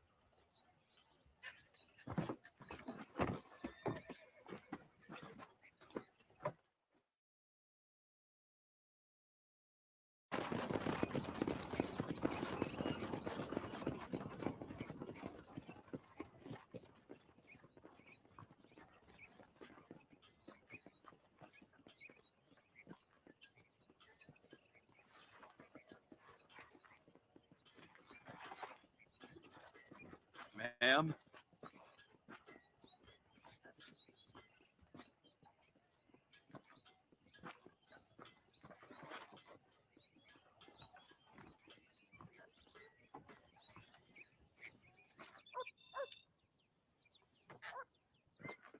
We did good today, John. I guess I better go fix us something to eat.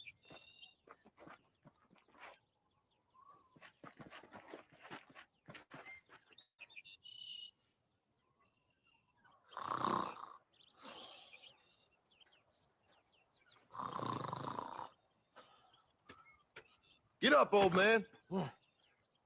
I am up. Get up.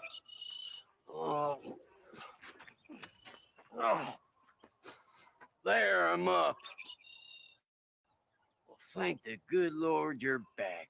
Nothing worse for an old man than sleeping in the warm afternoon sun. Going a long sleep, Uncle? That can be arranged. It'll cost me less than food. You always was a hard and nasty man, John Marston.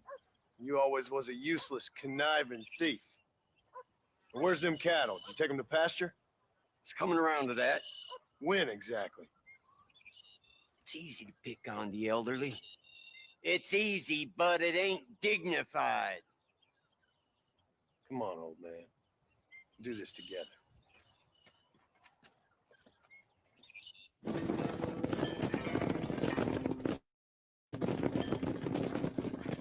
You look after the herd. I'll ride back. No thanks. You got your pound of flesh from me today. What are you looking at, old man? There's some Mustangs and some such out there beyond that ridge.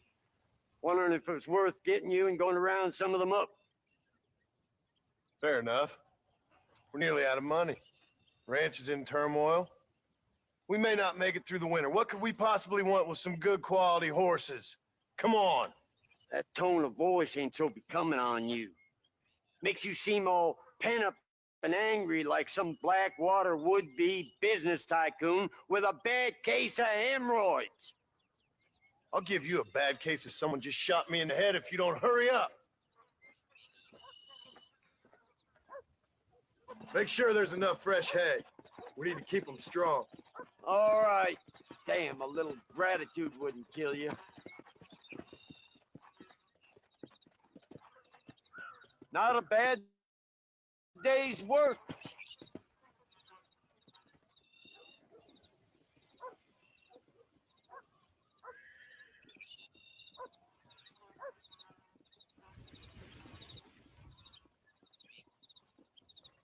What's the book, boy?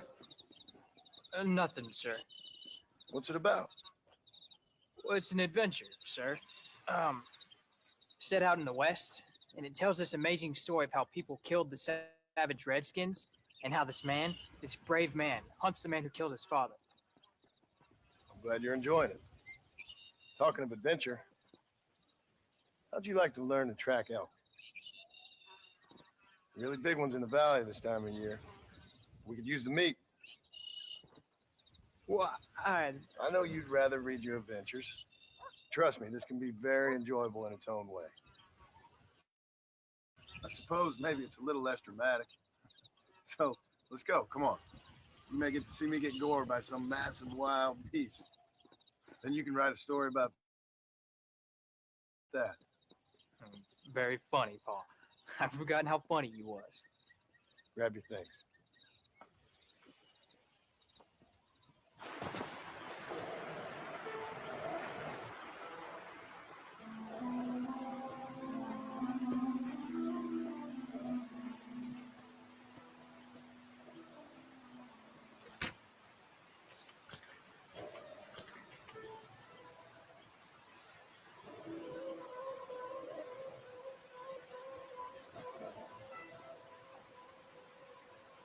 Oh, Paul, that was so much fun. I can't rightly believe it. Just like in the books. We'll do it again soon. Now get to your chores.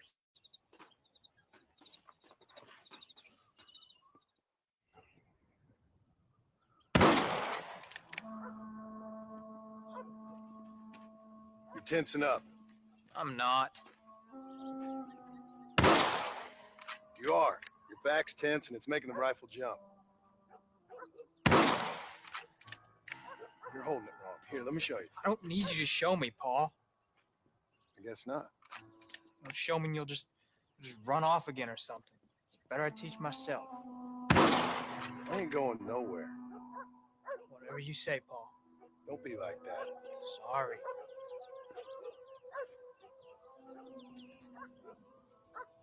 Wolf's been after the herd. Got to get out there and scare them off. You want to come with me? Safer with two. Okay.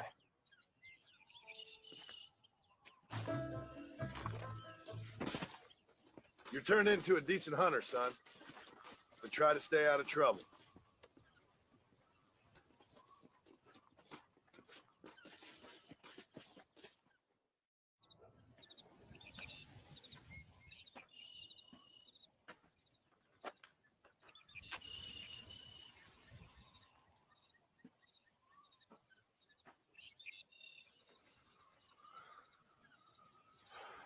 John! John! What is it, old man? It's Jack. The kid. Well, I just saw him out in the valley. Seems your tales of hunting got the better of him. He said he was going up to the pass, track down that grizzly that's been seen up there. Kid can't hunt a grizzly. Thing will eat him alive. I know, I tried to stop him. But you're worthless as a lawyer at a lynching. Damn you, old man. This is my son. Anything happens to him, you'll wish it was you that bear attacked.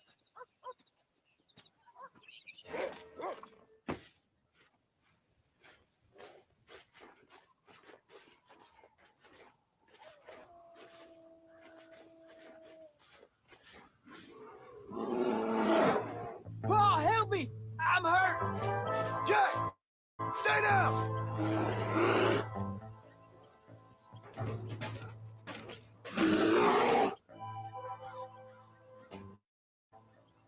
What the hell were you thinking going off on your own? You're just a boy. No, I'm not. I can skin an elk, break horses. Come on, let's get you home.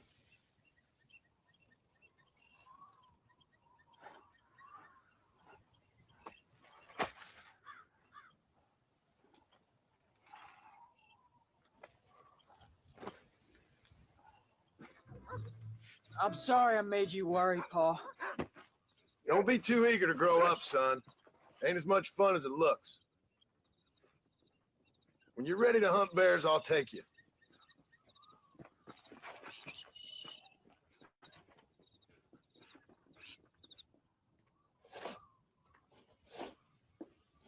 Hey, Jack.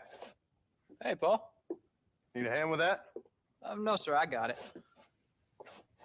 Looks like you have. You know, you're real good with them tools. Thank you, Paul. We'll make this land real nice one day. Me and your mother will do our part. By the time your turn comes, hell, this could be the nicest farm in the county. Maybe, Paul.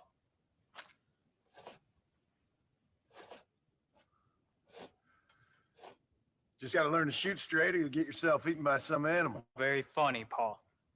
Thank you, son.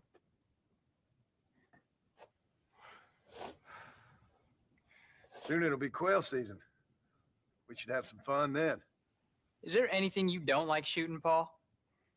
Well, I ain't met the thing yet, but as soon as I do, I'll let you know. You can even put it in one of them books you read. Yeah, maybe I'll do that. Today, John Marston stopped shooting. Now, I ain't no literary man, but I don't think that'll sell. People like shooting in them things. I think you may be right there, Paul. So, you ever hear talk about them machines that can make a man fly? Well, sure, Paul. Everybody knows about that. You know they're going to be bringing one of those machines around the country next year for a demonstration? One of them machines can turn men into angels. One of them machines can turn men into angels. John, come here. John, come here, quick. Take a look at that. Jack, go into the house, lock all the doors. Whatever happens, don't come outside. You hear me? Whatever happens. Okay. Come here, son. Whatever happens, keep the doors locked and your mother inside. Promise me, son. Promise me. Who is it, Paul? It's just some old friends. Me and Uncle take care of it. And you go inside and you keep the doors and the windows locked. I hear you. Then run! Yeah, run, boy. Well, old man, looks like things is about to get settled once and for all. So it seems. What are we gonna do now? What's wrong? What's happened? Stay inside, you hear? Like I said, there'll be more coming. Oh, man, you tagged him again! Uncle, are you all right? Damn it! I'm hit! Hang in there, Uncle! I'm gonna get you out of here safe!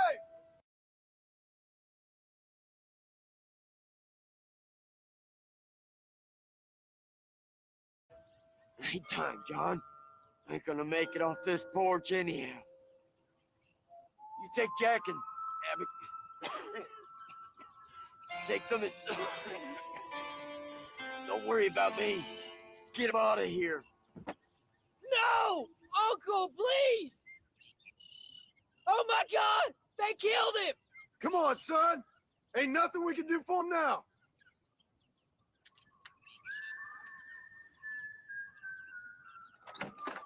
We're leaving the farm. I'll watch from the silo. You two go to the barn. Get the horses ready. John! I'll meet you there.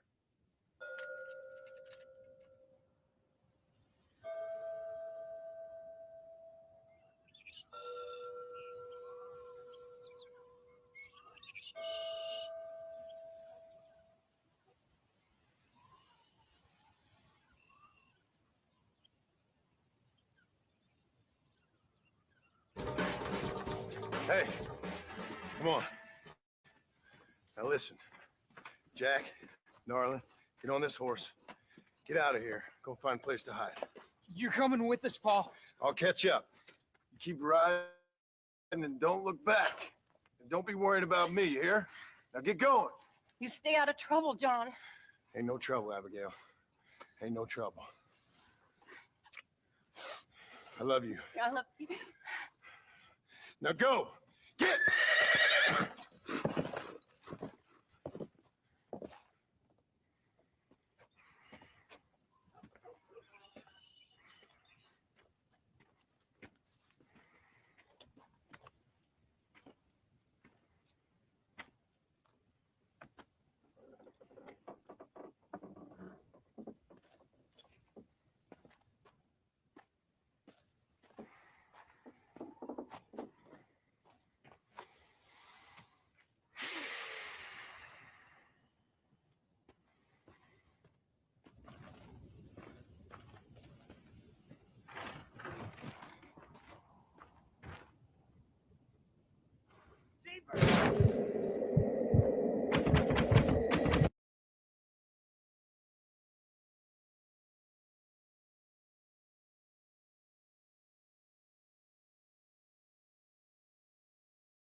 Damn audio's been muted anyways.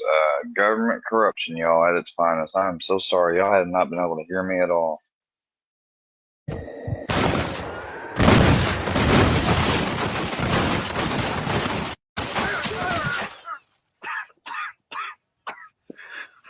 was basically saying he did all that work for them, and Ross basically wanted to be the one to kill him so that way he could claim that he did it all, because he'd be the only one that could claim different otherwise, because he's the one that actually did the work for him. It's a matter of like pride.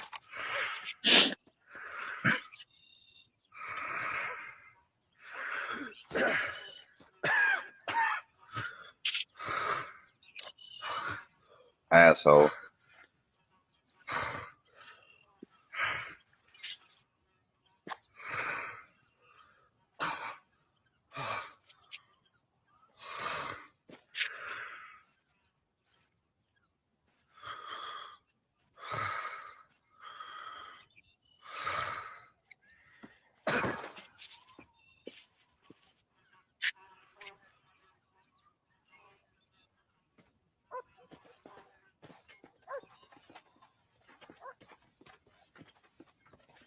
It took Pinkertons and the army to kill him. Did you hear that? Jack, we have to go back for Pa. Let's go!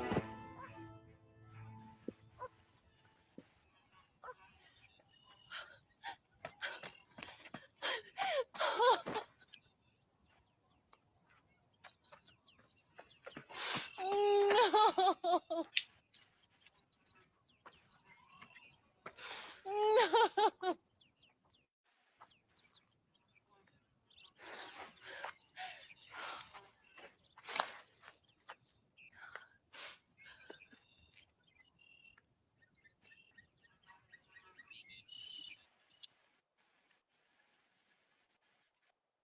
Oh, bury me not on the lone prairie where the coyotes wail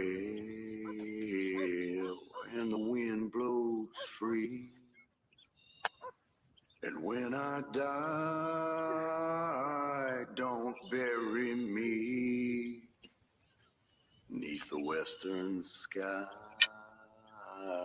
on the lone prairie.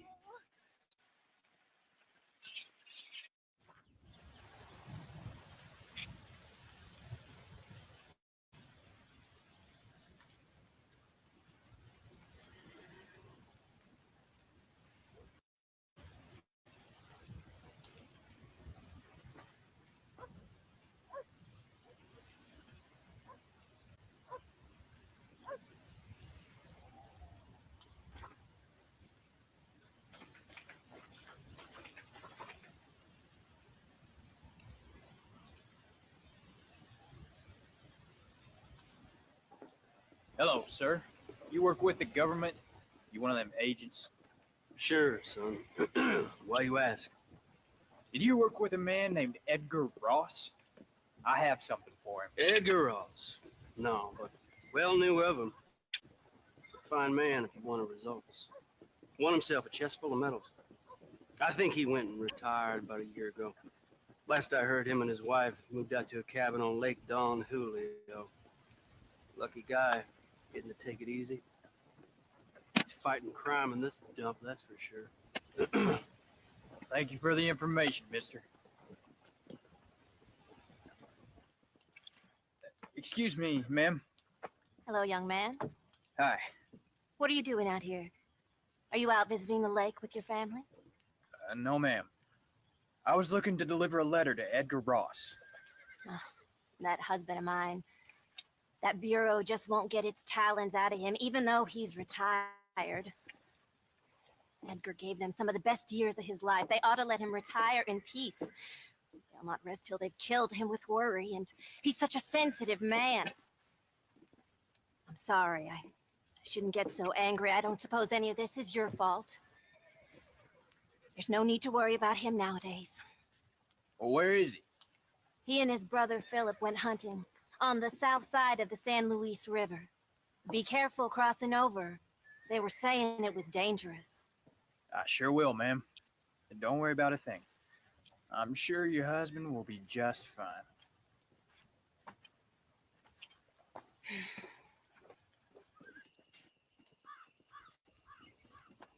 Hey there, mister.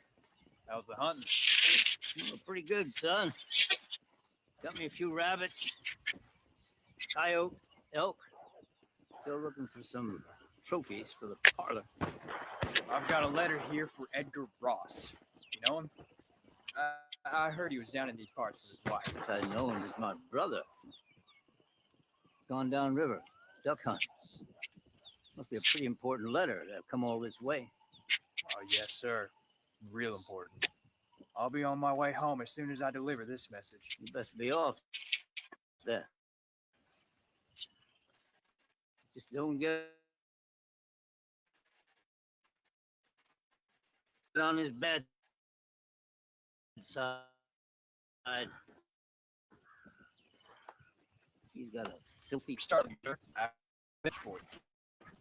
My name is Jack Marston. You knew my father. I see. I remember your father. I've come for you, Ross. And you, boy, have shit down. Killed my father. Your father killed himself with the life he lived. You killed him. I saw you. You keep saying that. You sent him to do your dirty work. Then you shot him like a dog. And I'll shoot you like one too, you little piece of trash. Now get out of here before I kill you as well. I ain't going nowhere, old man.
Shout out to Game Sims where that came from.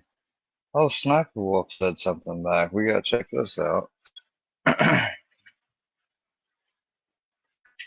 gather all of your friends, maybe call your dad, your mom, tell her to watch the newest Sensitive Society video because we got some breaking news. I don't know if you can tell by the tone of my voice, but I'm not happy about this. YouTube and Sniper Wolf finally responded. We're gonna get into all of that in a second. You know, I'm kind of spoiling the video here, but this response from both of them, especially YouTube's, is straight up doo-doo, okay? It's straight up garbage. I don't know why it took them it took them a week to say this and come up with this solution, something that could have been fixed and published a few hours, maybe a day after the whole Jax Films doxing situation. Just get into it. So YouTube responded just a few minutes ago, and they said, confirming SS Sniper Wolf has received a temporary monetization suspension for creator responsibility policies, off-platform actions that put others' personal safety at risk. Well, finally. Harm our community, and the behavior on both sides isn't what we want on YouTube. Hoping everyone helps move this. Wait. Hold on. Off temp. Oh, that's the key word. Temp. I mean, do they automatically get it back? Combo to a better place. This is such bad. Who gave this fucking shitty response? Are you fucking kidding me? And the behavior on both sides isn't what we want.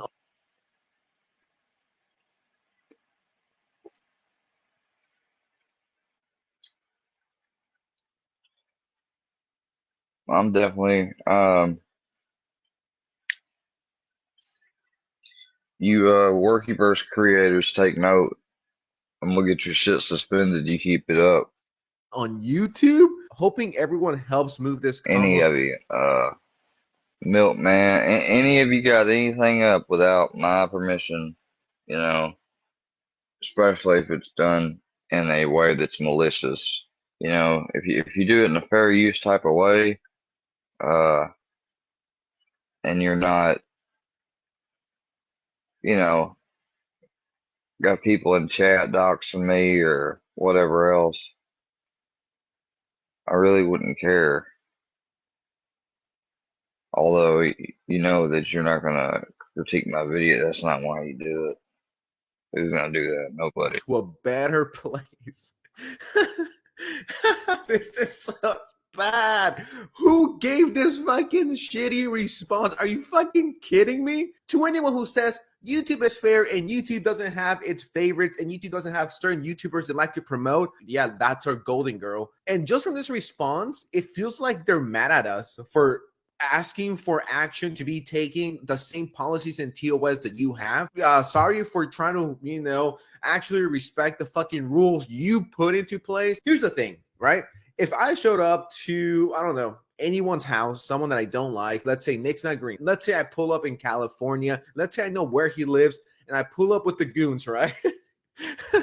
Or I'm just like on my Instagram, like saying, yo, I'm out here. Let's talk like man. Do you think I would be safe? Of course not. YouTube will delete my channel 5 minutes after Nick Is Not Green makes a video bitching and moaning and being a baby about it. Because once again, YouTube does have his favorites. I mean, just look at the whole Logan Paul Forrest situation. They only demonetized him. Had that been anyone else, they would have deleted that channel in 5 seconds, okay? Do you guys remember Leafius here? He made like 5 or 6 videos, and they banned him for that. Not on the previous content of him, quote-unquote, bullying kids. I remember but making Leafy. 5, 6, 7, 8 videos about Pokemon and got his whole channel deleted. That's what YouTube said, because you can't make videos about multiple people all at once. I guarantee you anything you want. If Sniper Wolf did that, if she made 5, 6, 7, 8 videos in a row about anyone, YouTube will be like, I can't see anything. I'm blind. I'm blinded by the lights, you know? Shout out to The Weeknd. He's the GOAT. This is such a BS response. And then the other part that really rubs me the wrong way is, in the behavior on both sides isn't acceptable. YouTube is acting like Jax Films went to her house as well. He didn't do anything. All he did was make videos making fun of her, and it wasn't that crazy. It's why is YouTube acting like Jack's Films and She could have always reported him, contacted him. She had so many other things she could have done. Sniper Wolf were at the same level doing the same shit? No, I'm gonna go to your house, Wolf. I'm coming to yours, Jack. Let's fuck, let's have babies, right? No, it wasn't none of that. And just playing bingo with his chatting shit. Okay, I've seen those videos. I think they're funny. I'll bet Sniper Wolf didn't expect to remove so many clips and videos as of late. I bet she never expected creators to like rise up and be like, hey, stop stealing, We did it. I'll bet she never expected that. Sniper Wolf, take it away. Did. Starts, man, she wastes no time with the steal. All right, one of my all-time favorites. Just the fact that YouTube sees this as equal, like Jack's Films was harassing her. No, he wasn't. What the fuck are you smoking? What are you on about? They're acting like Jack's I'm surprised Films they is didn't as evil take as his Sniper Wolf, when that's far from the monetization or situation. something. I got a in the headache. This response. is so fucked up beyond belief. I cannot believe this is a response that took a fucking week to get. In the last part, hoping everyone helps move this convo to a better place. In the nutshell, they're just telling us to fuck right off and to leave them alone. I had to respond. I said, I'm glad something was done, but this is a slap in the wrist to a multi-millionaire. This won't do anything to her. She should be demonetized for at least 3 months. So she doxed someone, and now she's demonetized for a month, a few weeks. I mean, they didn't tell us. That really doesn't affect Probably her a in month. any way, shape, or form. I mean, she's a multi-millionaire. She makes millions. This is going to be a vacation for her. She's got to be like, oh, cool. I got time off. I don't have any motivation to upload right now because I'm not going to make any money. I'm rich as fuck. And I'm just going to take a week off. So if you dox someone and you're big enough, you get a nice month vacation. What the fuck? Oh my God, this is crazy. Maury says this is basically a slap on the wrist. Stone says, no way, this is a response that you took a whole week to come up with. That's what I'm saying. Like, this response is just, it comes off as they didn't even want to do this, but there was so much pressure on them to do so. They were like, you know what? Exactly it. Fuck it. We're gonna fucking respond. Let's respond to these fucking annoying peasants who keep bothering us so they can move the conversation along. It's like, whoever wrote that tweet, fuck right off. It's crazy that people like me, and not only me, but bigger channels with millions of subscribers, got a strike, got videos taken down, got millions of views deleted off their channel because we talked about a creep cupcake lover, and we get in trouble for bringing awareness to that situation and to the victims. We are the ones who get punished. We are the ones who lose a week or 2 weeks of revenue. Yeah, YouTube's gonna go out here and protect EDP, pedophile looking ass. Maybe even more in some situations like Briz. And we're the ones who get in trouble, but Sniper Wolf gets demonetized after a week of waiting, and she's still going to make millions of dollars on top of that. And all she gets is a fucking slap in the wrist. No strike. No, platform banning. No, none of that. YouTube, I love YouTube. YouTube has changed my life for the best. I love it. Yeah, But she no one should can get tell me a that she should YouTube get a doesn't have their strike, tip monetization ban, and not be allowed to stream for whatever.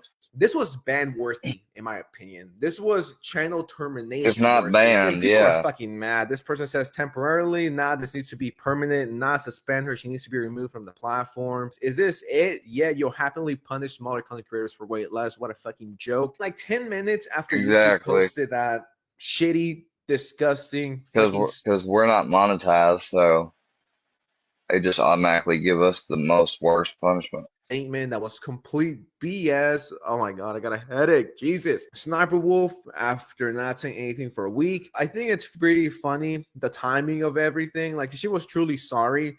She would have done this sooner, but it's only when your wallet is affected that you come out and you're like, I'm sorry. Anyways, let's just get into Leah's statement. Let me start by saying I'm sorry for my recent actions. It's unexcusable. I'm sorry to Jack's Films, YouTube, the entire creator community, and my incredible fans for not being a better example for appropriate conflict resolution. Did it really take a week for you to come up with this? Like, you're not sorry. I fucking hate these fake apologies. Guys, I'm Somebody sorry wrote for it touching for her. minors with autism, but I still did it and I enjoyed it. And I'm not really sorry. I'll do it again.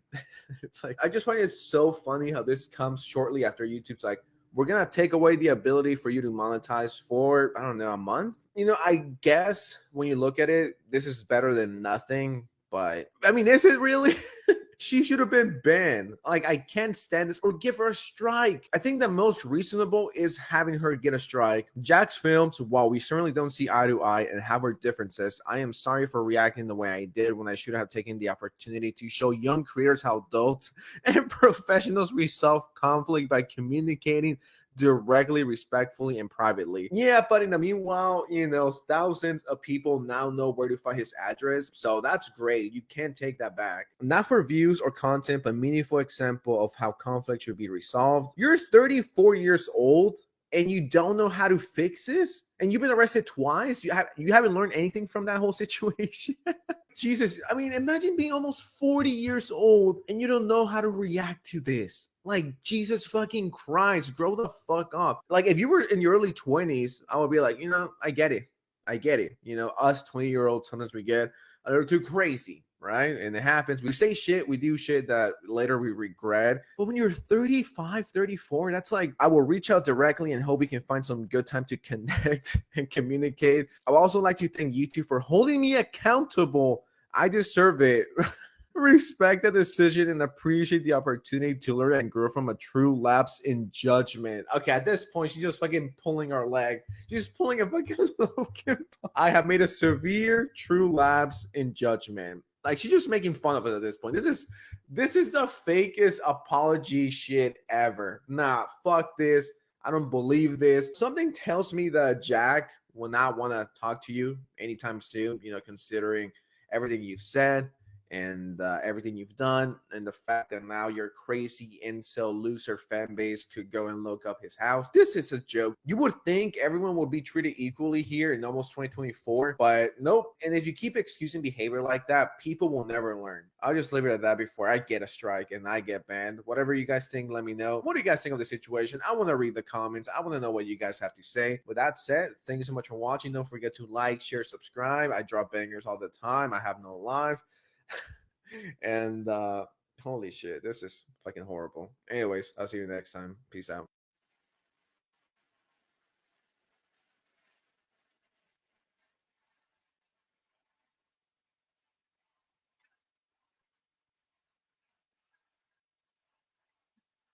Yep, I'm on stream for now. I'll catch y'all later. I'll check the comments. Maybe I'll be back on later.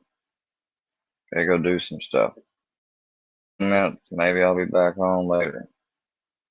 Okay, go do